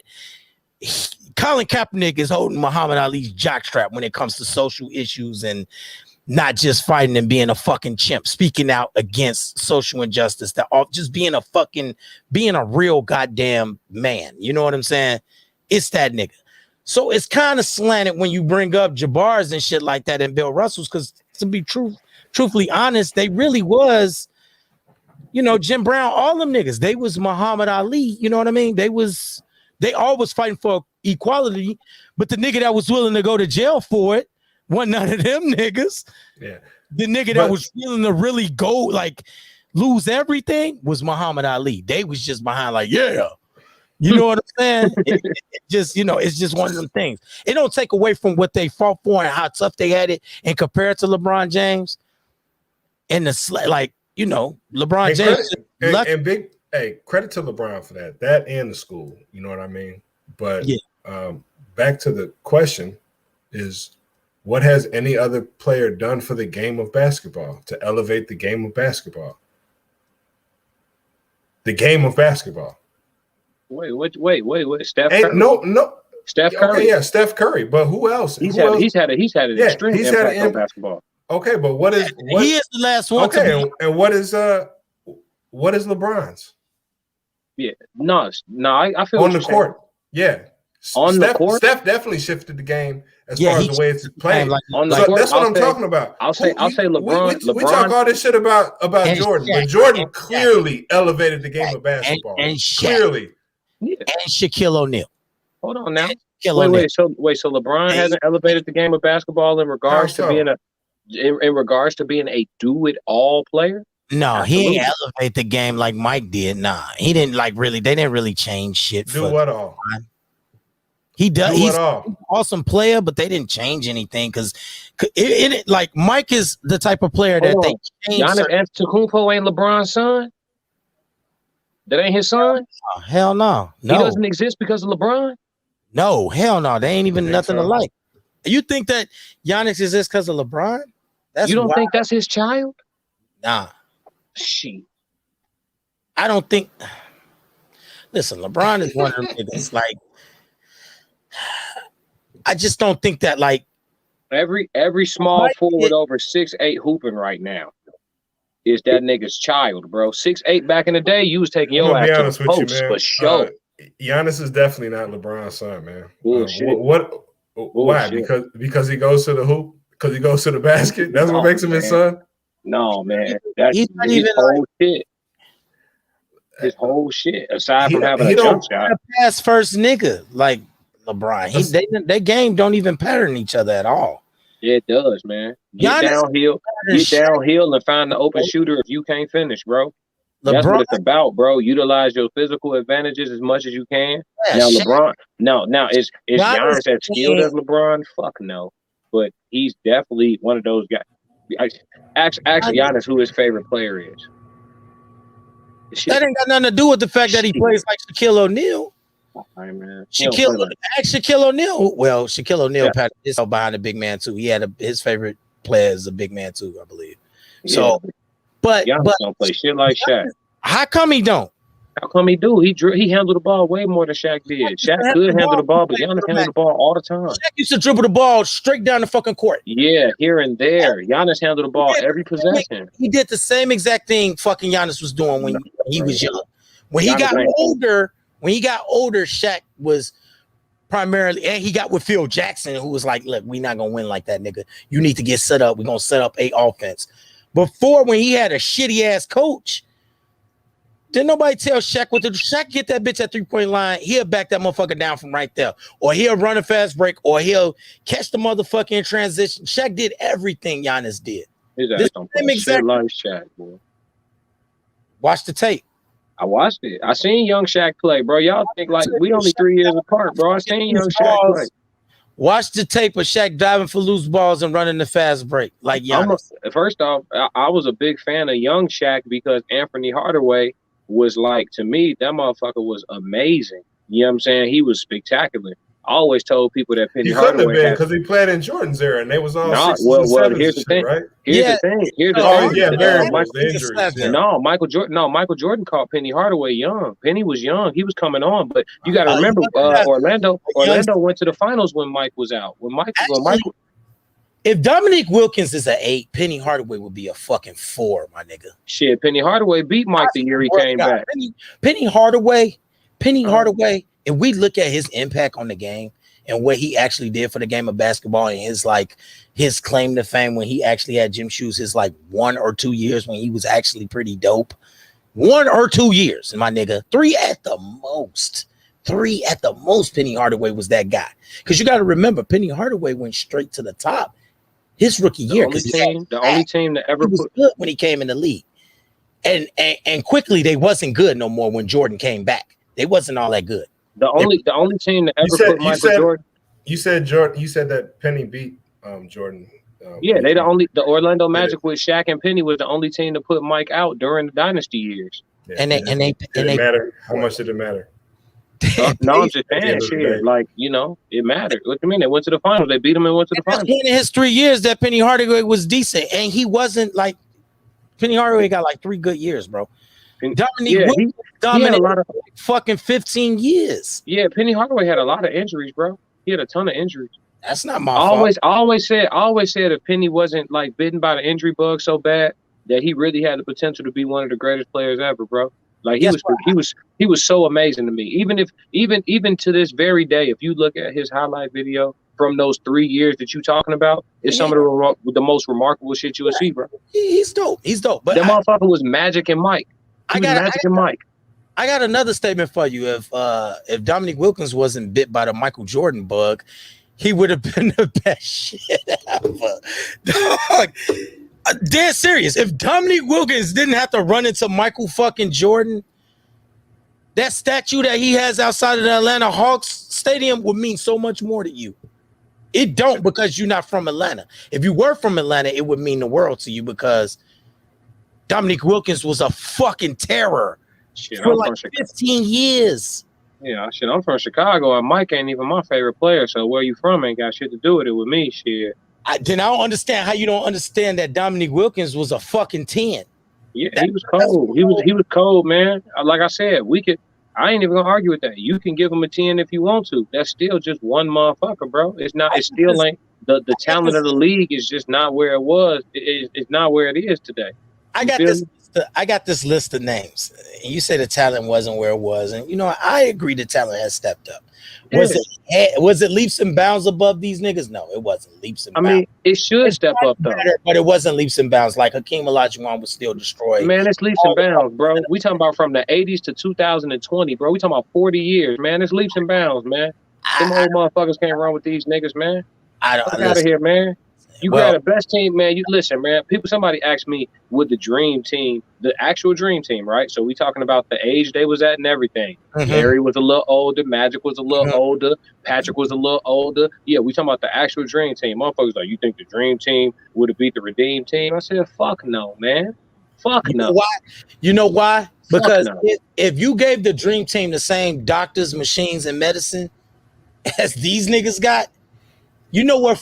That's another thing that a lot I appreciate you with them variables, man. It's a lot of that evolution shit does work both ways. Where's my variable butt, nigga? These niggas, the shit that they got access to, if Mike had that shit, for you to act like with the fouls and the medicine and the doctors and the trainers and all this shit, these machines that these niggas got access to make them jump out of the gym, to act like Mike wouldn't have averaged 60 is just. Hey, let me tell you something, man. Ain't a machine in the world that would have helped Larry Bird guard Kevin Durant. Get the fuck out of here. Ain't a machine or a treatment or massage. Let me tell you something, my man. They would have been having to worry about guarding each other. Man, hell. Great thing. Kevin Durant wouldn't have been able to do fucking shit with Larry Bird, my nigga. Nothing. Kevin Durant wouldn't have been able to, he wouldn't have stopped. I mean, Larry Bird wouldn't have stopped Kevin Durant, but to act as if Kevin Durant would have stopped Larry Bird is fucking laughable at best. Nobody stopped Larry Bird. Nobody. Hey, what was Larry Bird gonna do with KD? What he was gonna do? Everything he did against everybody fucking else. Shoot the ball from anywhere on the court. Do you understand that Larry Bird is one of them type of niggas? He anywhere on the court, behind the rim. He's guarding him behind the rim. He's gonna hit KD with that one. Listen, I'm gonna list off some names and then I'm done with this, all right? Because I can understand how you would think that this list of players was all 8s and 7s and Mike was just. These motherfuckers can't do shit with these niggas today, man. Can't do shit. And fucking Chuck Taylors and shit. Now, can't do shit. I'm gonna list off the scoring leaders from 1996-97 when could be arguably Jordan's probably most aggressive yet. You know what I'm saying? To me, it's the best year Jordan ever put together. You know what I'm saying? Because of the dominance and everything. Plus, he did it in the best shoes ever created by man. You know, Tinker Hatfield really did his thing with which ones were those? The 11s? Those are the 11s. Yes, sir. So the 12s more comfortable though. But go ahead. To hooping.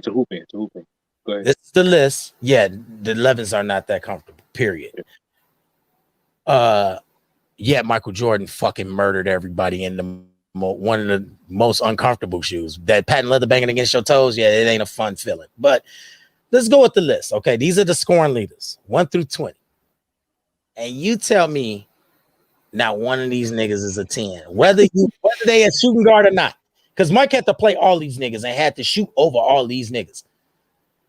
Karl Malone, Glenn Rice, Mitch Richmond, Latrell Sprewell, Allen Iverson, Olajuwon, Patrick Ewing, Kendall Gill, Gary Payton, Reggie Miller, come on, Grant Hill, Glenn Robinson and Vin Baker, Jerry Stackhouse. Mm-hmm. I don't even want to say Tom Gugliotta, but fuck it, it's out the bag. Okay. Tim Hardaway, Uh-huh.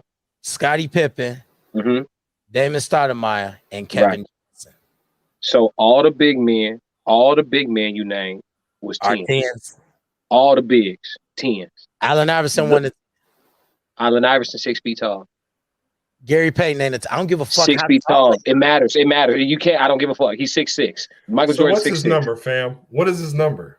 What is What is his his number? Gary Payton? No. Probably 8. Allen Iverson. Allen Oh, Iverson? at that point when Mike was still in the league? Man, just answer the damn 8.5, question. 9, maybe 8.5, 9. Eight He and a wasn't half. 10. Okay. Allen Iverson wasn't no 10 yet. He wasn't no 10 yet at that point. 10 yet in Philly. Okay. He was not no 10 yet. No, his whole time in Philly. No, he was not a 10. His whole Grant time Hill. in Philly. Grant Hill was what? Injury. So you His saying whole that career, you injury. saying Allen Iverson did all that shit to LA in the finals? Yeah, that was years. Like it was a after- remarkable game, and he's not even a 10? No, he was not never at a that 10? time. I'm talking about when he was playing against Mike. You talking about that year, right? You You asked about said the year. you just said he was never a 10 in Philly. No, I said he was not a 10 the whole time in Philly. You said Jason said in Philly he wasn't a 10. I said not the whole time. He was not a 10 the whole time. He was not. okay. That year he talking about, Allen Iverson wasn't no 10 yet. Well, yeah, I can't remember what year I Allen. thought you were saying not the whole time he was in Philly, he wasn't on 10. And I'm just like, man, what? No. What? I'm saying he was. I give you this. That was around Allen Iverson's first or second year. I know 96. Thank you, dog. That's what I'm trying to say, bro. This shit true, bro. The more you look into it, the more you gonna find that it's true. He In was Mike's first, prime years, wasn't no other guards fucking with him, bro. In his prime years. Jerry Stackhouse was a what? What's his number? Man, that nigga was a 7 at his prime. And Jerry you said, Stackhouse. and you said Grant Hill. Oh my God. Grant Hill was injured. Grant Hill was hurt. Was a 7 in his prime. Okay. Hey, Grant Hill was hurt. Grant Hill wasn't hurt. That nigga was hurt his whole career. Grant Hill got two. Hey, Grant Hill got two Grant Hill got 2 cybernetic ankles right now. His ankle's worse than Steph Curry. That Okay. motherfucker had 15 surgeries on his shit. Tim Hardaway. What was his number? 6 feet tall. What was his number? At Oh, 6 okay. At that year, probably an 8. Also 96? 6 feet tall as hell. You know, And you nobody know, for Mike, bro. Tim Hardaway had You been could put a nigga at a 10 if Tim Hardaway had been in the league probably like 5 years, 6 years at this time. He wasn't a rookie. Tim Hardaway was a vet. yeah, he was. And Tim Hardaway was cold, but he was also 6 feet tall. Shit, can't do shit with Mike, bro. I can't with you, bro. You can't do shit with Mike at 6 feet tall, bro. You can't. Latrell Sprewell. You said Latrell Sprewell was a what? No, he was an 8. His prime, peak Latrell 8. The best Latrell Sprewell is an 8. Yes, sir. This Best is Latrell. This is the best Latrell. I love Latrell. I love Latrell. He's an 8 all day long. Latrell is the best Latrell. Yeah, hey, good old fashioned 3 and D. Latrell Sprewell. And once again, Mitch Richmond was a what? That boy, I don't know why you keep bringing him up. He was cold, bro. Like he did his thing. He had a trash ass team, but he was raw. Like, Good old Mitch. was a scoring leader damn near every year he played. Like he Good put up. old Mitch, man. Okay. I get it, man. I mean, I understand it. These all-stars and these niggas that average 20 and 25, 26 points, they was just They're not playing Mike every night, man. Them motherfuckers playing against each other. I can't wait till like 15 years from now where I could just look you straight in the eyes and be like, Dame was trash. Yeah, He Dame never won a ring. CP3 was trash because he never won a ring. Hey, that's y'all. I'm gonna do it to y'all you too. standard. Watch. he was Them on y'all standard. Bro, that's what you're doing right now. You talking about Chuck and Karl Malone and shit like that. Karl Malone right now is second on the all-time Yeah, scoring he's a leaders. big man though. We talking about in comparison to Michael Jordan. You said Michael, Mike's comp was trash. You said Yeah, Mike's bro. comp. Michael, I know you've I been said- saying Mike's comp at the guards, but you've been Yes. saying overall who Mike beat in the finals, yada yada, this, that, and the third. And Karl Malone, he beat him twice in the finals. Bro, 2 they years. Yeah, but they're not dealing now with what? each other.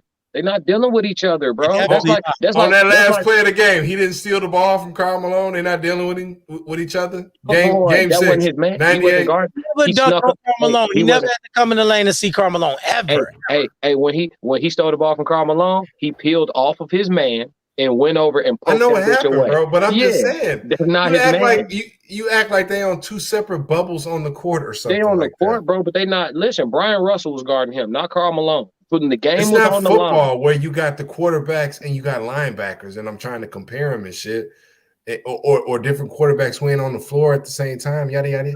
Bro, they on the floor at the same time playing the same damn game. G, if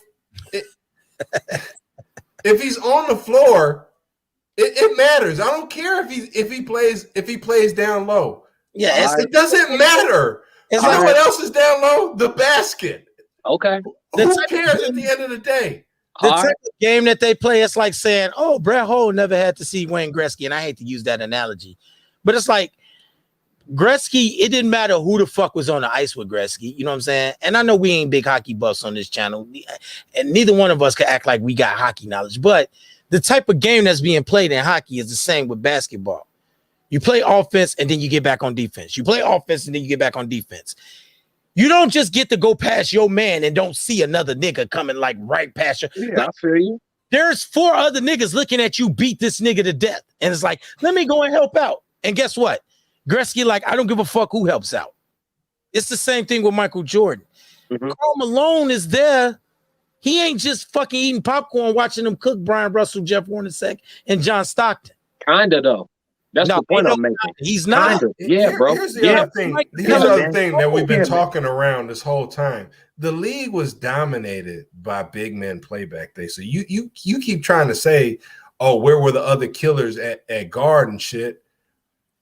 The league was dominated by big men. That's 100%. Another thing that made Mike so special is that he wasn't a big man. He went to this team and changed everything, flipped the whole thing on his head. Absolutely. Man, bro. I agree 100%.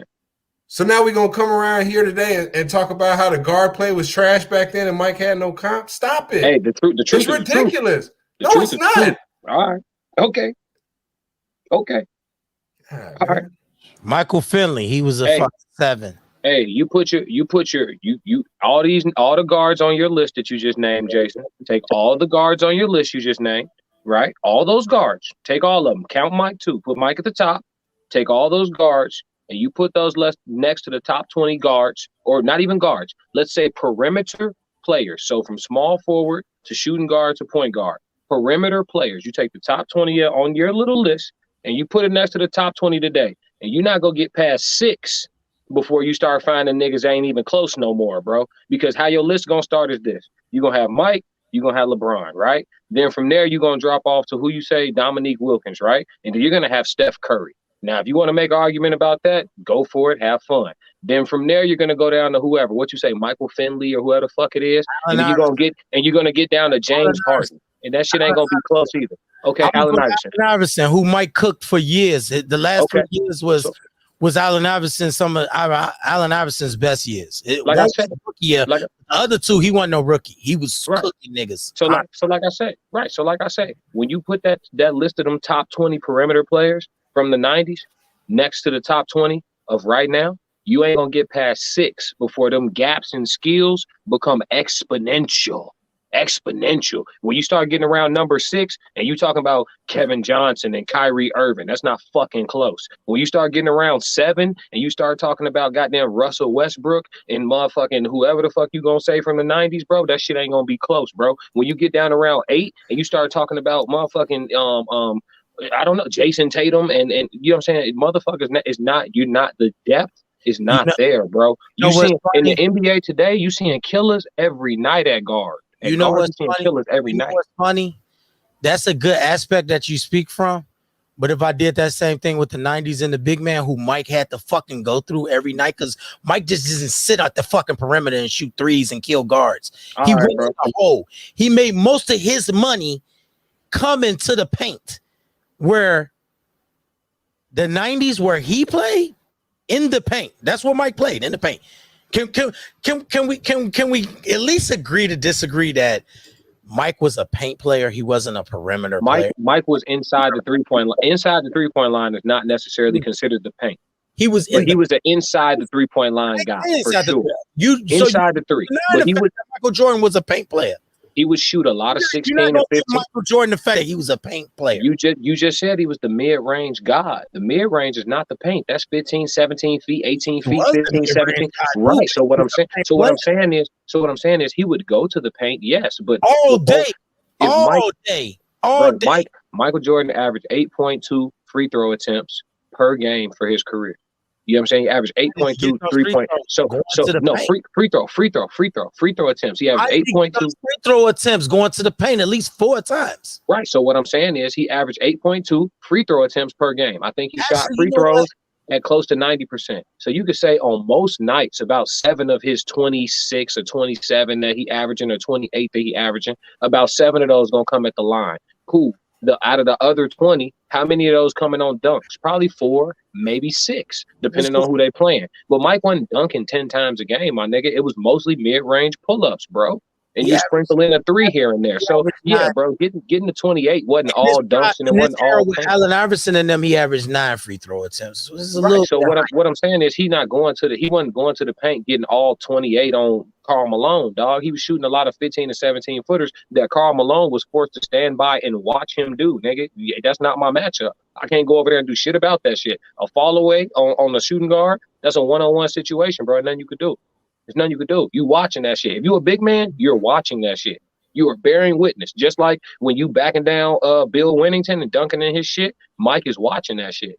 He not down there. That's not his matchup, bro. I had an ESPN stat machine behind me right now where I could fucking pull up the stats on how many points Mike scored from 86 to 92 in the paint versus what he was doing your range shooting jump shots. Yeah, man. But it's still I don't think you truly appreciate. I mean, I do. How often Mike went to the rim. He wasn't shooting fucking fadeaway jumpers to his last couple. Like, this is the end of Mike's career, 96, 98. He came in the league in the 80s. He made all his money in the paint. We gotta understand. In the years where, like you say, with guard play, you're absolutely right. The guard play has stepped up recently, but the big man play is trash in comparison. Well, the game is played different now because we can say you could say the big man play is trash. Here's the reason why I don't think the dream team. I'm gonna tell you why. I'm gonna tell you why the dream team wouldn't beat the redeem team. You know why? Because today's brand of basketball, it requires, and it's not the old players' fault, because that's the way the game was taught. That's the era they was in. It's not their fault. But today's brand of basketball requires all 5 players on the court to be more skilled overall. You had a lot of big men who couldn't shoot outside 15 feet. Whose rules are we playing by? No, you playing basketball. It's the same sport. It's just a different brand of basketball. There's different rules, different things apply. Are you talking about like hand check? You talking about hand checking and shit? Check, illegal defense. Oh, so you just want motherfuckers to be able to foul. Mike's era's rules, where they're used to running a certain system and knowing what they can get away with, or are we playing in today's rules where they're running a certain system and they know what they can get away with? Yeah, honestly, I don't even think it fucking matters. You could play the football as basketball. These niggas shooting too many threes. That shit ain't gonna work. You don't think it matters with Patrick Ewing in the fucking hole? I really don't, bro. These niggas are shooting too many threes. It do not fucking matter. And 3 is more than 2 all day. So here's the problem too that you have. The game now is played at a quicker pace, and there's a lot more threes being shot. So when you start playing against old school niggas, you could use their rules. They could play their brand of basketball. At the end of the day, you could be up 10, and I can make that shit disappear in 3 possessions. And that's how it happens. You see 20-point leads disappear way faster now than they did in the 80s or the 90s. When Mike and them was going down 20 and coming back on teams, that shit was super special. Now you go down 20, it's no big deal, especially if it's the third quarter. No, that is a big deal. Only certain teams could do that. Every team. No, bro, it's a lot of teams, bro. Niggas hitting threes with regularity, bro. It ain't a lot of teams. You got like about 3 or 4. I watch too much basketball, bro. It's true. Motherfucker, every team is shooting 3 or 4 teams that could come back from a 20-point deficit, bro, on a regular. Like, if Golden State doing that shit with regularity, bro. Golden State can't do that no more. They can't come back from 20-point deficits no more. They used to be able to do that. They can't do that no more. If they get down 20, they just lost. It's a wrap with the current Golden State team. Now, currently, the Nets could possibly be down 20 and come back. The Bucks could be down 20 and come back. Dame and them ain't coming back from a dub either. No matter how many things you think Dame could shoot, because they don't play fucking defense. They not. If they get down 20, it's a wrap for Dame. They done. They didn't let it slip away, and they've shown us that time after time. I'm telling you what happened. This shit is regular. Back. You know what I'm saying? Most people don't even start. You over-sensationalizing being down by 20 because you saw Golden State do it so many times. They the only niggas that Oh, was man. still doing that. This Nobody else this was shit is getting down by normal 20. now. The Cleveland Bro, Cavaliers was getting down by 20 and coming back. Bro, The this shit only normal. niggas that was really doing that and making it look effortless because of it's Golden State. That was it. No, So man, stop this shit is saying that. normal, bro. Being normal. down 20 and It's coming back normal. and winning It's the game. normal. It's normal. It's not It's normal. normal. It's Yes, not it is. All right.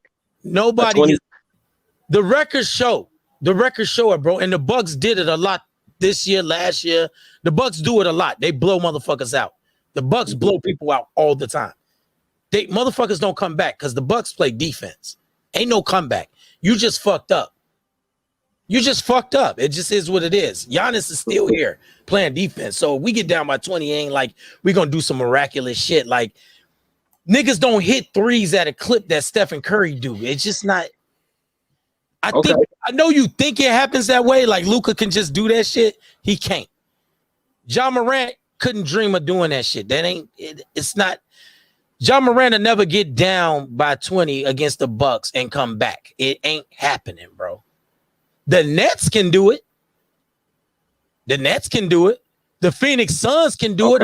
So Chris Paul and Devin. So Booker. check it out. I'm looking at the greatest comebacks in NBA history right now, right? Mm-hmm. I'm looking at the greatest comebacks in NBA history. I'm listening. The top. Okay. So the top one is from 96. The Utah Jazz came back from down 36 points on Denver in 1996, right? But from there, 2009 is second. 2021 is third, right?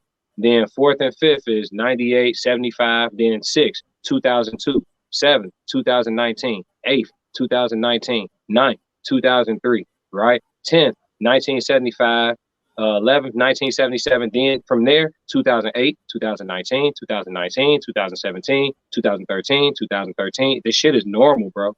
Big deficits, and the points that they coming back from. Hold up, and then the points that they coming back from: 35, 32, 31, 30, 29, 29, 29, 28, 28, 27, 27. It's normal now, bro. It's normal.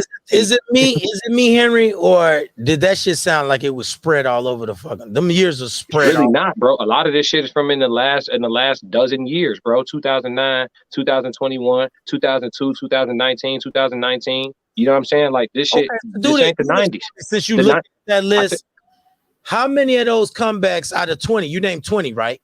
You named, what is that? 20? That's a list of 20, 25? No, that's a whole bunch. Just the whole list. It go all. It didn't go down to the playoffs. The biggest comeback in playoff history was in 2019. The third biggest comeback in playoff history was in 2012. The fourth biggest was in 2021. And the new era, and all the new era ones that you name it, just 2019. Let's go from 2015. Whose list is that? This is the NBA. This is the list on the NBA history of the biggest comebacks in NBA history. What website is this? Shit. This is NBA Hoops Online. So I just Googled it. This is the list of all the biggest comebacks.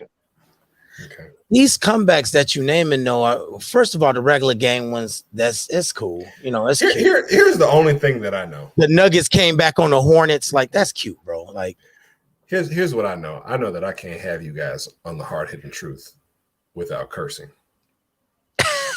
It's not gonna happen. It's never gonna happen. It's never in your one dream. Because I'm telling you, I'm gonna have to curse. First episode, I'm like, listen, bro. I don't give a fuck about Jamel Charlo.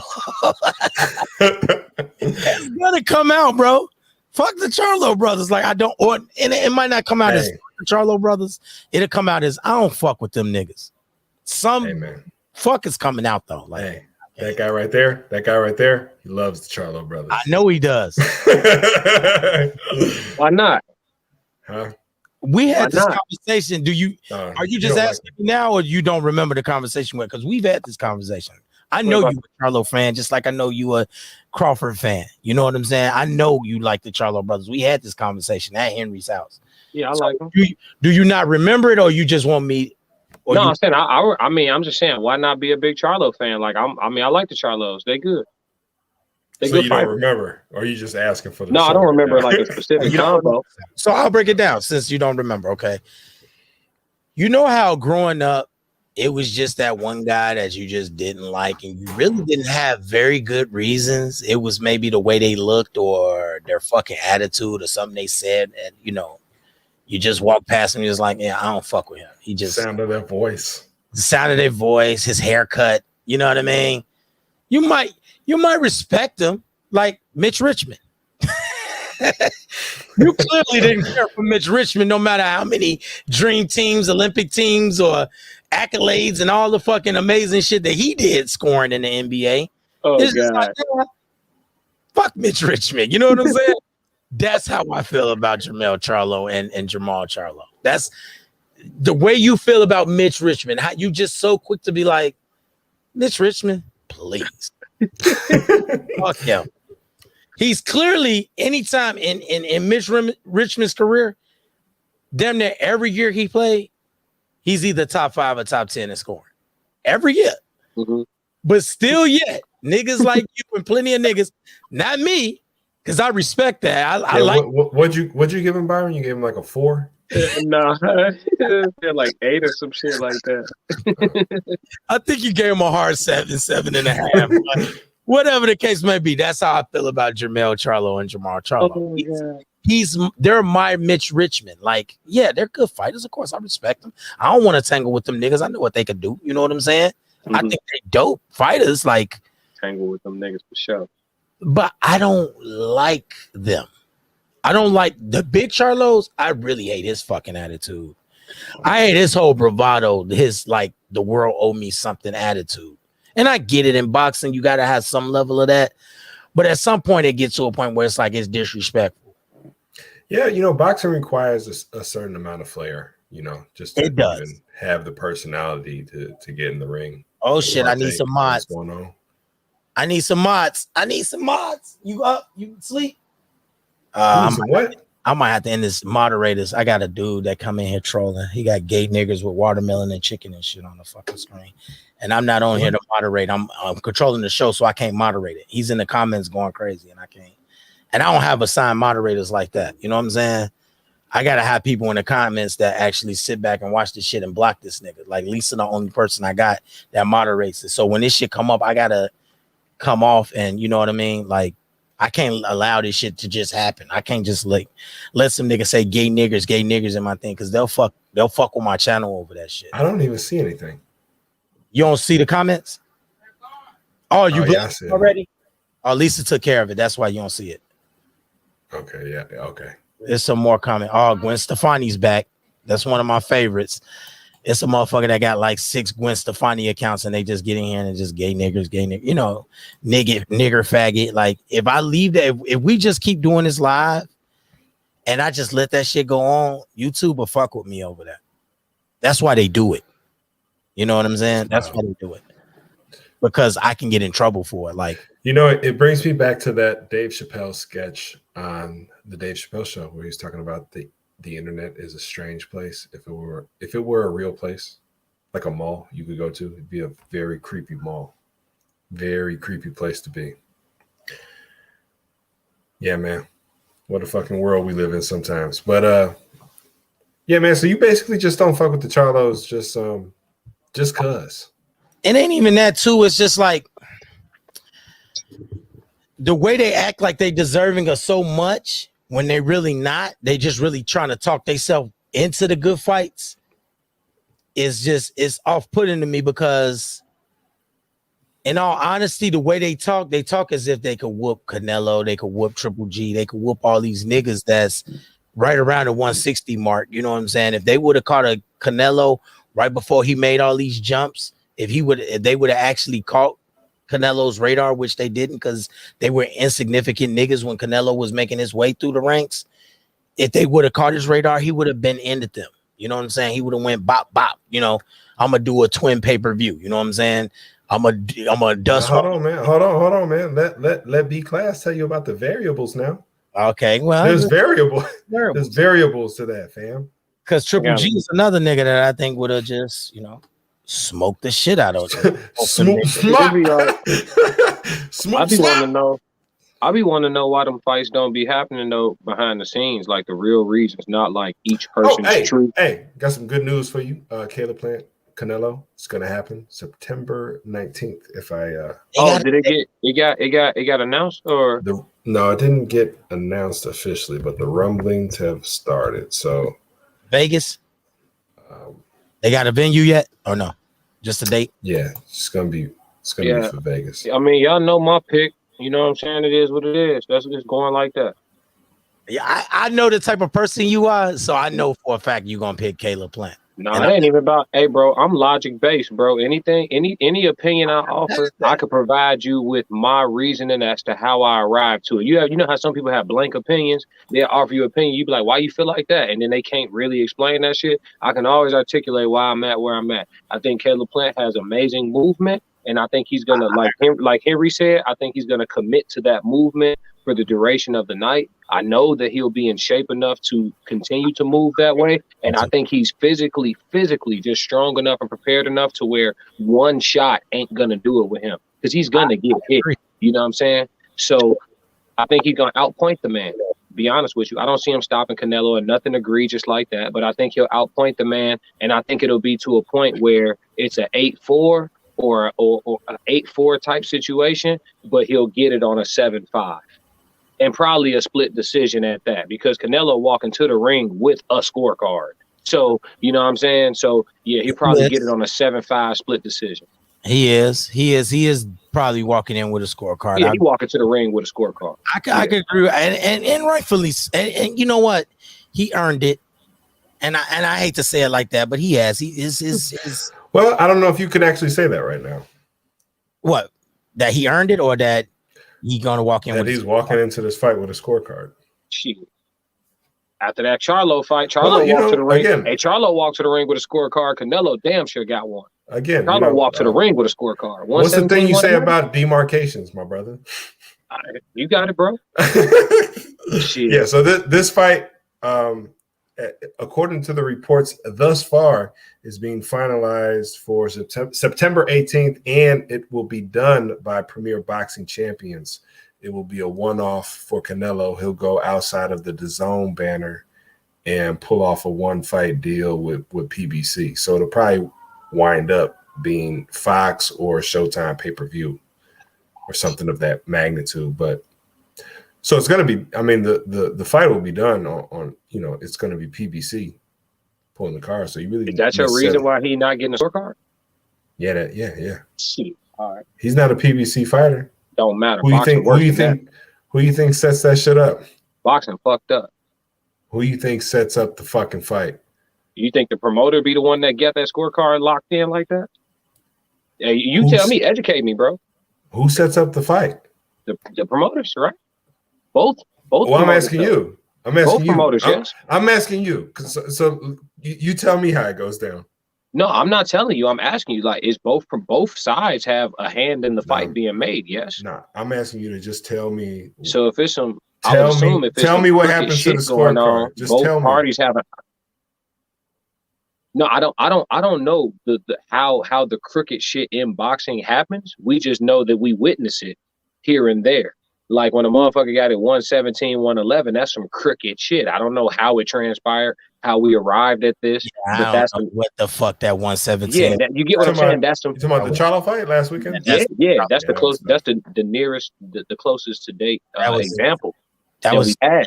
Respectful. That was so fucking different. Yeah, that's what I mean when I say walking into the ring with a scorecard. If you had that fight 117, 111, no matter who you was rooting for or who you like as a person and shit, you wasn't watching that shit. That's like you wasn't. You just was like you filled your shit out when you sat down. He was like, let me fill this shit out right quick for this shit starts. He checked B on the Scantron all the way down. Soul, all the way down. Check B on the Scantron. The fight, dog. He just was like zip. Like that shit was horrible. 117, 111. That was. Let's Mel die in there. He ain't losing tonight on my card unless he go in there and die.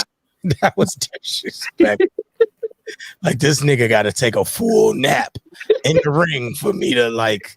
It's got to be out of his hands. At 117 and 111, you got to knock him out. To get that scorecard. It can't be a scorecard. You know what I mean? So tell me, HB, because I know that fight was probably put together by PBC and Charlo's people and shit like that. I'm not saying you accusing nobody of fixing scorecards, but I'm just saying, like, You're saying the people who put it together. Well, you know, have an easier- honestly, with that particular fight, I scored it also, and when I scored it, I had it 7 rounds to 5 rounds for Brian Castano, and the rounds that I gave Charlo were the 2nd round, the 6th round, 10, 11, and 12. On the official judges' scorecard, they all gave him the 5th round, and I didn't.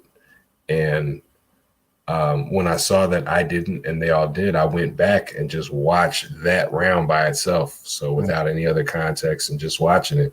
And I still felt like it was Castano's round.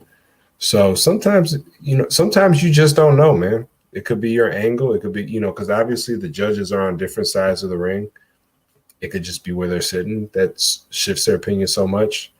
One thing that I always told you is one thing that we don't know that the judges have a real feel for is who's throwing the stronger shots, because they could feel the vibration off of the ring pretty much. You know what I mean? When people step into their shots, Yeah, you know what I mean? The sound definitely plays a big part. I get it that they get the live sound, and I also get it that they could see like the vibrations, and they can see how the fighters move a lot better than we can see it up close. Like they can see the grunt or or hear the like when that motherfucker hits you in the ribs. You know, the mic might not pick that up. The boom over the ring might not pick that shit up. Yeah. They could fucking hear it. I get that, but still, 117 or 111, that's Scantron, bro. Well, you know, to that point, it's fucking horrible. Jermell Charlo throws the stronger punches. We would all agree with that. Yeah. He throws the stronger punches. He hurt that guy earlier in the fight. He hurt him in the 2nd round, and then that guy buzzed him at the end of the 3rd, and then it became a real kind of back and forth battle. I would argue that Jermell hurt him first, so I mean, you could argue that that's kind of what shifted the guy's opinion.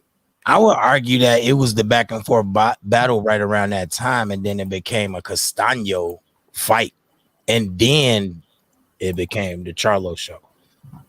You know what I mean? Like it was the back and forth. Like it was pretty. You know how it is, the pretty song and dance in the first 2 rounds. It's pretty. You know, filling each other out. Shit. You know, that's always pretty much that's for the most part the main thing. You might get one to the other. You know, one gets one round, one gets the other. If somebody wins both of the first 2 rounds, then they off to a great start points wise. But it's always a coin flip with them first 2 rounds because it's a fill out game. You know what I mean? Motherfuckers is testing each other's, you know, flinch and, you know, speed and all of that. They really just seeing movements and ain't really, you know, really connecting on shit. But like it got hectic in the 2nd, and then it got offset in the 3rd, and then the 4th and the 5th was kind of like a mix up. And then by fucking 6 for sure, it was Castano, like all Castano. I had Charlo in the 6th round. Did you really? Sure. Yeah. I had Castano. Charlo went in the 6th round, and two of the 3 judges had him win the 6th round also. So what about so you didn't have it like really the main dominated Castano fights a 7, 8, 9. You got it. 7, 8, 9. Yeah. You had to give him 7, 8, 9, and then I gave Charlo 2, 6, 10, 11, and 12. Okay. So the one round that I didn't give him, the 5th, is one round that all of the judges in the fight gave Charlo. So if I give that round to Charlo on my card, it's a draw. You know what I mean? So it really was a close fight. But it definitely was a close fight. I'm not mad at the draw. Let's just put that out there. I think Charlo capitalized at the perfect time to make that not a draw. I don't think that Charlo was winning that fucking fight at all going into the 10th. I don't think he stood a chance of everything going just normal and regular. If he didn't swing it the way he did in the 10th by stunning him and then keeping the pressure on and doubling up that motherfucking jab and letting that right go. He was doubling that left and letting that right go. It was like a totally different like scheme in the 10th, 11th, and 12th. You know, so once he got him, it wasn't even him doubling the jab necessarily as much as it was him coming forward with it. Yeah. Because even if he wasn't doubling it, if he was throwing one but he was coming forward with it, that forces Castano to move. As soon as he get Castano on the move or on his heels, that's when he was more effective. Right. Every time Castano had success in this fight is basically when Jermell was standing still and not coming forward. Right. So, really, honestly, you're right. This is going to benefit Jermell having the draw as opposed to a split decision loss or just an outright loss, because he can go back, look at the film, and probably fix this with a lot more ease compared to Castano, who fought a really good fight. And it's a harder game plan for him to find out how to win more of the action in the middle of the ring than it is for Jermell Charlo to figure out how to stay off the ropes. That's and give Castano less opportunity. So I agree with that, because I do think that Charlo definitely stayed in his shell a lot more than he should have. And if he just cuts that shit in half, he probably could just. I mean, honestly, Jermell could have won this fight if he would have just tied up Castano in a few key moments. Right. Instead of be honest with you, shell, he was just like shelling up and kind of like letting him get his shit off. Yeah, and for real, I would say either tying him up or just like a couple times. I don't remember which round it was, Henry. Maybe you do because you watched it a few more times than I have at this point. But it was somewhere in the middle of the fight, maybe 6 or 7. Derek James kept telling him, "Hey man, stay off the ropes. Listen, turn them. You know what I'm saying? Do this and that to keep the fight in the middle of the ring." And I feel like that next round, it might have been 7 or 8, might have been 6 because that's the round you gave him. But he did turn him a couple times. He got on his pivot. A couple times, and then he went away from it again. You know what I'm saying? He started backing up and giving ground. But for a minute, Derek James had told him, stop giving ground. You know what I'm saying? And he did. He started turning them and getting his shots off. That might have been 6. You know what I'm saying? Because after that, he got away from it. He did it a few times beautifully. I'm talking about, Castano had to turn around and find him. You know what I mean? Right. And he just didn't stay on those principles. I was disappointed in Jermell. I'll say as a fan, I was disappointed because when he got him hurt, I just really felt like, I get it. Like you see guys hurt a guy and go balls to the wall and try to go get him out of there and get caught with some shit in the process. Like I get it. But you got that man hurt. You're in a close fight. Your corner's telling you you're losing, right? You got him hurt and it's late. Hey man, if he catch you with some shit right now, he's already hit you clean with that overhand right a couple times right on your chin. He ain't gonna get you. You know what I'm saying? He ain't gonna knock you out with that. So he's wobbled. Go get him. Go get him. And then in the press conference, I noticed he said he wasn't gonna punch himself out. He said he had so much left in the tank. He's like, I wasn't gonna blow the clip. I got a long clip. Well, if that's reality and it's not an embellishment of what really you felt, if that's reality, you should have went and got him. You know what I'm saying? Like I like Tank when he's got somebody hurt. I like Deontay Wilder when he's got somebody hurt. I like Bud Crawford when he's got somebody hurt because they're not really worried about their return fire to a degree. They don't get on that super patient, you know what I'm saying? They get on your ass. Like literally will run across the ring throwing shit at you. You know what I'm saying? And I feel like if normally it's your strategy to be patient in the moments where you got them hurt and try to get you set up and finish him, I feel like if that's normally the case, that's cool. But you got to realize the magnitude of the fight you're in, the moment, it's late and you're down potentially. You got to go get him. You know what I'm saying? You got to go get him. I mean, Jermell did. He did charge him. He just didn't finish him. He did charge him.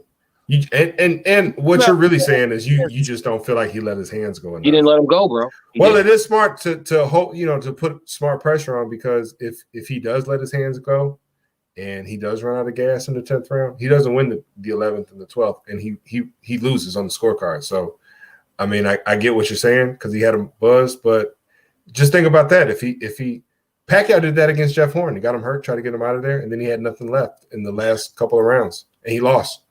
He lost on the scorecards. And this the other thing too. Hey, did he really lose that fight? In your opinion, Henry, did he really lose? In my opinion, I thought he had that fight won 7 rounds to 5. Okay, just making sure. But he lost on the scorecards because he didn't have anything left in the tank after he stung Jeff and hurt him to seal that victory. So Jermell did. Jermell was able to put on smart pressure, not get caught with anything. He didn't give the moment back to Brian Castano. He stung him in the 2nd round, and he carried that momentum with him into the 3rd round, but then he got stung at the end of the round. And that's what really made him respect who Castano was and maybe switch up his game plan. So maybe in the 10th, that's why he put on smarter pressure than you're used to seeing, is because he got clipped with a couple good left hooks on the ropes then. So he knows that he's returning some fire. And for the most part, Castano was a puncher that was successful either when he got Charlo to the ropes or when he was trying to split punches and counter Charlo's, by punching while Charlo was punching. So that's another reason to put on smart pressure. So, it wasn't a fan-friendly decision, but it really got the job done, honestly. Scared man can't win, because especially here's what I appreciate what you're saying, and I agree. My whole thing is this: did you come in here tonight to win or lose? You know what I'm saying? Like, for me, and this is, I don't have 3 belts. I'm not fighting at 154, but I'm just saying, when I show up to an event to compete, I'm here to win or lose tonight. I'm here to win. You know what I'm saying? But I ain't here to tie with a motherfucker. I didn't train to tie with your motherfucking ass. You know what I'm saying? I'm not here for that. So, at the end of the day, if I shoot this load and I got to figure it out from 11 and 12, then fuck it. I might take this L. I'm finna get on your ass, bro. You know what I'm saying? I get it. He retained his belts. He caught a draw. At the end of the day, in hindsight, we can look back on it as a safe decision. Yeah. Are you saying he did not get on his ass? Because I'm telling you, he did get on his ass. Let them hands. He got on his ass. If you ain't letting them hands go, you ain't on his ass, bro. I don't think he had as much in the tank as he says, or like if he say he had a full clip, I think he's just embellishing, because I don't think he had a full clip. I think he lying too. Henry said on his podcast that he looked got on his ass. I think he got on his ass as best as he possibly could for the situation. What I also he definitely got on his ass. He got on his ass. Definitely got on his ass. It wasn't like to the point that you say, like when you see other killers get on a motherfucker's ass, like Bud or whatever, or maybe even them from a standpoint like the Charlos, they get on people's ass when they smell blood in the water. But this is the thing. I think more so played a part into the later rounds and why Charlo was able to ink out the draws, because I think Castano, he's lucky that Castano really came off that stool in the 11th still drunk. You know what I'm saying? Like, he wasn't rested. He wasn't like, how usually you let a motherfucker hit the bell, whatever, they hit the stool, they get a little water, they get splashed, they get to talk. You know what I'm saying? Well, and he was buzzed for a good portion of the 10th round.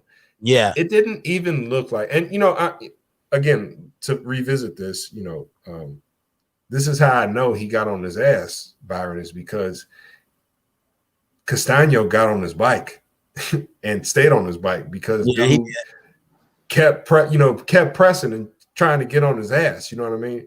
Dude was on the move, and you could kind of see from like the way his legs were bouncing that he didn't have it. Yeah, he didn't have his legs were pretty gone, and they didn't start to really stiffen back up until maybe like 18 seconds left in the round or so. I don't think he was still buzzed. His legs started to stiffen up a little bit. Let me ask you this: do you think that you don't think that he was a little noodle legged in the 11th at all? Like, he probably got hit. He probably got hit again.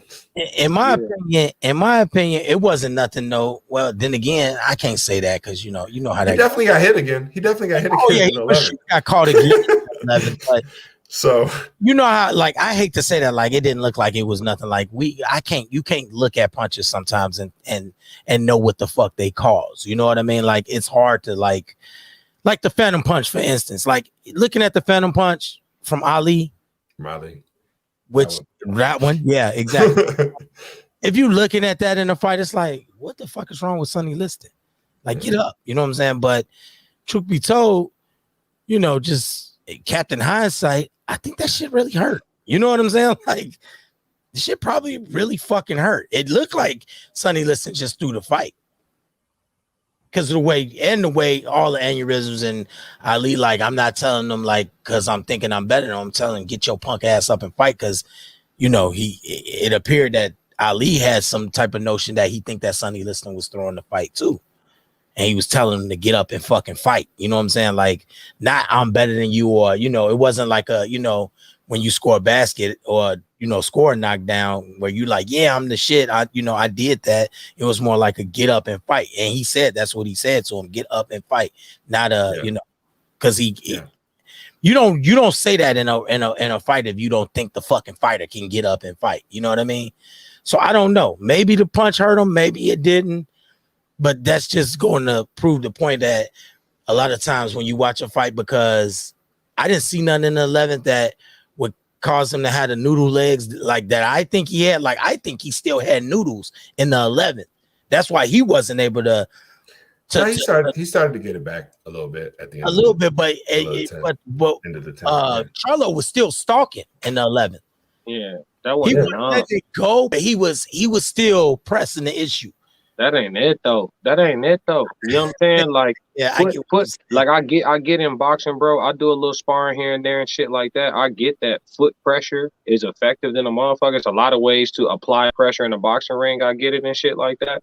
You know what I'm saying? But when a motherfucker's wobbled, the foot pressure ain't gonna knock him out. The motherfucking hands is. You gotta throw them bitches, bro. Like, this was my disappointment. If he hurt him with 30 seconds left in that round, cool. I get it. Smart pressure. That motherfucker had about 2 minutes, bro. He hurt him early in that 10th. Early than a motherfucker. It was a long survival period, bro. Henry, how long was it? 1:45, 2 minutes? Am I off? Yeah, something like that. About 2 minutes. Yeah, it was a long time. Was it like 2 minutes in the 10th? How long was he hurt for in the 10th? About 2 minutes, right?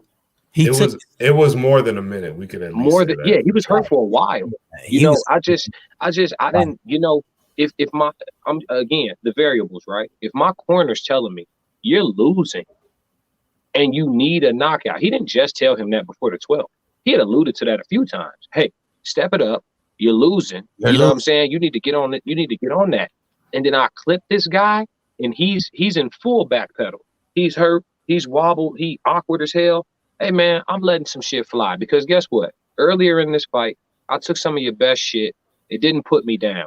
So even if you catch me with some shit right now, you know what I'm saying, trying to get on your shit, on your ass, the way these legs are set up, the way you moving and shit, that shit ain't gonna get me up out of here. You know what I'm saying? Or it might, but guess what? I didn't come here to draw with you. I didn't come here to draw with you. Or it might, but I didn't come here to draw with you. Scared man, that's the saying that I live by. Scared man can't win, right? If you're scared to lose, you are also afraid to win because it normally means you're scared to try, right? So that safe shit, if you safe, you sorry. And you didn't get in that ring on no safe shit. It's a dangerous sport. You know what I'm saying? So at the end of the day, him being hurt, that you're a little less vulnerable than he is. Play your odds. Because your corner just told you losing. I just was disappointed in the mentality. You know what I'm saying? That he had in that moment. I think it was a lot of embellishment. I don't think it was so much mentality as it was fatigue and not being able to let his hands. You think go. He was a little? Yeah, that's what Henry was talking about in this podcast. I listened to it earlier today. You were saying that he looked dry at the weigh-in, coming in at 153, and maybe he didn't have it. Or the power to finish him off. I don't think it was a thing where like he was being conservative. I think he was given what he had. You know what I mean, in his tank, in his arsenal. Yeah, I think the variables wasn't leaning in his favor. I don't think that if he could have went back to that moment and changed something, if he was thinking it in his head, like, man, I need to put more pressure on, he still wouldn't have been able to physically do it. Because I think Castaño did enough early in the fight to like kind of neutralize that shit where he's just not like. He's just not letting his hands go. It's just not fresh. Yeah, he ain't. Well, I mean, here's the question, class: is how many times did Jermell hit him with really good shots in that 10th, or throughout the fight? Throughout the fight. In the rounds that you gave him. You know what I'm saying? So not a majority of the fight. Right, not the majority of the fight. So you do have to give Castaño credit for. I mean, he was very crafty out of the double guard. He was. And, he was able to deflect a lot of Jermell's punches. So, again, I thought he put on good pressure after he had him hurt. He just didn't get him out of there, and some of that is credit to Castaño. I don't know if I had to put it on a scale of 1 to 10, what I thought about the pressure that he put on. because we all see the guys that you see clearly a guy's hurt. The fucking announcers are he's hurt, and here comes the stalking. Now it's time to set him up for the big one. If I had to rate the way the pressure that he put on a scale of 1 to 10, I would say it was about a fucking 7, bro. It was a 7. It wasn't like. What would you give it, Mr. 1 through 10? 7. 7. Okay. Yeah, Yeah, I'd give it at least an 8. Yeah, I mean, it was effective. It was a lot with the feet. I mean, if Dominique Wilkins could get an 8, I think Jermell Charlo got an 8 on that one. I mean, my whole thing is, hey, I'm gonna have to bump it up today for the Dominique Wilkins argument. We give him an 8. We give him an 8, but it was just all the feet, man. It was pressure with the feet. He was on it. He was in his space. He was closing his space. He was in front of him. He was. I mean, he threw a lot of punches. Man, shit. Let. I ain't see no 6-piece go. And he landed a few more than he typically did in most of the other rounds. I want to see. Matter of fact, here. Let's just stop this nonsense right now. Yeah. So I'm going to tell you the 2 rounds that Jermell Charlo landed the most punches in. Okay. Yeah, he should. I ain't see him let no 8-piece go. Actually, would you like to guess? I think we all know what at least one of those rounds is. Which 10. What, 10? I'm guessing 10 and 11, or 10 and 6, probably. What do you think, Sir Class? Shit, probably 10 and maybe what? Not damn sure ain't 12. 10, maybe 10. Yeah, probably 10 and 11. 10 and 12. So it was 12. So to say that he didn't put on enough pressure after he clipped him is just not even what the numbers support. But I get was it 12? He threw the most. He landed the most punches and almost threw the most punches of any round that he in 12 in that fight in the 12th. He threw 58 punches. He also threw 58 punches in the 8th round. He landed 24 punches. And that is the most punches he landed in any round of the fight. That's how we got the draw. Followed by the 10th round, he landed 21 out of 49 punches. So, and I think Castaño couldn't catch. If Castaño could have caught his balance a little bit better and caught his grips a little bit better in the 12th and like pointed him out, I think he could have won that fight. But he just didn't have it in him no more. And I honestly, like I said, going out of the 10th with the stalking, I thought it was very effective. It wasn't, like I say, I'll bump it up to an 8 with the Dominique reference, but I thought it was very effective. It did what it was supposed to do, obviously, because he pulled the draw out of it and he was clearly losing the fight going into the 10th. Mm-hmm. So it was very effective. I thought all of that. And I think that, to be honest, like I said, I think in the 11th, Castaño was still a little drunk. You know what I mean? I don't think he really had his bearings. I don't think he had everything that he needed to be prepared to fight a fresh set of rounds and even out the points. You know what I mean? I think he did in the 12th, but it didn't do him no good because he kept applying the pressure in the 11th. And I did see the pressure that he was putting on in the 11th and it was also so noticeable because to me, up until the 10th, the 7th, 8th, and 9th, Castaño was the pressure guy. You know what I mean? Yeah. So to see Charlo put the pressure on was obvious. It was obvious, but what wasn't obvious is in the 11th, was he dazed or not? And in my opinion, and that's just me just gauging it off his mannerisms, like the way he was answering to the pressure that Charlo continued to put on, opening up in the 11th. Like he came out in the opening of the 11th with the same pressure, like with the same game plan. And he still didn't like his counter game was way better in the 7th, 8th, and 9th. Like his counter, like anytime Charlo tried to put the jab on him. Yeah. He was he was taking it as an opportunity to let his hands go. You know what I mean? So for him to come out of the 11th and not do the same thing, because he clearly lost the 10th because he got stalked the whole. Well, I mean, you could be correct. Also, I'm just saying that to me, for me, my opinion, I thought I saw him gain some of his legs back at the end of the 10th round. Yeah, which he should have, because them punches wasn't coming in bunches like I'm telling y'all they should have been coming. If he threw 58 in the 12th and he threw 49 in the 10th, and in the 10th you clearly got this man wobbled, man, swap that shit out. Them 58 should be in the 10th, my man. That Right. round where he's fucked up, it shouldn't be 49. That should be your highest punch output of the fight. But I agree with you, Henry. In hindsight, yeah, it might have saved him for the next 2 rounds. But at the same time, at the same exact time, that extra 10 or 11 punches might have been what got his ass up out of there and got him a win and got that belt. I would definitely. The guy when he was hurt, the guy could have been now mentally. I don't think Castaño was ever out of the fight, but when he was hurt, his physical body, his vessel was ready to go. That's just what that is. Are you ready for this? Are you ready for the stat line to shut all this down? Please. What round do you think he had his best connect percentage? I don't know. Yeah. I don't know. It should have been 10. Should have been 10. It was a 10th. Okay, so can we leave it at the fact that he did his best? All right. No. He had the highest connect percentage. That's my problem. It was the round when he threw almost the most punches out of the fight, aside from the 12. I'm sorry. Okay, he went for it, bro. He went for it. He went for it. He didn't, man. I don't feel that. HB. I feel the way. I gotta agree with Class. I don't think he went all. He didn't go for it, bro. I don't think he emptied the clip. He didn't empty that bitch. I don't think he did, and I agree with Class that I think he should have, because he was clearly empty that bitch, bro. Look, everybody in that arena knew that nigga's on his way out. You're right. Because Class is probably rating Castaño like a 6 or some shit. Like no, I don't. I'm just saying. Empty. No, what I'm saying.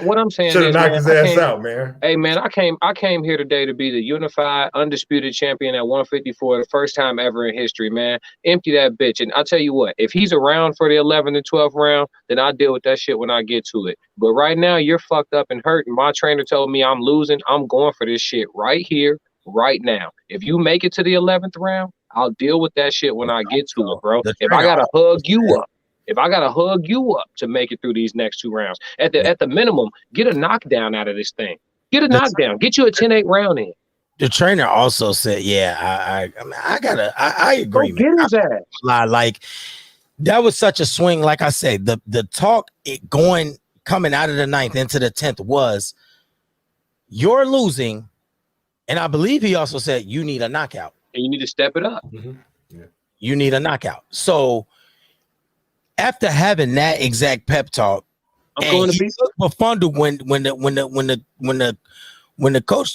trainer told him that, when Derek told him that, he kind of looked like, I ain't losing, and then kind of like pulled it back, like, am I losing? Like, yeah, nigga, you losing. Like, this is where we're at now. Like, it was starting to come in grips in his head, like, maybe I am losing. For him to get him to the point where it's like, damn, I got him right where I wanted it. My coach just told me I need a knockout. I'm losing the fucking fight. Man, I gotta go. Right now I have to go. Now, was his best connection in that round? Of course, dude was fucking hurt, so it's not a surprise there. But at the same time, I gotta agree with Class. I don't think either. Which fight do you think that Jermell Charlo put on a more impressive offensive output? Between which ones? Between which fights? Which fight do you think he put on a more impressive offensive output in his career? I don't like the Harrison. I mean, for a whole fight, I don't know, but I know in the Harrison 2 fight, when he got Harrison hurt, when he finally got him hurt, yes, he went and he finished his motherfucking ass. Yes, he went to go make sure you will not leave here. You know what I'm saying? On your feet, bro. And it wasn't the same energy with Castaño. It just wasn't. And again, I agree with you. He knows more about how he was feeling in that moment than I ever will. So he know if he had it in the tank or not. But when you tell me your highest connect percentage is in the 10th, you had him hurt midway through the round. He was hurt for a minute or more. A minute or more. It's a long ass. That's an eternity when you're hurt. A minute or more, right? And my coach just told me I need a knockout. So if I'm landing the most, I'm having the most success. I mean, why the fuck isn't this the round where I threw the most too? It should be the round where you threw the most. Yeah, you're not blocking anything. You're not defending anything. You're not worried about go. Let them bitches go. And when he stalked him in the 10th for the knockout, he was still blocking and shit. He was still playing defense. Like, he was still in his defensive bag a little bit. That shit, in my opinion, should have been out of the window. Out the fucking window. Deontay Wilder. Stunned and you wasn't sure. He did enough stalking because it was so much time left. He did enough stalking to like figure out like, oh, this nigga really is hurt. He not returning fire at all. Wham, wham, wham. It's time to just put a 6 or 8 piece on his ass. The problem is, though, like I said, in my opinion, it wasn't a character issue or like a decision issue. I think it was he didn't have shit in the fucking clip. He didn't have it in the clip. I don't think he had it in the clip.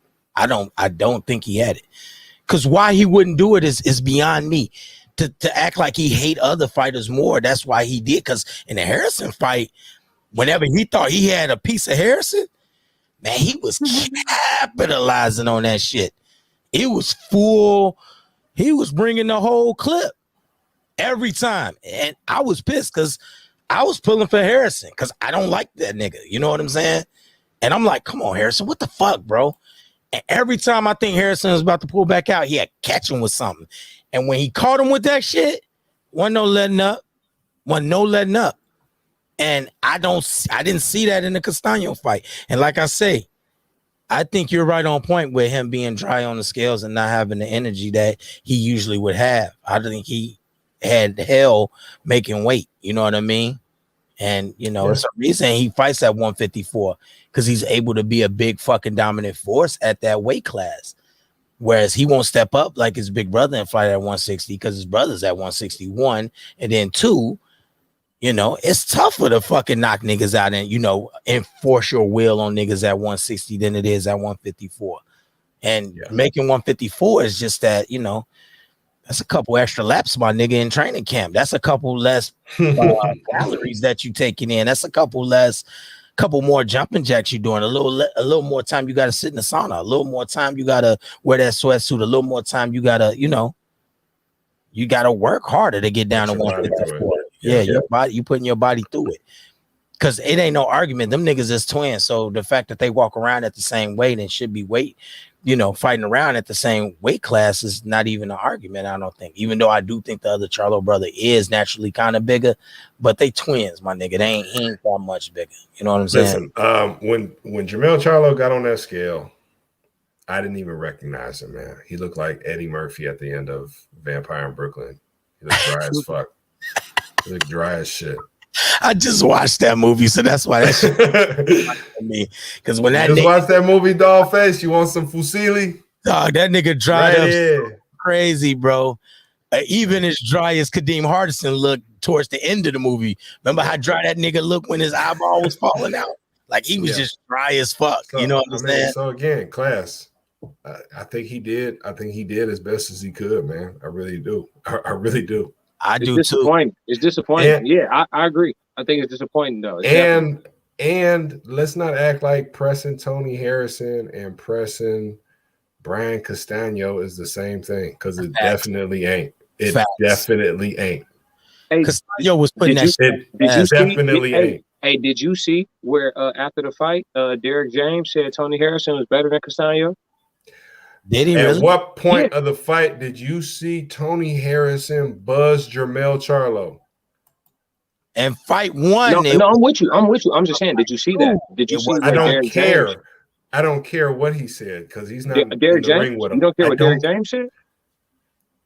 What? So he's going to say that the fighter that he has to have a rematch with is not as good as a fighter that they already beat, and you don't see how that's to his advantage. I don't care what Derek James said because it's all mental warfare at this point of the game. Is it not? I don't care what he says. Being in the ring with Brian Castaño and having to trade with him is a lot different than trading with Tony Harrison. And you know I'm talking about power punches. But whatever Tony Harrison is throwing back at Charlo ain't what Castaño was throwing back at Charlo. I agree with that. So that and the fact that I thought he looked dry on the scale, I'm telling you, I feel he did the best he could to bring that fight to a conclusion. I agree with both of those, and I also agree with Class that I give it about a 7 on finish factor. I think it was about a 7. I thought it worked. And it was the fact that it's the 10th, 11th, and 12th round of the fight. Yeah, I give it an 8 because it worked. I give it an 8 because it worked. I was screaming at the TV. I know you were. Go get his ass, bro. I was screaming too. Screaming at the TV. Would you please finish this? Because if you don't, all three them belts might be gone. Because let's be clear, when you get a draw in boxing, sometimes it'd be an even ass draw. But a lot of times for one guy, it's either you won or this shit a draw. And for the other guy, it'd be you lost or this shit a draw. You know what I'm saying? And what's that? That's my text to Henry. Them the last text. No mas. No. I was screaming at the TV too, because of course, like I said, I don't like the Charlo brothers, so I'm pulling for Castaño. I'm like, no mas, get out of there, get out of there.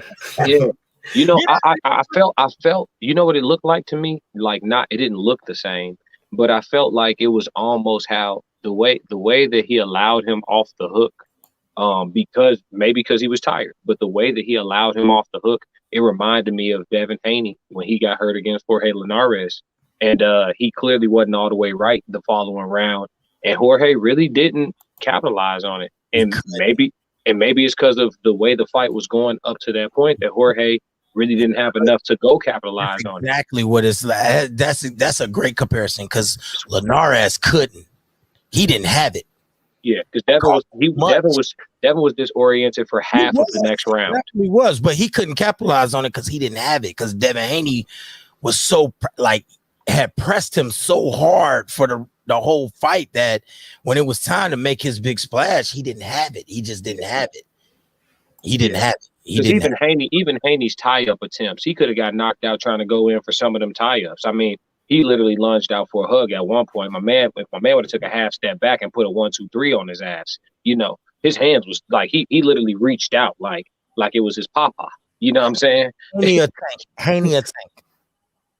No. We not. Yeah, Haney. I knew it. Haney.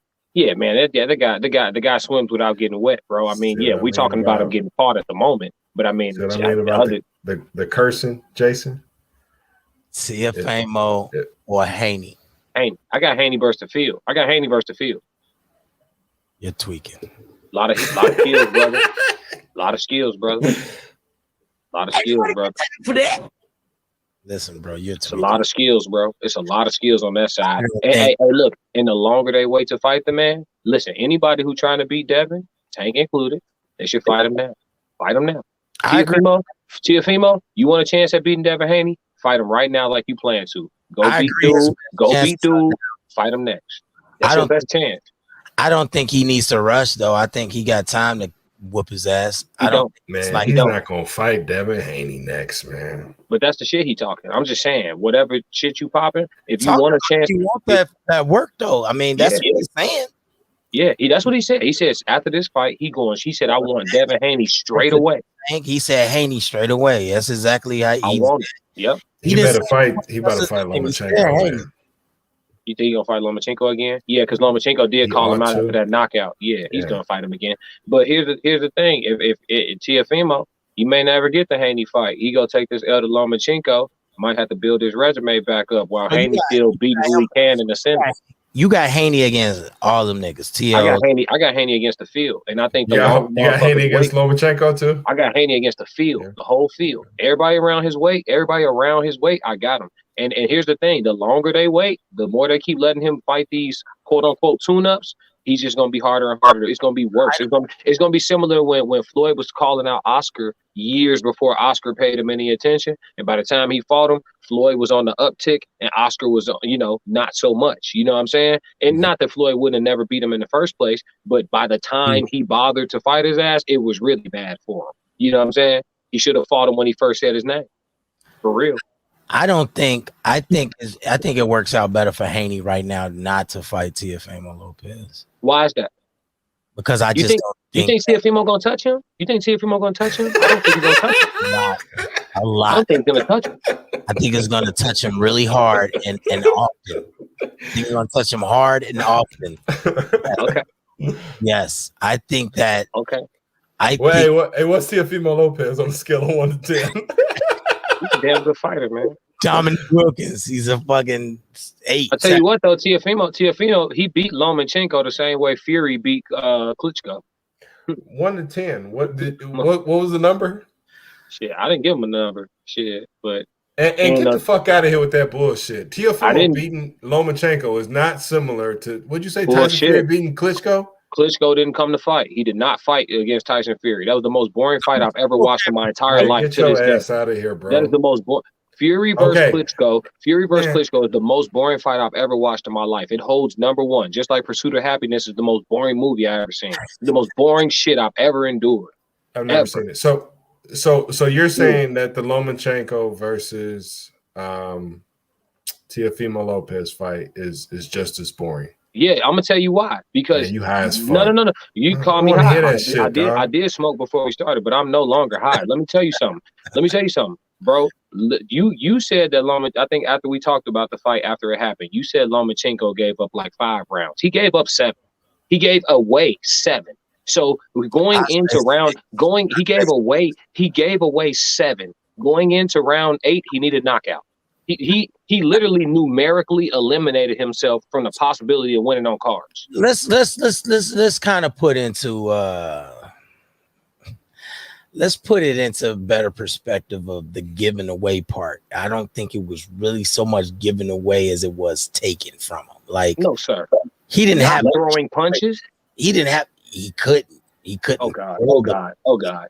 Yes, he could. The reaction time, the reaction time that Teofimo was moving with, like the precision that he was moving with, it wasn't like he couldn't. It wasn't.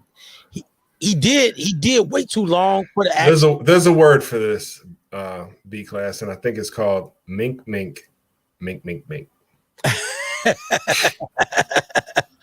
Yeah, every time Lomachenko couldn't find a way inside before he couldn't find a way in or whatever. And how many rounds did Lomachenko win on your card? I don't know. On your card, remember, this is 4, last year in 3. October.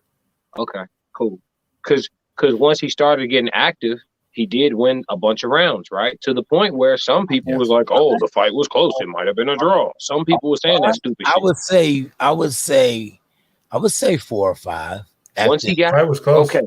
So if you give away 7 and win 5, I think he lost the first 6, and the 7 was like a toss up, and then he went on a stroll, and then he got his ass handed to him again in the last. He lost the 12th. I agree. Teofimo Lopez wins that fight for sure. The result of the fight wasn't questionable. He won the fight. But my thing is, he didn't fight an opponent who fought him the whole fight. Should have did a lot more. I just think. Yeah, he didn't fight him the whole fight. Shoulda and he coulda, and I think he shoulda and he just wasn't going. I think he could have too, because here's the thing: I don't remember nothing in the early rounds where he got hit with some shit that made him like, oh, let me get reluctant as fuck in here. Yeah, I didn't see him get hit with. What round was it? What round was it? I'll rewatch it. I want to just go ahead and say a majority of the punches that Teofimo Lopez throws are those type of punches, man. A lot of sauce. And I don't think Devin Haney ready for that. But again, what was his numerical value from 1 to 10 on your scale, sir? Who Teofimo's performance? You said that performance or him as a fighter? Him. What's the scale? He like an 8 right now. Okay. Yeah. He's like an 8 right now. That sums it up then, because if he ain't a 10 in that division, I don't know what He's the fuck. He's not a 10, bro. Teofimo Lopez. Now, how old is he? He's not fucking 10. And that right now he is the 10. To me, okay, let me ask you this. You got, it's basically 4 fighters. All right, we could agree to that. All right, in this weight class, it's 4 fighters. And they all pretty much great fights. And I just got done talking about this with my other cousin who he don't really watch boxing like that. And I'm just like, bro, you need to stop talking to me about boxing, because if you're not saying that Devin Haney, Lomachenko, Teofimo, and Tank are all great opponents against each other, like All 4 of these fights are great fights. He just making he was making it sound like Taker just knocked the world out, and it's just like, man, shut the fuck That's Henry. That's Henry. There you go. That's Henry. That's Henry right there. I don't think Henry feels like, Man, Henry told me from 140 down to childhood, nobody's fucking with Tank. From 140 through birth, nobody's fucking with Tank. Let me go ahead and ask the obvious questions. What is how many people have beat Tank? Nobody. How many people beat Devin Haney? I'm asking the question, sir. Go for it. How does Tank usually win? Knockout. Okay, so when I'm saying he's gonna knock motherfuckers out, I mean that is pretty much what he does. And again, bro, knockout of the year last year. He just knocked out Barrios in devastating fashion. If he were to fight Josh Taylor this year, I feel as though he would knock out Josh Taylor. Yeah. Teofimo Lopez, I feel like he could beat you really only stuck on the fact that you think for some reason Devin Haney is gonna beat Tank. Tank can't. He's not getting hit, bro. He's not getting hit with that shit, bro. Yeah. Listen, Devin Haney. Here's one thing Linares wasn't that Tank is. He was not at a huge reach advantage. Right now, here's the case. Right, Tank just fought Leo Santa Cruz. He had a reach advantage. Tank just fought the last guy. He had a reach advantage. Tank knows how to work around a reach advantage. That shit sound great until you get in there with a guy that you can't fucking touch. Because height matters only when you use it. You know what I'm saying? And the thing about Devin is he's not gonna let you get in. He's not letting you get in there, bro. He's disciplined enough. It's Devin Haney. I see Devin Haney beating Tank the way I see Caleb Plant beating Canelo. Hey man, hey, Kill. What was Class saying a bunch of earlier? Variables. Yeah. Variables. And you know what else? Anything Devin Haney can do, Tank can do better. Wasn't you saying a bunch of shit like that earlier about basketball? Yeah, but we gonna disagree on that shit for sure. Okay. Well, that's fine. Next question. That's fine, bro. Tank got more power than Devin. That's it though. This is the question I want to ask. If you had to classify in order of power, how would you order those 4? Tank, Teofimo, Devin, Lomachenko. Sounds about right. I don't understand how you think that Tio is just going with the quick. He's not touching him. He's gonna touch him. He's not touching him, bro. He's not touching him, bro. Touch him a lot and very hard. No, he not. Yes, Devin not gonna. I'm telling you, bro. Devin not finna be there for that shit, bro. Out of this 4, who's most evasive? I'm gonna tell you who. Let me tell you something. Devin. Defensively, 1, Devin. 2, probably Lomachenko. 3, Tank. 4, Teofimo. When it comes to defense, Devin 1, 2, Lomachenko. 3, Tank. 4, Teofimo. First of all, I think Lomachenko is the most evasive, but for the simple fact that the way that Teofimo was able to control the most evasive fighter in that weight class kills me with the fact that you don't think he's gonna bop Devin Haney the fuck up. No, bro, because I'm gonna tell you, very evasive, and that's the hard hitting truth. Lomachenko is significant. Lomachenko, this is coming from Henry. Best footwork, best head movement, best evasiveness. That's it, cool. But he's also the smallest out of the 4 of them. He's a little ass dude. Do shit with whatchamacallit. Lomachenko is the naturally. That power was hit every time he came in. Mink, and he like, wait a minute, let me chill. Lomachenko is also the smallest naturally of the 4 of them. This is from Henry's words. He's a little guy. He is a very little man. Devin Haney is 22. He's young. He's the youngest out of the 4. He's still getting bigger and still getting stronger. You want to beat him, fight him now, and good luck now. Later, you definitely don't have a fucking chance. I'm going to tell y'all the truth. The only person who really got a chance at the moment, based on what I can see, and depending on how much he goes up in weight over his career, the only person that got a chance at really fucking with Devin is Shakur Stevens. That's later. That's later. Hell no, nigga. All right. Okay. No. Oh my God. You ain't touching Devin, bro.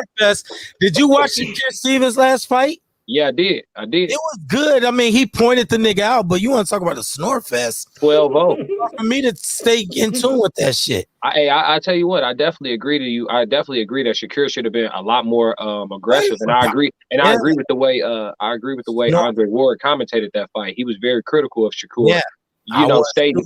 Yeah, of course, yeah. I mean, but listen, there's no fighter with a resume. There's no fighter with a resume where you will look at all of their fights and be like, yeah, that night that was the best version of them. Like shit, the Tank Gamboa fight wasn't the best. You know what I'm saying? Like, come on, like Tank wasn't the best version of himself against Gamboa. It ended well. It ended. Yeah. That shit ended well, but it went a million rounds too long for a guy that was fighting on one fucking foot, bro.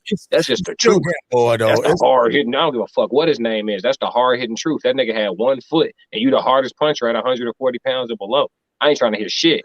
That nigga had go 1 more foot. or less rounds with Devin Haney? What you mean? Did the fighter you're talking shit about go more rounds or less rounds with Devin Haney? Yeah, he went the distance. He went the distance with both his fucking feet. No. Fuck all that, man. You sitting up here talking all that bullshit. He tore his Achilles. He got his ass knocked out. Yet and still, when he went in there against Devin Haney, Devin Haney like the only motherfucker to not knock out Jorge Linares. You talking all this bullshit about what Haney's gonna do to the rest of the division. You know what the rest of the division did to Jorge Linares? Knocked his ass out. Don't sit up here and tell me this, that, and act like I'm losing my fucking mind over here. You're losing it. It's gone. Whatever, fam. He tore his Achilles. Don't nobody want to hear that shit about him with 1 foot. Only motherfucker Devin Haney got to be worried about is Shakur Stevenson. Yeah, it doesn't matter that the guy had 1 foot. It does not. That is a variable that does not count. A handicapped fighter does not count. That is not a variable.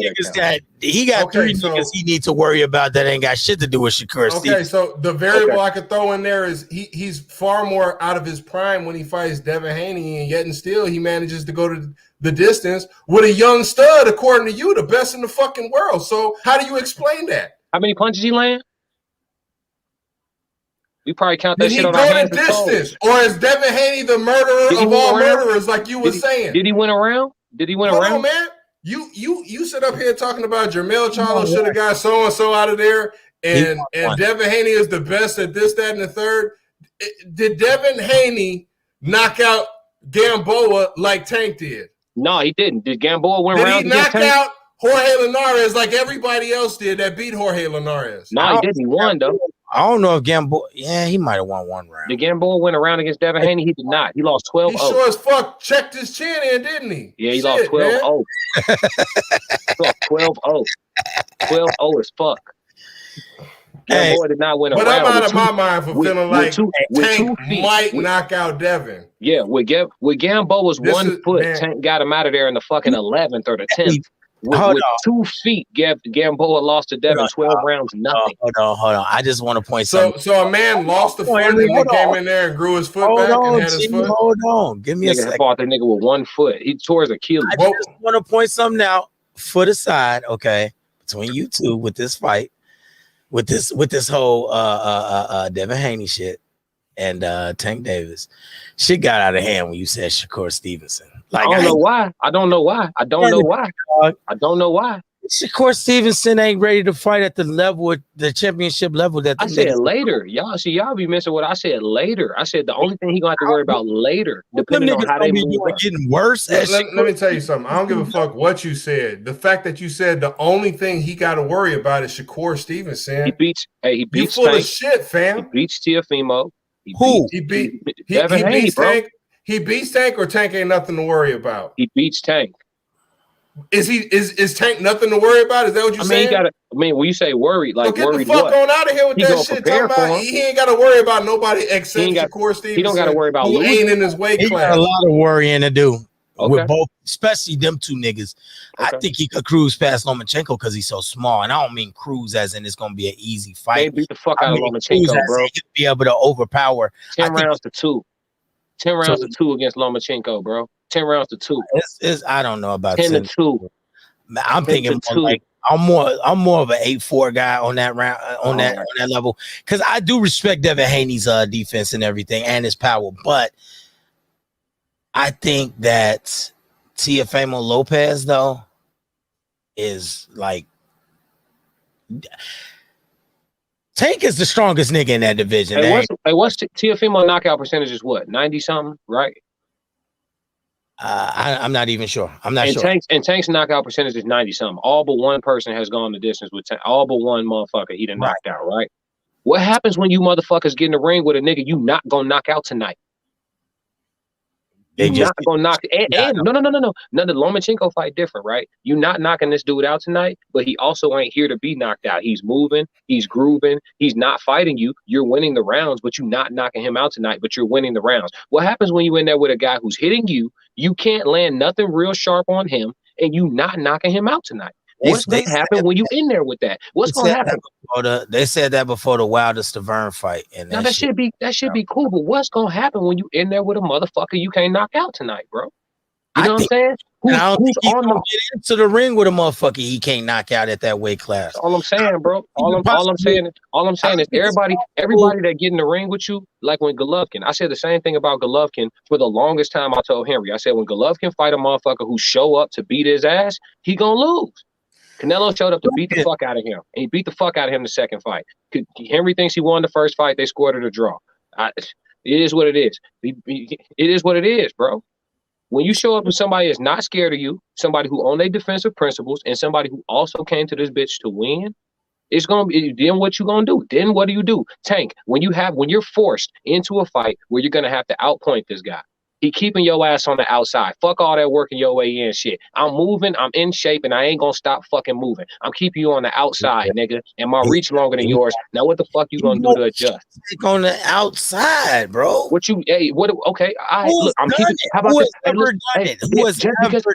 Here's the thing we get caught up on. Because it's never been done, we act like that shit impossible. Mike Tyson never lost until he fucking lost. He never lost until he lost. I think it's possible. I just think Teofimo Lopez. Nah, man. Here's the thing. When that motherfucker too far, Devin's really good at his range, bro. He's amazing at it. I'm not just talking out the side of my ass, bro. When he's fighting Tank, he gonna have a harder time with Teofimo than he gonna have with Tank for the reasons of the physical shit. Devin's the type of fighter who's gonna use his advantages. Your physical advantages don't matter if you don't decide to use them. Paul Williams, tall ass fighter, didn't use his length. You know what I'm saying? He fought inside close. He wanted to throw hands, no defense, all that shit. Your physical advantages matter when you use them bitches, bro. That's just what it is. Floyd had amazing reach, and when he needed to use his amazing reach, he did. And what Devin can do against Tank is, when you're trying to close the distance, I keep your ass too far or too close, right? Smother. Right? Oh, you trying to close the difference? Now we in a hug. It's been done. Fighters have done it. It's not impossible. It ain't nothing new. It's a simple game plan that many people have employed successfully and some people have done unsuccessfully. Devin Haney will beat the fuck out of all them niggas. And that's just how it's going. And we will see. And I hope y'all niggas got some bread to put up when they fight, bro. I ain't trying to hear that shit, bro. He's the ultimate pugilist, bro. At 140 and down. Listen. Yeah, I'll have the money ready. Yeah, sure. For sure. I got some money for I got a couple donations for you too on that Haney shit. Hey, do you remember when I lost the boxing bet to you? Shit, when did I lose one to you? Do you remember that one time I lost a boxing bet? I don't. Yeah, me neither, motherfucker. Yeah, me either too. Me either though. I don't remember losing one to you. I don't. I got some money for you too. I hope so. When he fight T.O. or Tank, I got some, bro. Bro. Yeah, because here's the difference too. Devin had knockout of the year himself before, and Devin also is accustomed to having to win in multiple different ways. He don't got no 97% knockout ratio. He's used to having to go in the ring and figure out how I'm going to win tonight. Yeah, he's not going in there on power alone and shit. So good luck. You can't figure out. Did you apply for like the Devin Haney marketing team or anything? No, like bro. But Mike Tyson, everybody be like, Tank's a baby Mike Tyson. Mike got fucking losses, and he got bad losses too. He done got his ass beat a few times. I ain't trying to hear shit. He got accused of rape too, and all right, variables. Now y'all niggas want variables. Yeah, I know. It's definitely come on the Tyson variable. You can't give him the fact that I count variables. I count variables. It's just abuse. It's amusing to me how y'all conveniently use them and dismiss them when y'all want. During his prime, Tyson got locked up during his prime. Yeah, he got his ass beat a few times. Period. Yeah. Yeah. Everybody's times. fighter got their ass whooped. Nah, everybody ain't got their ass whooped. Floyd ain't never got his ass whooped. For Floyd, like, you know what I'm saying? Yeah. I tell you this though, I know a nigga that ain't got his ass whooped, but definitely gonna walk right through that door. Man. We keep barking up the right trees. That nigga Bud Crawford is definitely gonna walk through the fucking Spence hallway. I want your money on that shit too. Donations are definitely ready to be made, my man. I want your money, bro. Definitely. It spin better when it's yours. It spin better when it's yours. Crawford take the body punishment from Errol Spence. Man, I want to see Errol. Man, just walk through the body shots of Errol Spence. I can't wait. I can't wait till he's able to just shrug that off in his black Air Force Ones. I can't. Who Errol fought that punch like Crawford, bro? He fought nobody to punch like Bud. Who has Crawford fight that punches anywhere close to what Errol punches like? Errol ain't got one punch knockout power. Errol is a cumulative guy. He don't have one punch knockout power. Who did Errol fight that punch like Bud? Bud hurt motherfucker. Bud. Huh? Bud ain't. Let's not act like Bud has the power of fucking Thor in his hands. Wait, who got more? Wait, so you telling me Errol got more power than Bud? That's what you feel? You crazy? I actually do. I actually do think that Bud is not as strong as Errol Spence. Yes, this is correct, sir. This is correct, sir. But I wouldn't expect nothing but the same old, rigmarole from you because you're a Bud fan. I'm an Errol Spence fan too. He not beating Bud though. But what I mean by you being a Bud fan is you think that he'll beat Errol Spence, and I'm an Errol Spence fan, and I don't think that it's not even. I don't even think that fight is gonna be like a close fight. A good fight, yes. Points wise, I don't think it's gonna be close. I think he's gonna point him out easily. So Errol Spence had a close ass fight with Sean Porter, but he dominates Bud Crawford. 3 rounds of better. 3 rounds of better. Who had a close fight? Who? How you scored that Sean Porter fight?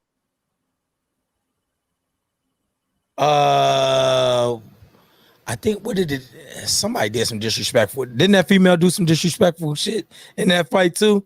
I could have sworn that female had a disrespectful scorecard in that shit too. But it had to be at least 115, 112. Yeah, that Porter fight. If I had to come up with a score off the top of my head, or what I think it probably was, probably 115. I don't know. More like 116. Here's the thing: in real life, it was a split decision. Though. Yeah, in real life, it was a split decision though. So somebody had Porter winning that fight. Like I said, if my memory serves me right, that one white bitch that be out Lederman, Julie Lederman. Yeah. Yeah, was she on that? I think she was, and she was hella disrespectful, my nigga. She did that 117, 111 type shit. I want to say, please, I'm about to see if I could find it before y'all do. You won't. I guarantee you won't. Yeah, I mean, in Errol's last 5 fights, he's got 1 knockout in his last 5 bouts, man. He's got 1 in his last 5. You know what I'm saying? So, I don't know where all this power. I mean, I know he has a good. Mercy on Mikey Garcia. No, she wasn't on there. She wasn't. Julie Lederman did not score that fight. So I understand that Errol, from the fighters that fight Errol, from their mouths, not my opinion, from their mouths, they all say he has thudding power. He has some good thudding power, and that's awesome. Errol is a cumulative guy, bro. I don't remember the last time I seen Errol clip a nigga with some shit and then go get him up out of there off the strength of that 1 punch that he hit. He's more of a break you down type of nigga. Terrence Crawford hurts motherfuckers, man. He hurts with a shot. He hurts them. And then he get on their ass aggressively, unlike Jermell did over the weekend and shit. He get on their ass with reckless abandon. You know what I'm saying? So, and yeah, that's just what it is. So, and Errol's been hurt before too. Earlier in his career when he was fighting the nobody niggas on the way up, I seen him get hit with some shit. I wish I remember his exact opponent so we could go back to that exact fight. But I've seen him get hit with some shit, and he was a little wobbled up. So his chin ain't infallible either. So yeah, man, you're right, man. Everybody you don't pick fucking sucks. So. No, man, that's how y'all take it, but that's society today. If you say one guy beats the other guy have to be trash. No, man, you could just be better that day. I think. Do you really got to sit up here and toot your motherfucking Bud Crawford trumpet and act like, and then go ahead and talk about how Errol Spence got his chin checked early in his career. Does it matter? Yeah, I got to match. It's like it matters when I'm sitting here talking to two guys that act like Errol Spence can't lose to nobody but Jesus Christ, man. Yeah, it fucking matters, man. This nigga's not unbeatable, man. He might lose. I haven't even really said anything up until might lose now, to Pacquiao. man. Well, we've talked about it offline, so I know how you feel. But he might lose to Pacquiao. You never fucking know. He could. He could. Pacquiao stay on his game plan. He could. He could fucking lose to Pacquiao. It's true. Pacquiao get in and out on his ass, and Errol can't figure that shit out within that 12-round limit. Can't figure it out. You might. Fam. Hey, bro. It happens, bro. This is gonna be a simple equation. Pacquiao's down for that action, going back and forth, and it's gonna be a simple equation. Body shots, bro. Body work, bro. Hey, but is Errol hitting like that bamboo stick though? I saw that, and I listen. That shit. You don't know what you're talking about. Not even in the least bit. I'm going off what you told me, Henry. You said the bamboo stick hurt like a bitch. Is Errol hitting like the bamboo stick? I'm not saying I've been hit by a bamboo stick. I'm asking you, is he hitting like that? It looks like it hurt. Now, no cap. All right, cool. So is Errol hitting like that? Yes or no? Bro. Fuck out of here. This nigga's not unbeatable, man. This nigga ain't immortal. Okay. All right. Like I say, I think this fight is gonna go the way mostly all Errol Spence fights go. I feel you. Gonna go downstairs, and it's gonna open up the fucking the luxury condo suite up top. It's just that shit's just gonna magically come open for him more and more as we get deep in the rounds. By the 7th and 8th and 9th round, he'll be able to pick out whatever shots he wants upstairs because he's doing so much body work in the first 6-7 rounds. I mean, it's the same story over and over, and people act like they don't see it. Like this nigga's body work is one of the greatest in boxing right now. His body work is man, it's fierce. I don't think. Hey man, I don't disagree with you, man. I don't disagree with you. And I don't think Crawford's body work is on that level. I think he is a great fighter. I think he does go to the body. I'm not going to disrespect Crawford and say he's a fucking bum. And I do think he should have the main advertising rights to the Kick Dough Black Air Force Ones. Preferably high tops. You know what I'm saying? So he could really get a good foot into the door. But other than that, I just don't think he can stretch the body work like Errol Spence does. I don't even think he can stand in like whatchamacallit. I don't think Terrence Bud Crawford could stand in. If you don't see it, if you don't see it the way B class is seeing it, you're not looking at the right variables, dog. I don't think I just want the fights to happen, man. I just want the fights to happen. Just like how you thought Giannis was out for a year or two and his ass just scored 50 in the finals. Like, you know, niggas could be wrong. I just want this shit to happen so y'all can see it for yourselves. Because at the end of the day, when the shit happens and I'm right, I'll be able to tell you, I told you. Because it ain't like the shit I'm talking about is impossible. I'm not saying no unreasonable shit. Can Devin Haney strategically keep Tank too close or too far for a 12-round fight and stay away from his power? Yes. Have we seen it occur yet with anybody thus far? No. Yeah, Does man, that make it impossible? Stop acting like that's what you've been saying this whole time. You've been saying ain't no other problems. So what you've been saying ain't no problems, bro. Tank ain't no problem. And no problem. That's where we're gonna have to draw the line, fam. You talking crazy shit right now. Tank ain't no problem for anybody. No, he's not a problem for Devin Haney. Least of all, Devin Haney. He's not a problem for Devin Haney. Tank is a problem for the rest of the world. He's not a problem for Devin Haney. I think Devin Haney is the best fighter at 140 pounds and below. Tank is no problem. Zero problem. No problem, man. Nothing he does poses a problem to Devin He's got Haney. good Nothing power, he does. man. He's got good power. A lot of Is people it a got problem? great power. Is it a problem? A lot of people Is it got a great problem? power. No, not for Devin Haney. No, not for Lord Devin Haney. No problem. T.O. either. No problem. You know what's sad? I don't even think we're going to see any of these fights we want to see. Bud Crawford last 6 fights, 6 knockouts. Fuck out of here. Last 8 fights, 7 knockouts. Last 10 fights, 8 knockouts. Who'd he fight? Man, Hank Lundy knocked his ass out. Victor Poster, UD. Molina, knockout. Diaz, knockout. Diaz is an Olympian. Okay, now he trash. Knockout. Indongo knockout. Horn, who beat Pacquiao 7-5 knockout. Jose Benavidez knockout. Amir Khan ain't got no 10, but he still did what he was supposed to do. Like Horn ain't trash. I give you Ndongo, but the rest of them niggas is trash. Fam. Whatever, man. It's knockouts, man. Ain't none of them niggas Sean Porter. Ain't none of them niggas Errol Spence. Ain't none of them niggas. I feel you. I wouldn't even put none of them niggas on the level of Mikey Garcia.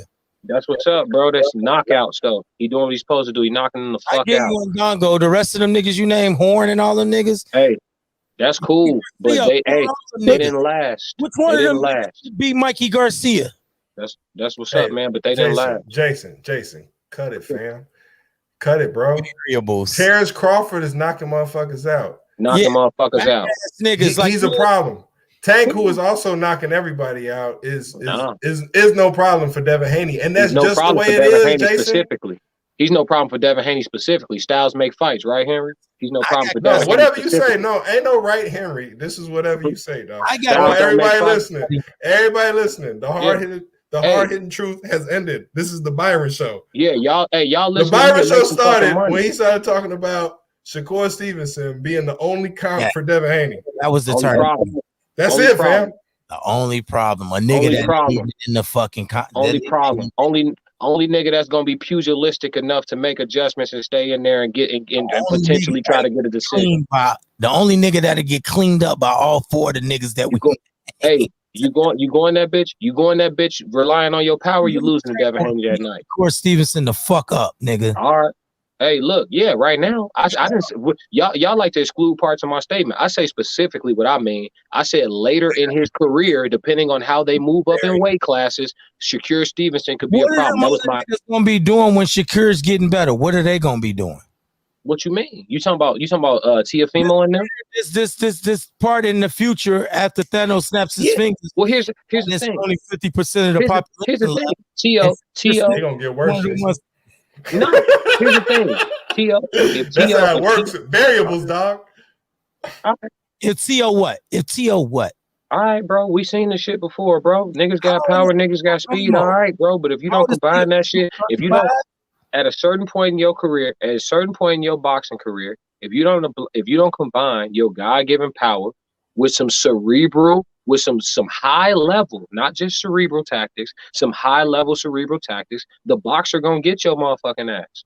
That's just how it's going, bro. That's how it's going. I don't know too many niggas who just knock niggas out their whole career, never got no losses, kept the knockout percentage high as fuck, never. No, Roberto Duran, knockout artist, monster, super aggressive. He got L's, bro. The boxer got his ass, bro. Deontay Wilder, you say he lost to Fury? I think Fury cheated, but regardless of whether he cheated or not, he was going to beat Deontay that night. The boxer got his motherfucking ass. You want to talk about Floyd, hella people Floyd fought, known for their power and shit. The boxer got their motherfucking ass, bro. If you don't get on some shit where it's like, all right, if I can't knock this motherfucker out, I'm prepared to go in here and get this shit done on points. Bro, it's almost like being the motherfucker who got super athletic, super young and shit, and you don't bother to learn the game because you could just run fast. You know what I'm saying? It's the same concept. I'm just knocking motherfuckers out. If you don't develop those certain things, then shit, you're going to get into a situation where you need some shit you ain't got. And that's when you take that L. Let me ask this question because it's funny you bring up Shakur Stevenson like he's just this young blooming talent that's supposed to just appear out of the fucking, like rise from the phoenix out of the ashes, and these other niggas is just old niggas and he just gonna come in and take over the. Shakur Stevenson is how old? He's what? He's very good, by the way. He's a 2016 Olympic standout, so we'll give him his credit. How old is this man? Around like 24. Yes, he is 24 years old. 24. How old is Teofimo Lopez? Somewhere around the same age. Yeah. 23. So at what point where you saying right now he can't fuck with Teofimo Lopez? He got to bloom a little bit. No, he's smaller than them. He fight at 130, bro. He can't fight them right now, period. Where he fight at? I don't care. I don't care if he needs room, if he needs time to grow, if he needs time to hone in on his skill. I don't know what he needs time on or what you think he needs time on to like put on some pounds and like get more comfortable.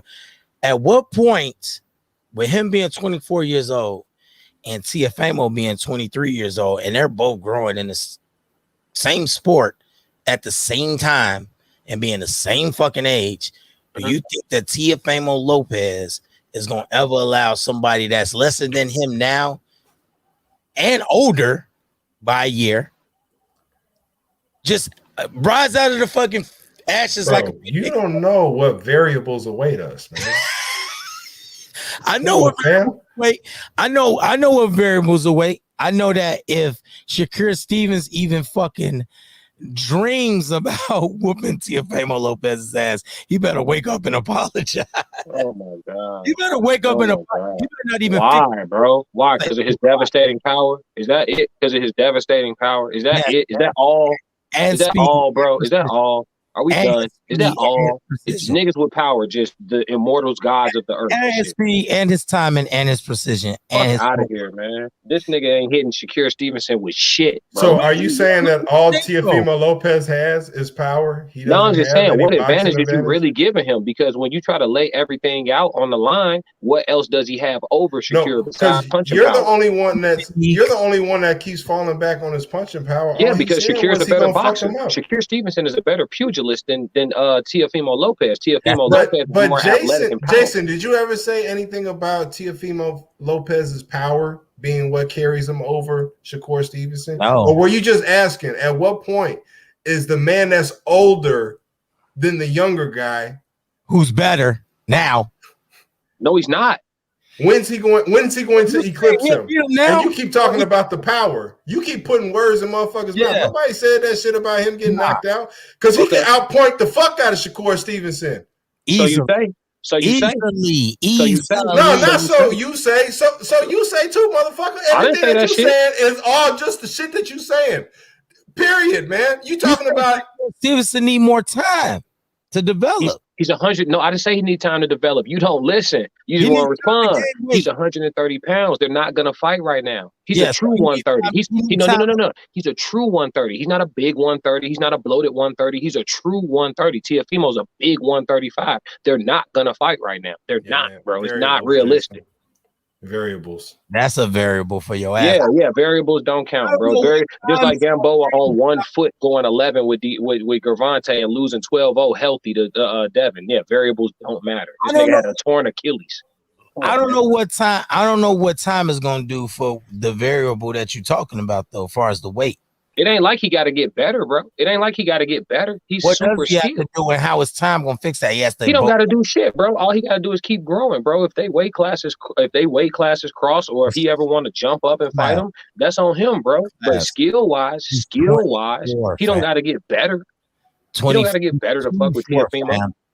He's gonna grow, but not in the good way. You know what I mean? He's gonna get older and gain old man weight, but so is Teofimo Lopez is going to get older and bigger too. So that's what I'm saying. Whatever Shakur Stevenson is doing in the time that Lopez is at the top of his game right now, Teofimo is the top of the top right now. Period. You could argue that for you. I got Tank at the top over Teofimo right now. If we just going off of right now, resumes right now, if I had to rank those guys from 140 down, I'd go Tank first. Teofimo at the top of what, bro? Fighting a nigga who didn't fight him for half the fight, bro? Listen, we not finna act like we didn't watch the fight. You got Tank first, or you got Devin Haney first? No, I got no. Listen, against the field, if they gotta fight each other, Devin Haney. But as far as accolades, accomplishments, resume, and all that shit, I got. I thought those don't matter. No. I'm saying if we had to rank them right now off of what they have done in the sport of boxing, I'm not talking about if they matched up against each other. I thought those don't matter. No. I never said that shit don't matter. If we looking at their resumes and we had to rank them right now, I would put Tank first. But if Devin had to fight Tank, you ask me who I'm picking Devin. I'm picking Devin to beat him. Because I'm not under this illusion of because it hasn't happened, it can't not happen or it's not going to happen. Niggas thought Mike Tyson was God until he got his ass beat. Fuck you talking about? Multiple times he got his ass beat. He ain't lose, he got his ass beat. Fuck you talking about? So I don't be trying to hear all that this nigga's invincible shit until he run up across a nigga that show you otherwise. And then y'all niggas be acting all surprised. Oh shit, I can't believe my eyes. This nigga was never immortal. I don't think he's invincible. I just think that Shakur Stevenson to get his ass beat by All him. right, bro. Yeah, beat his ass if you could touch him. This nigga's got the lowest. Nigga, don't he got some type of record right now for the lowest percentage landed on him? Shit, crazy, bro. Niggas ain't touching him. He Yeah, touched. he ain't fought a nigga that will touch him though. All right, bro. It's the same argument like you just said with Terrence Crawford and Errol Spence. When has Errol Spence ever fought somebody like Terrence Crawford? Well, it's the vice versa. Terrence Crawford definitely ain't never ran up against nobody like fucking Errol Spence. Man, Errol Spence is a great fundamental. Errol Spence is amazing, fundamental, Tim Duncan ass fighter. He compared himself to Tim Duncan. I'm not making this up. I heard him say it. He compared himself to Tim Duncan. This is Errol's words. He's a Tim Duncan type of guy. Fundamental, get it done. That is awesome. That is amazing. But every once in a while, a nigga like Tim Duncan come across a nigga like Shaq with a few more dynamics. And get on your ass. That's just what it is, bro. So, it remains to be seen. I just hope the shit happens. Because I get tired of debating about the shit. I want these niggas to box so y'all could just see what's what. I'm tired of it too. The greatest fights to be made, right now is clearly the fucking is clearly the ones that won at the what is that lightweight? Lightweight is probably the best division to me right now. Then the Errol Spence, and then the fucking all the Tyson Fury, Wilder, and fucking Anthony. What the fuck? God damn it! Why I can't think of his British ass name? Anthony Joshua. Thank you. I think they're kind of third on the list because of all the bullshit they got surrounding them with all that court shit. Like it's just so irritating. That shit should have been over with by now. They should have been like. The pandemic definitely had a play in that, but it was a lot of bullshit going into play before all the pandemic shit and everything. They definitely, and I think that I'm not even gonna place the blame on who I think it is, Anthony Joshua, but but at the end of the day, though, I don't think that Terrence Crawford and Errol Spence fight even gonna get made because one, Terrence Crawford still fucking is managed by the most fucked up company to manage boxers in the history of boxing. I wouldn't go that far. Don King was pretty bad. Okay, you're right. You're right. I definitely should fuck. Bob put some good fights together back in the day. Yeah, them days are old. Them days are long gone, Bucko.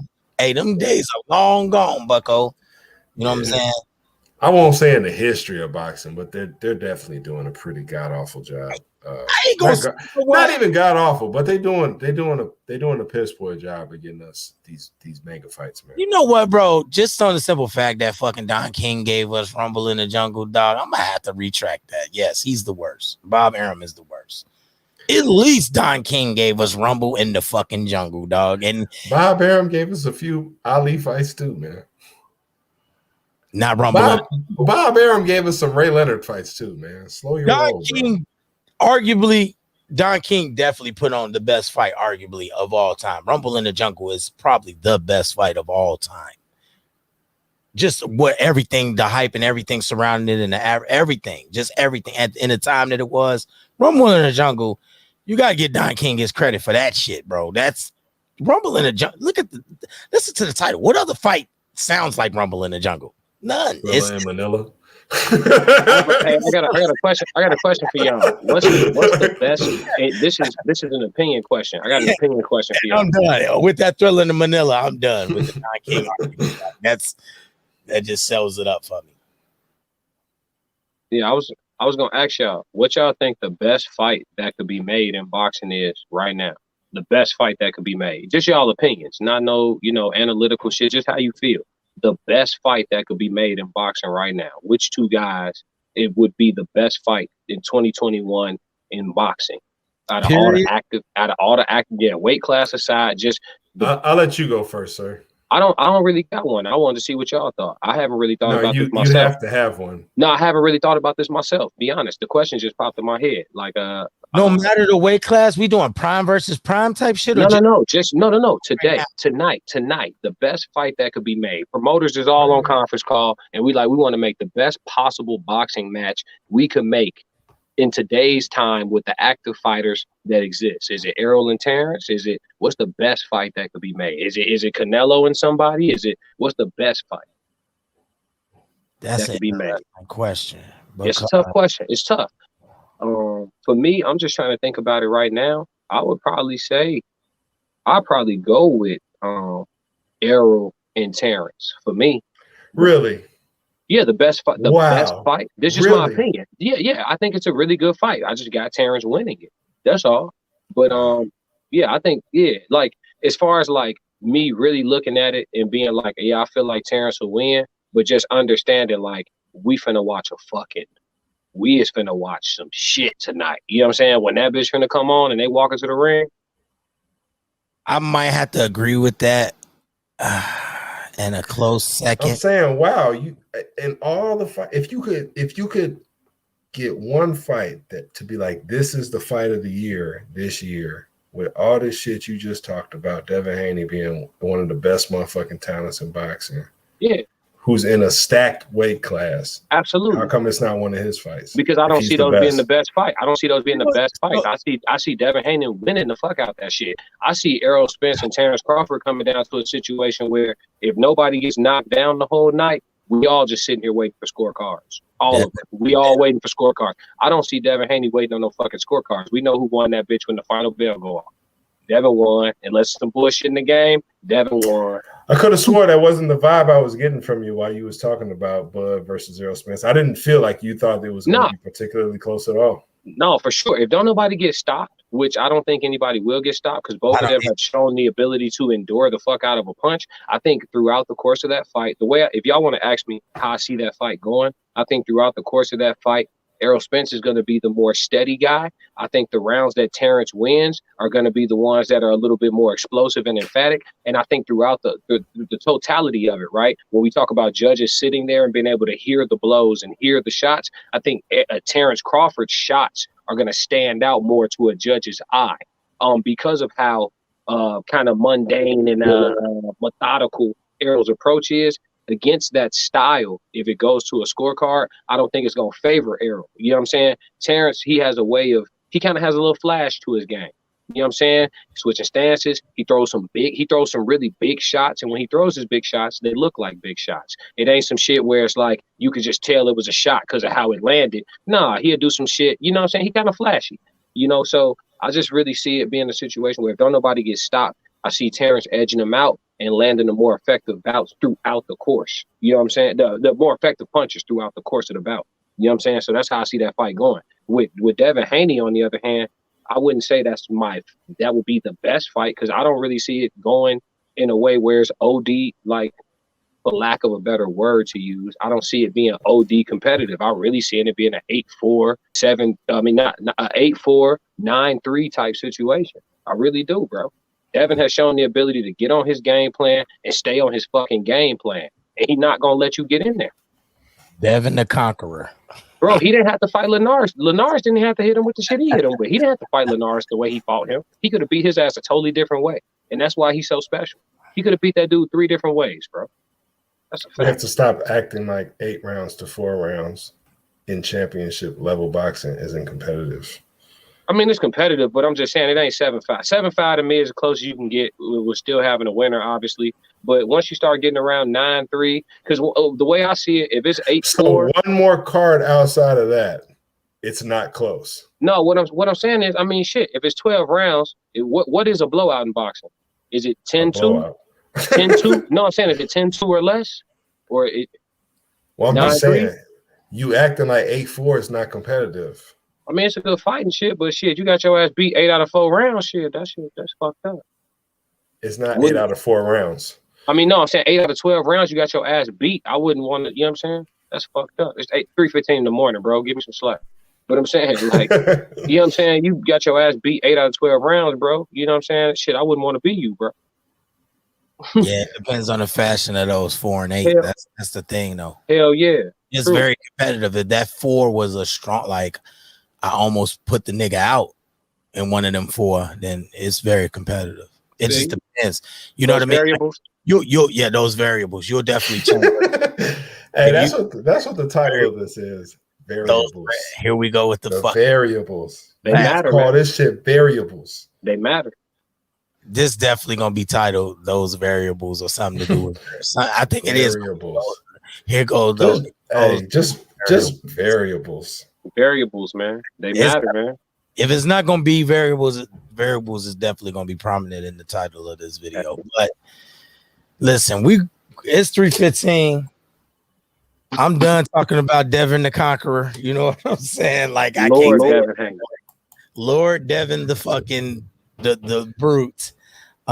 It's been fun, gentlemen. We didn't even get into what the fuck the title of the goddamn show was about, which is hilarious. I do think that niggas definitely get passionate when we talking about any sports thing, and it's hard to fucking veer off of that. That's why I hate doing sports first, because it's like, man, it's hard to come off of that. Once you say some shit like inflammatory about Jordan or LeBron, all hell breaks loose. Next thing you know, the branches on the tree get longer and longer, and the leaves just, variables. Those variables pop out. But it was a pleasure. For those that stayed the whole time, I still got 8 people in here. For those that stayed the whole time, man, I appreciate y'all. That's awesome. I'm glad we was able to entertain you through your drive shift or while you was at work, whatever you're doing. I'm glad we was able to keep y'all up and keep y'all listening to us argue about Errol Spence beating the shit out of Terrence Crawford. You know what I'm saying? That's awesome. I look forward to the next podcast. We definitely gonna get into that story, and I'm gonna mix it up with some other shit that I got planned too. I don't think right now is a good time for me to bring up Ryan Garcia, so I'm gonna leave that alone. So with that being said, though, podcast of Dot Trying, definitely check out HB The Hard Hitting Truth on Facebook, and I think you just launched your first video right on YouTube. You just uploaded your first video on YouTube? The Hard Hitting Truth? No, not yet. Okay, you still on Facebook with it though, right? Still doing my Facebook thing. Still on Facebook. The last one that I watched, I believe that's the last one that I watched. That I believe. Yeah, we just covered the Jermell Charlo versus Brian Castano fight. We did predictions. We also did reactions. I was correct with my prediction of a split decision. Did a reaction video on the fight, broke it down, talked about the scorecards, all that stuff. Got some new things coming for our first official video that we're going to launch with. We are talking with Marquin McDonald. That's what's on the schedule. He is a community leader on the south side of Chicago. He also leads a community watch or a community patrol in an effort to curb crime without intervention of police right away, and he's been doing an outstanding job of that. He was also trained by my coach Marvin, and the boxing channel is dedicated to Coach Marvin. So it's only fair that we use Marquin McDonald as our first guest. And if you don't know who Marquin McDonald is, go ahead and Google it. Tremendous example for everybody in the Chicagoland area that wants to get involved and do something. Awesome. So yeah, definitely get in tune with the Hard Hitting Truth on Facebook.